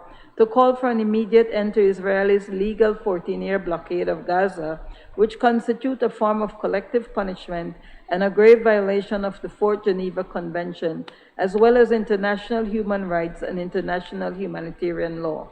5. That the government should ensure that Belize complies with its obligation under international law to contribute to lawful and effective measures, including targeting sanctions aimed at ending Israel's grave violations of international humanitarian law and Palestinian human rights. 6. This Parliament therefore calls on government to put an end to any kind of military police training or security exchange or trade with Israel. And 7. To call on the government to adopt measures to ensure that businesses operating in Belize do not engage in or profit from Israel human rights violations committed against the Palestinian people, and to support annual updates of the UN database of companies involved in business with Israel's illegal settlements. All those in favor, kindly say aye. Aye. Those against, kindly say no. I think the ayes have it. I recognize the leader of government business. Reporting and third reading of bills.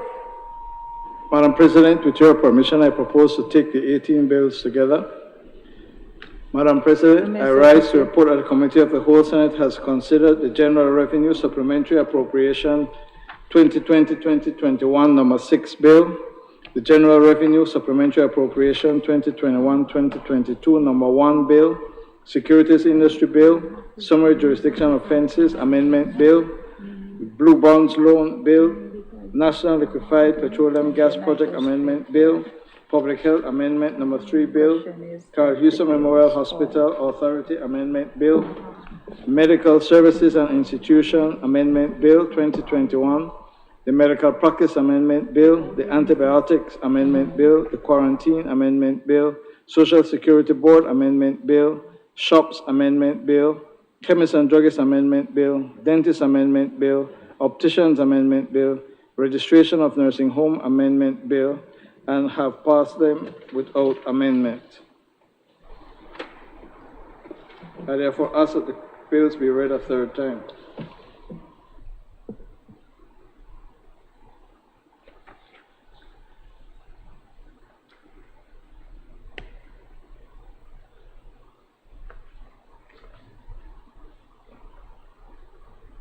Okay. Honorable members, the question is that the General Revenue Supplementary Appropriation 2020-2021 number 6 Bill 2021, General Revenue Supplementary Appropriation 2020-2022 number 1 Bill 2021, Securities Industry Bill 2021, Summary Jurisdiction Offenses Amendment Bill 2021, Blue Bonds Loan Bill 2021, National Liquefied Petroleum Gas Project Amendment Bill 2021, Public Health Amendment Number 3 Bill 2021, Carl Houston Memorial Hospital Authority Amendment Bill 2021, Medical Services and Institutions Amendment Bill 2021, Medical Practice Amendment Bill 2021, Antibiotics Amendment Bill 2021, Quarantine Amendment Bill 2021, Social Security Board Amendment Bill 2021, Shops Amendment Bill 2021, Chemists and Druggists Amendment Bill 2021, Dentist Amendment Bill 2021, Opticians Amendment Bill 2021, Registration of Nursing Homes Amendment Bill 2021, all be read a third time. All those in favor kindly say aye. Aye. Those against kindly say no. I think the ayes have it.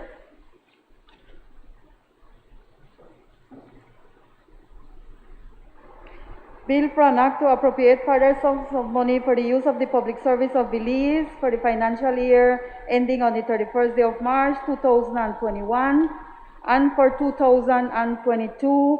Bill for an act to provide for the regulation of securities business and activities. Bill for an act to amend the Summary Jurisdiction Offenses Act. Bill for an act to authorize the government of Belize to enter into the Blue Loan Agreement, Conservation Funding Agreement, and the Auxiliary Agreements. Bill for an act to amend the National Liquefied Petroleum Gas Project Act. And the bills for an act to amend the Public Health Act, the Carl Houston Memorial Hospital Authority Act, the Medical Services and Institutions Act, the Medical Practice Act, the Antibiotics Act, the Quarantine Act, the Social Security Board Act, the Shops Act, the Chemists and Druggists Act, the Dentist Act, the Opticians Act, and the Registration of Nursing Homes Act, and to provide for matters connected therewith or incidental thereto. I recognize the leader of government business. Madam President, I move that the Senate do now adjourn. Honorable members, the question is that the Senate do now adjourn. All those in favor kindly say aye. Aye. Those against kindly say no. I think the ayes have it. The Senate now stands adjourned.